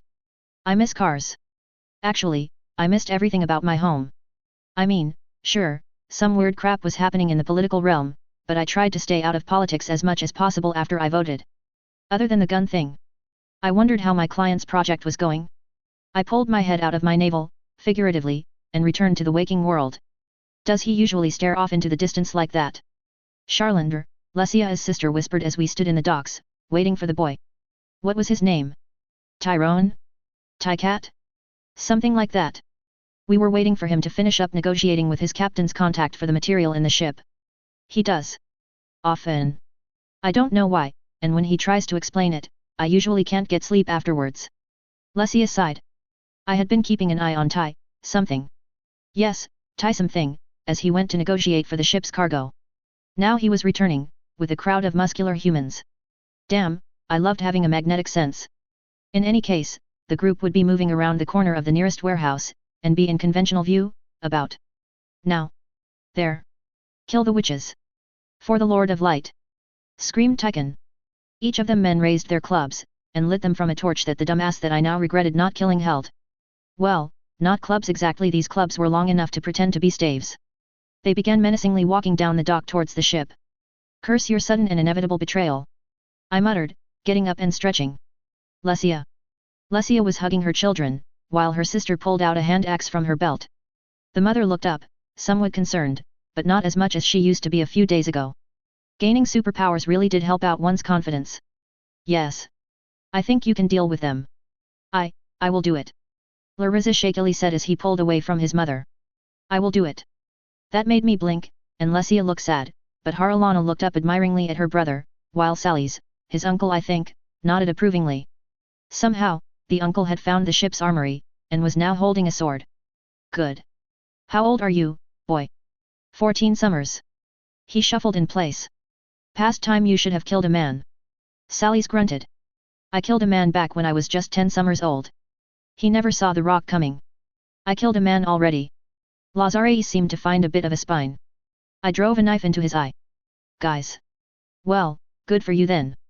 Are you ready to fight these people? Sally's roared at his nephew. Are you ready to kill them? I reached out with air, and hardened the air around the advancing party, who appeared to be completely unfazed by the pep talk going on this boat. They ran into the wall of unmoving air, and began to panic. Silently, of course no sound could leave the area, but the mob was unable to grasp what was going on. Be ready, for none of these men will give us quarter. Finished Sally's. I had not paid attention for a few seconds, and, judging from the expressions of the other humans on this ship, Sally's was good at the whole inspiring speech thing. However. Sally's. Yes. He trailed off as he saw the small mob pounding on the inside of the air dome, silently panicking as their tiny minds realized that they were trapped within a ball of impossible stuff. I guess human minds, at least, pre-industrial near uneducated humans, couldn't grasp the idea of what I was doing, as Sally's and the rest, save the baby, who was unimpressed, just stared. I have them contained. Now. Should I? I gestured vaguely in the direction of the trapped men. Lesia nodded rapidly, even as her baby looked up at her confused. Yes, please stop them. I shrugged, and looked straight at the panicking men, before reaching into fire and inhaling. A moment to plot the path, and then I exhaled rapidly, forcing the firepower through my breath and into the marking on my forehead. There was a pop-pop noise briefly as the beam of heat, hot enough that the air rippled along the designated path, shot out of my forehead and between two of the still panicking men before it hit a rock. There was a silent moment as said rock flashed, and everything within the dome of stilled air erupted into a contained firestorm that obliterated the traitorous Wat Shisnam and the mob of fanatics he brought with him. When the flames had died, all oxygen had been depleted within the sphere. I released the hot air to move, and the smoke cleared to reveal the charred skeletons of the dumbasses who had decided it would be a good idea to attack us. Then I face-palmed. Oh shit, I forgot. We still have a hold full of goods. Sally's and Charlander, Lesia's sister, were staring wide-eyed at the ashen remains of the docks that were now sinking beneath the waves. Have you always been able to do that, young master? Charlander asked carefully, as she gingerly placed her axe on against the mast. Since I met your sister and her family, yes. Why? I was not really thinking about the question she asked, but rather, the issue that we had a hold full of extremely valuable goods. And on a separate matter, what are we going to do about the? I trailed off as I realized that there were witnesses watching. One of them just ducked out behind a warehouse, while the others, who may have been just minding their own business or doing whatever people do at dawn on the docks, began running up and down the docks, each one disappearing into a crevice or alley as soon as they could. I think everyone will know what you just did in a few hours. Lesia deadpanned as her baby decided it would be a good time to snuggle in and go back to sleep. I sighed, and rubbed my eyes. It's too damned early, and I am done trying to appear normal. Lesia, you may want to hold on to something. Hold on, what? Lesia's eyes widened as I switched from fire to water, and began to grab hold of more and more of the waters around us. The deck lurched slightly as the water below the ship began to cradle it. A bolus of water lifted the ship up slightly, and ice began forming, with astonishingly loud creaking noises, around the hull. A few minutes of work, with several stops to recharge my water power from the river, and soon the ship was sitting, comfortably sealed into an improbably shaped icebug. Then I directed most of my focus to electricity, and swept the city. There were a lot of forges close to the docks, and each of them had dozens of kilograms of metal dust that had sunk into the mud around their workplace, into the brickwork, into the woodwork. There was a lot of it. All of it came at my call, and in the dawnlight a stream of shimmering dust and rust drifted through the air on filaments of magnetism. Said filaments wound around the icebug, underwater, and encapsulated it so I would be able to get a decent handle on said berg. I had a lot left over, so I directed it into coating the mast and other surface components of the ship. I'll probably need a spare few tons of iron/steel sand at some point, so I kept it. I took a breather for a minute once that was done, and realized that yes, my mass magnetic manipulation had drawn a momentous crowd to the docks. Lesia. She turned her attention away from the feat of material manipulation, and, somewhat poleaxed, focused on me. Yes. Can you make sure the ice below us remains solid? I will need most of my attention to move the ship. I can.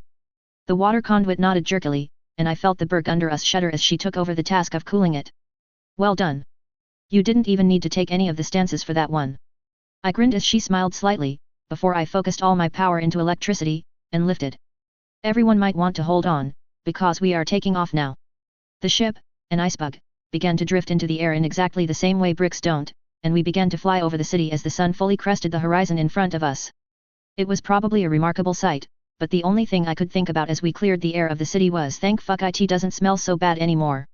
Anatsi the spider bro, who had decided to leave the gourd while I was working and killing people, was perched on the railing in front of me, watching a seagull that had decided to try to hitch a lift intently. Squawk. And now said seagull was a snack. Damn, that was satisfying to watch. Fucking seagulls.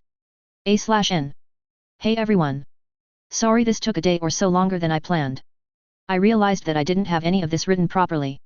This interlude was going to be the equivalent of a revenge origin story where one of the children of the dudes who got implanted on the docks saw their father die, swear revenge, etc. But I wrote it when I had a few drinks, so it was more than a little incoherent. So this. Anyway, I love all your comments, yes, even you Leonardo da Fuzzy, and while your opinion is valid. That's about it. Sorry if you don't like it, and they help me write more. Money would help too, but I don't have a Patreon yet. So enjoy the chapter. Again, I love your comments, theories, and criticism. Take it easy. A/N. People on foot scattered as the bicorn rode past, while horses along the path bolted as soon as they saw the dark-furred ungulate. The dark and ominous figure on the horse-like predator rode like the wind, and passed town after city, and few ever really saw them as anything more than a blur to dive out of the way of. The 9 were comfortable with this. Anomaly has been sighted in Valisar, heading upriver. One of the other 9 pinged. 4 of 9, you are approaching Selharis, you should be able to see a ship going upriver with no oars or sails. 4 of 9 continued riding north, and soon came across the flotsam of a destroyed ship, having drifted onto the banks from where it was destroyed. Still drifting, some still smoldering, the wreckage was filled with bodies. 4 of 9 looked down from her horse at the pitifully small number of bodies that were slowly pulling themselves out of the water, coughing and hacking as they went. The sorceress dispassionately noted that most of the drowned were slaves. Their collars were chained together, and she could see that like a piece of kelp, the chains of drowned slaves drifted along just below the surface, their bodies visible under the surface like the leaves. One of the survivors, still holding a dagger but vomiting nearly uncontrollably, managed to crawl onto his hands and knees. A few seconds of coughing, and a minute or so of dry heaving, he pulled himself onto his own 2 feet, and screamed at the sky for a minute incoherently in rage. 4 of 9 dismounted her horse, and walked over to the enraged survivor, who didn't seem to notice her at all, having finally stopped screaming at nothing. One blackened metal gauntlet reached out, and effortlessly spun the career enforcer around. What was all he got out before said gauntlet grabbed him by the throat and lifted him into the air. HRK. Ladrin on Rahugr. A swirl of power extended from her gauntlet, and stabbed into the man's eyes, as 4 of 9 got a close view of his recent memories. Bosun. What's the status of our arrows? Captain Garros addressed his newest hireling from atop the poop deck next to the helmsman. Solonos pulled out his slate. We used up most of our stock on dealing with that group of amateur pirates, but we have a dozen or so left.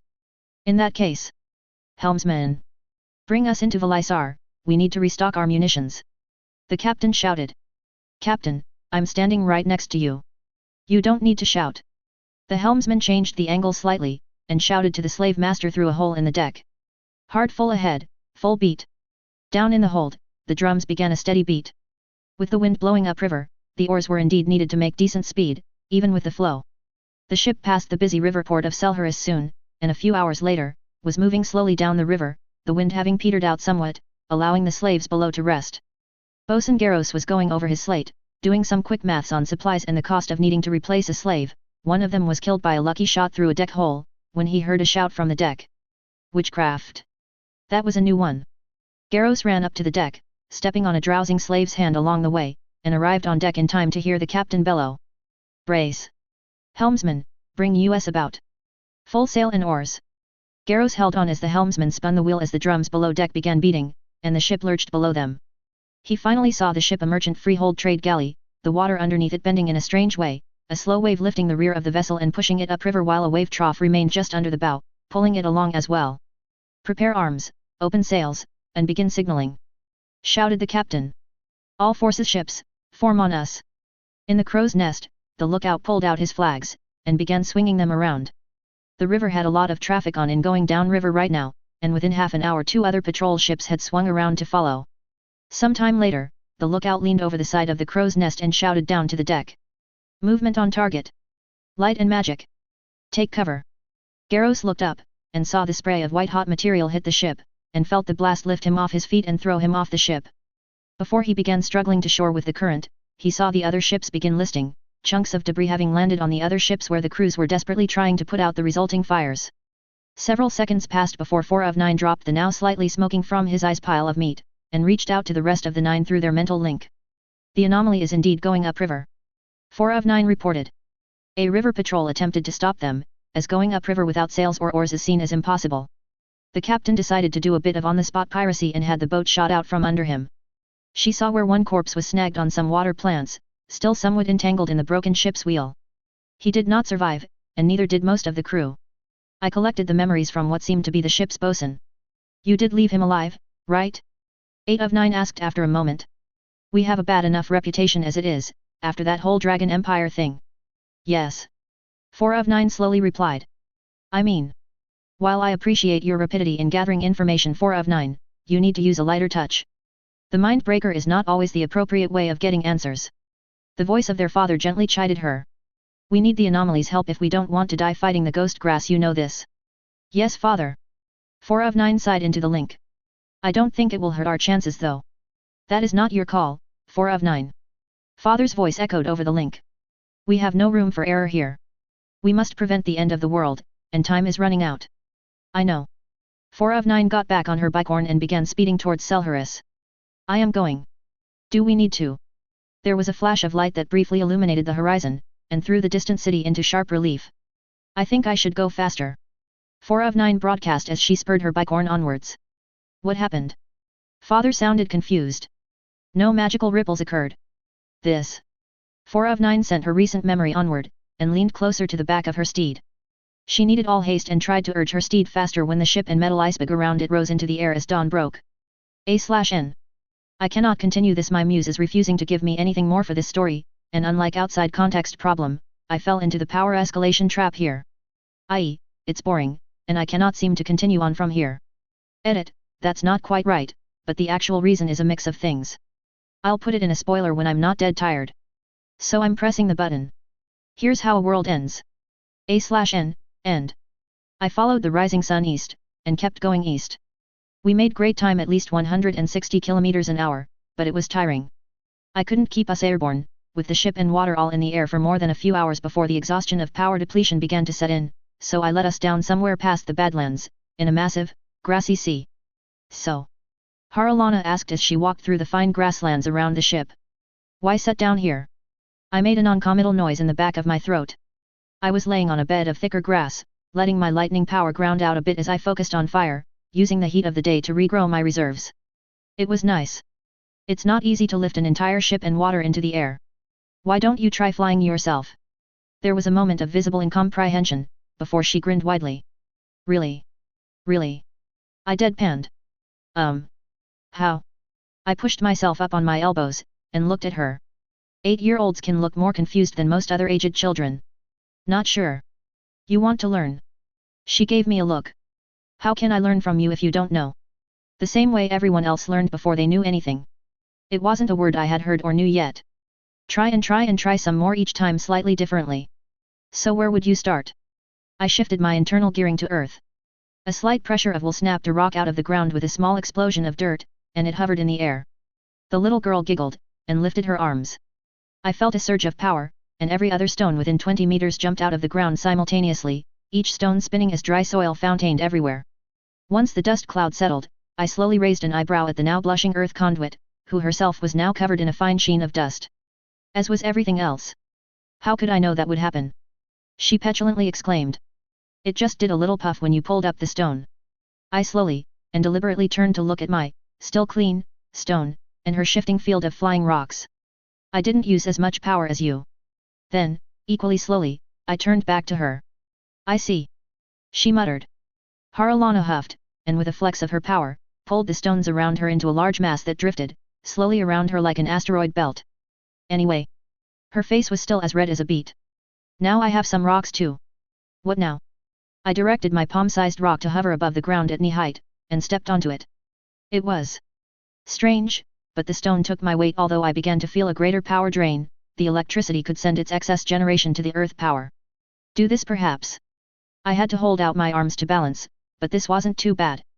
It was interesting. My earth sense, or seismic sense, if I was going to make knockoff powers from Avatar, may as well ride that horse into the ground, gave fairly detailed information about things I was touching, physically, but with a sonar-like aspect that was not, as I thought initially, transmitted from my body directly. Rather, the radius in which my power existed, gave that sensory effect. Although physically touching or having a path of physical links between myself and the objects gave more details and greater resolution. Her orbiting field stilled, and she stared. Then, carefully, Haralana took a step onto one of the larger rocks, one about the same size as her head, and stepped up to join me. Her swarm abruptly wobbled. I grabbed control of a handful, and crafted a set of steps that I walked over to her on as she tried to remain above only one stone. You may want to stand on more than one. She nodded, wobbling, and a smaller rock shot out to waver off to the side of her foothold. Sweating with the mental effort, she began letting the other rocks drop even as she lowered her foot onto the stone, and grinned right before her focus began to slip, and she dropped to the ground, rolling along the stones she had been levitating. I remained in the air for a few seconds, before dropping back to the ground. Not bad, it takes focus to stay airborne. You will get it with time. Or the right rock. I stretched out a hand, more for the drama as much as a focusing aid, and aimed away from the ship. I sent out a pulse of power, and felt the stones in that direction resonate to my call. I wanted small stones, gravel mostly.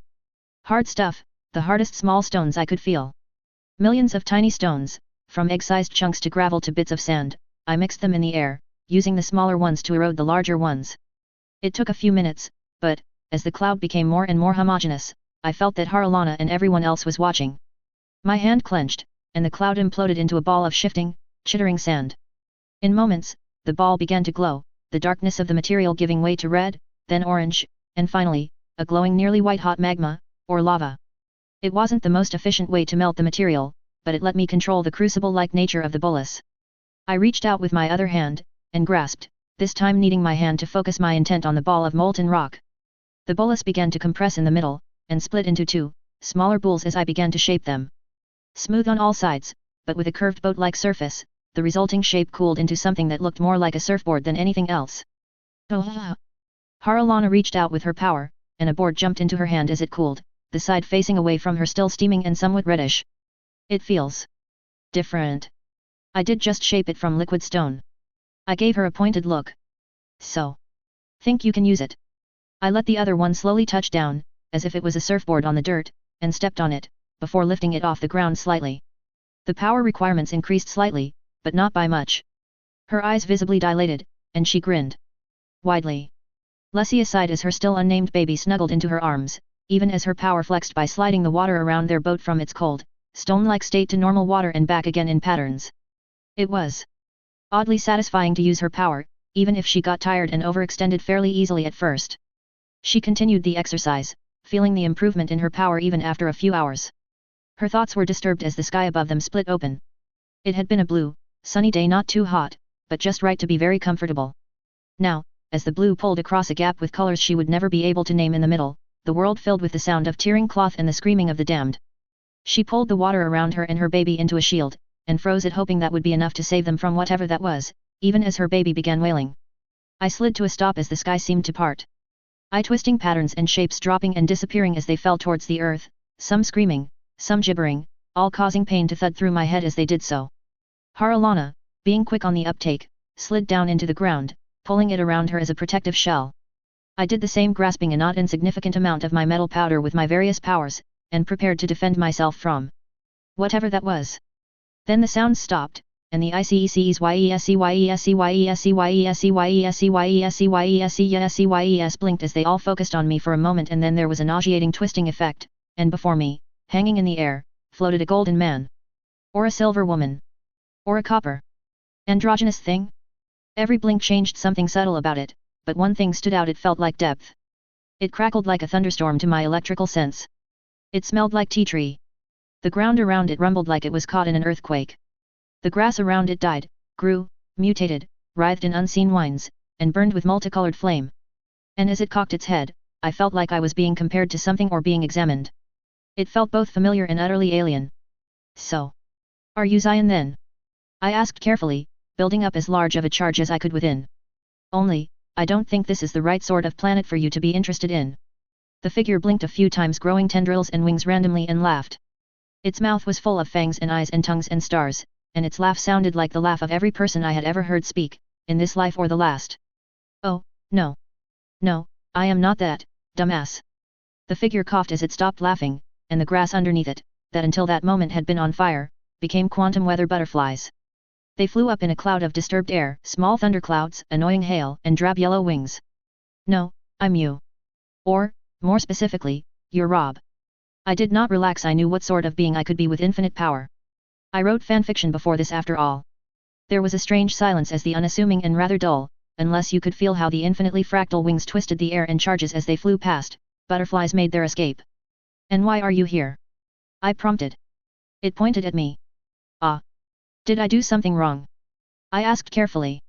The figure sat back on empty air, and suddenly there was the impression of chair. There was no chair. I could feel there was no chair, but there was a chair occupying the same space. Damn it, this was weird. Not quite. A small wineglass, the sort used for ice wines and the like, appeared between two fingers. When they were fingers, and not something else. It was a nice, crystal wineglass, filled with, if my nose was not deceiving me, elderberry liquor, yet, he probably was me. Look, it's all a bit embarrassing, so do you mind if we talk while I work? Can I stop you? The figure grinned even wider then frowned a bit. No. And that may, indeed, be the problem. No one can stop me or you. A finger twitched, and the north of us, there was a blub, and the smell of how raspberries looks, and I suddenly felt like someone had just tried to shove a peeled banana in my ear. The fuck? I yelped, trying to figure out what just happened. To all of my senses, everything north of us had just disappeared into. What? I couldn't even perceive what had just happened. Sorry, resetting things has a tendency to get a bit metaphysical. The Rob noted. Still, it's going to take a while to propagate, so ask your questions. After all, you and your little team are the only ones who can. What? They. Fuck. Just. Happened. Just what? Oh, I inverted cause and effect. It's useful for turning back the clock, as it were. What you are seeing there is the effect of an uncertain future pushing backwards. Not too easy to understand for the mortal mind, but that's never been a problem for us. It tried to share a meaningful look and I couldn't understand how I understood that. I'm trying to fix a problem I caused, you see. And what is this problem? I fired the bolt as I asked the question and was not surprised to see it just get absorbed. You are, or more specifically, your growth rate. It sighed, and took a sip as it thought. See, normally there is a standard power curve for protagonists or heroes or main characters and the threats they can face. I took a copy of this world. We're about 7-8 thumbs away from the source here, and I introduced a character that you would have met later. An illusion, or whatever you would call it, of an ancient man, somewhat mummified looking, sitting on a throne covered in gems, all shining with sparks of light, as he slumped in place. He was, well, Aragon. A version of him named Richard. Him and Sapphira. They found themselves in the sky above vast Dothrak, and they had some adventures. She, now, looked rather sad. I couldn't get their story to work. It was all negotiation and world building and trying to civilize the world. Careful assassination of enemies that couldn't fight back without magic, and then the harem. They glared off to the east. I'm glad that the mental aspect of the Dragon Rider bond ended up making their sexual preferences so weird that they never had more than a handful of children, but it got away from me and I don't write smut. The glare snapped around to me, and I felt the metal of my armor as the outer layer began to melt. You. It sighed, and stopped glaring. Look, we are the same. I am just you, plus unlimited multidimensional power. Like my paw fanfic. I had to ask. She scoffed, and crossed the arms underneath a suddenly very well endowed chest. Not quite, but if that makes it easier, think about it like that. Personally, I think the Rob phenomenon occurs due to narrative inertia, but since no Rob had managed to make another being into a Rob, and every Rob was a writer at some point, it might be a certainty everyone who tried to write or post some piece of fiction spawned a Rob. He, now, was sounding rather frustrated. Since you, tried to write fanfiction, we ended up forming in the universe in my image. I think. None of us really know what's going on. Haralana poked her head out of the rock shell, rocks moving under her power. Then she saw the Rob, and tried to blush and turn green simultaneously. Visibly shifting biology between genders does that if seen in real time when the changes appear sped up by several orders of magnitude.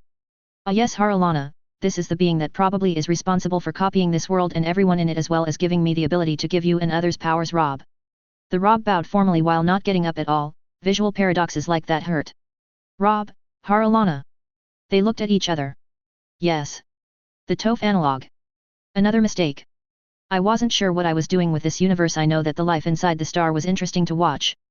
Nuclear life always is. What? But your companions?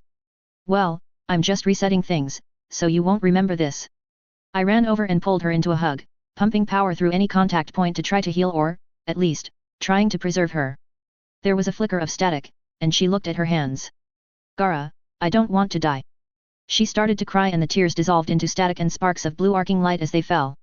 Her stone structures fell apart, and she started to twitch as whatever was going on was actively fought against by her power. I could feel it. I could also feel any power I provided to try to bridge the gap vanish, even as I got younger and younger. Please remember, she flickered once, froze, and snapped out of existence. I rounded on the Rob. Is this what I'm like with unlimited power? Someone who will delete things out of existence just because they didn't do as intended?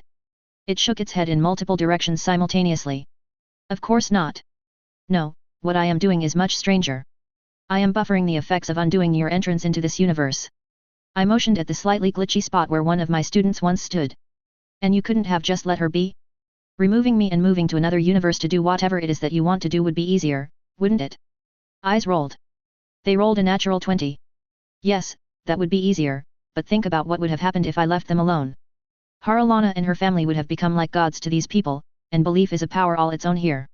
And they would have hoarded the power you gave them. It's a cultural thing here. Everyone in every culture on this fucking planet may not have the words for it, but their entire cultural bases here are anchored into the idea of a zero-sum game. In order to gain, something must be lost.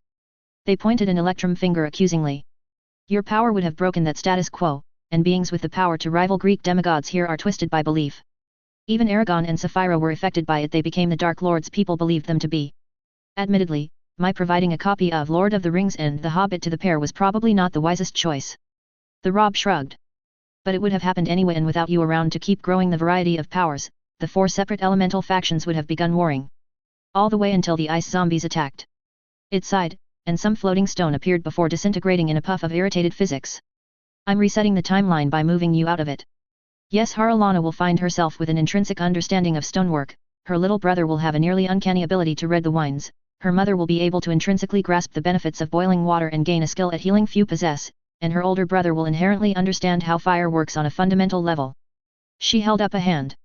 This is because souls have a memory of sorts, and are timeless in this universe.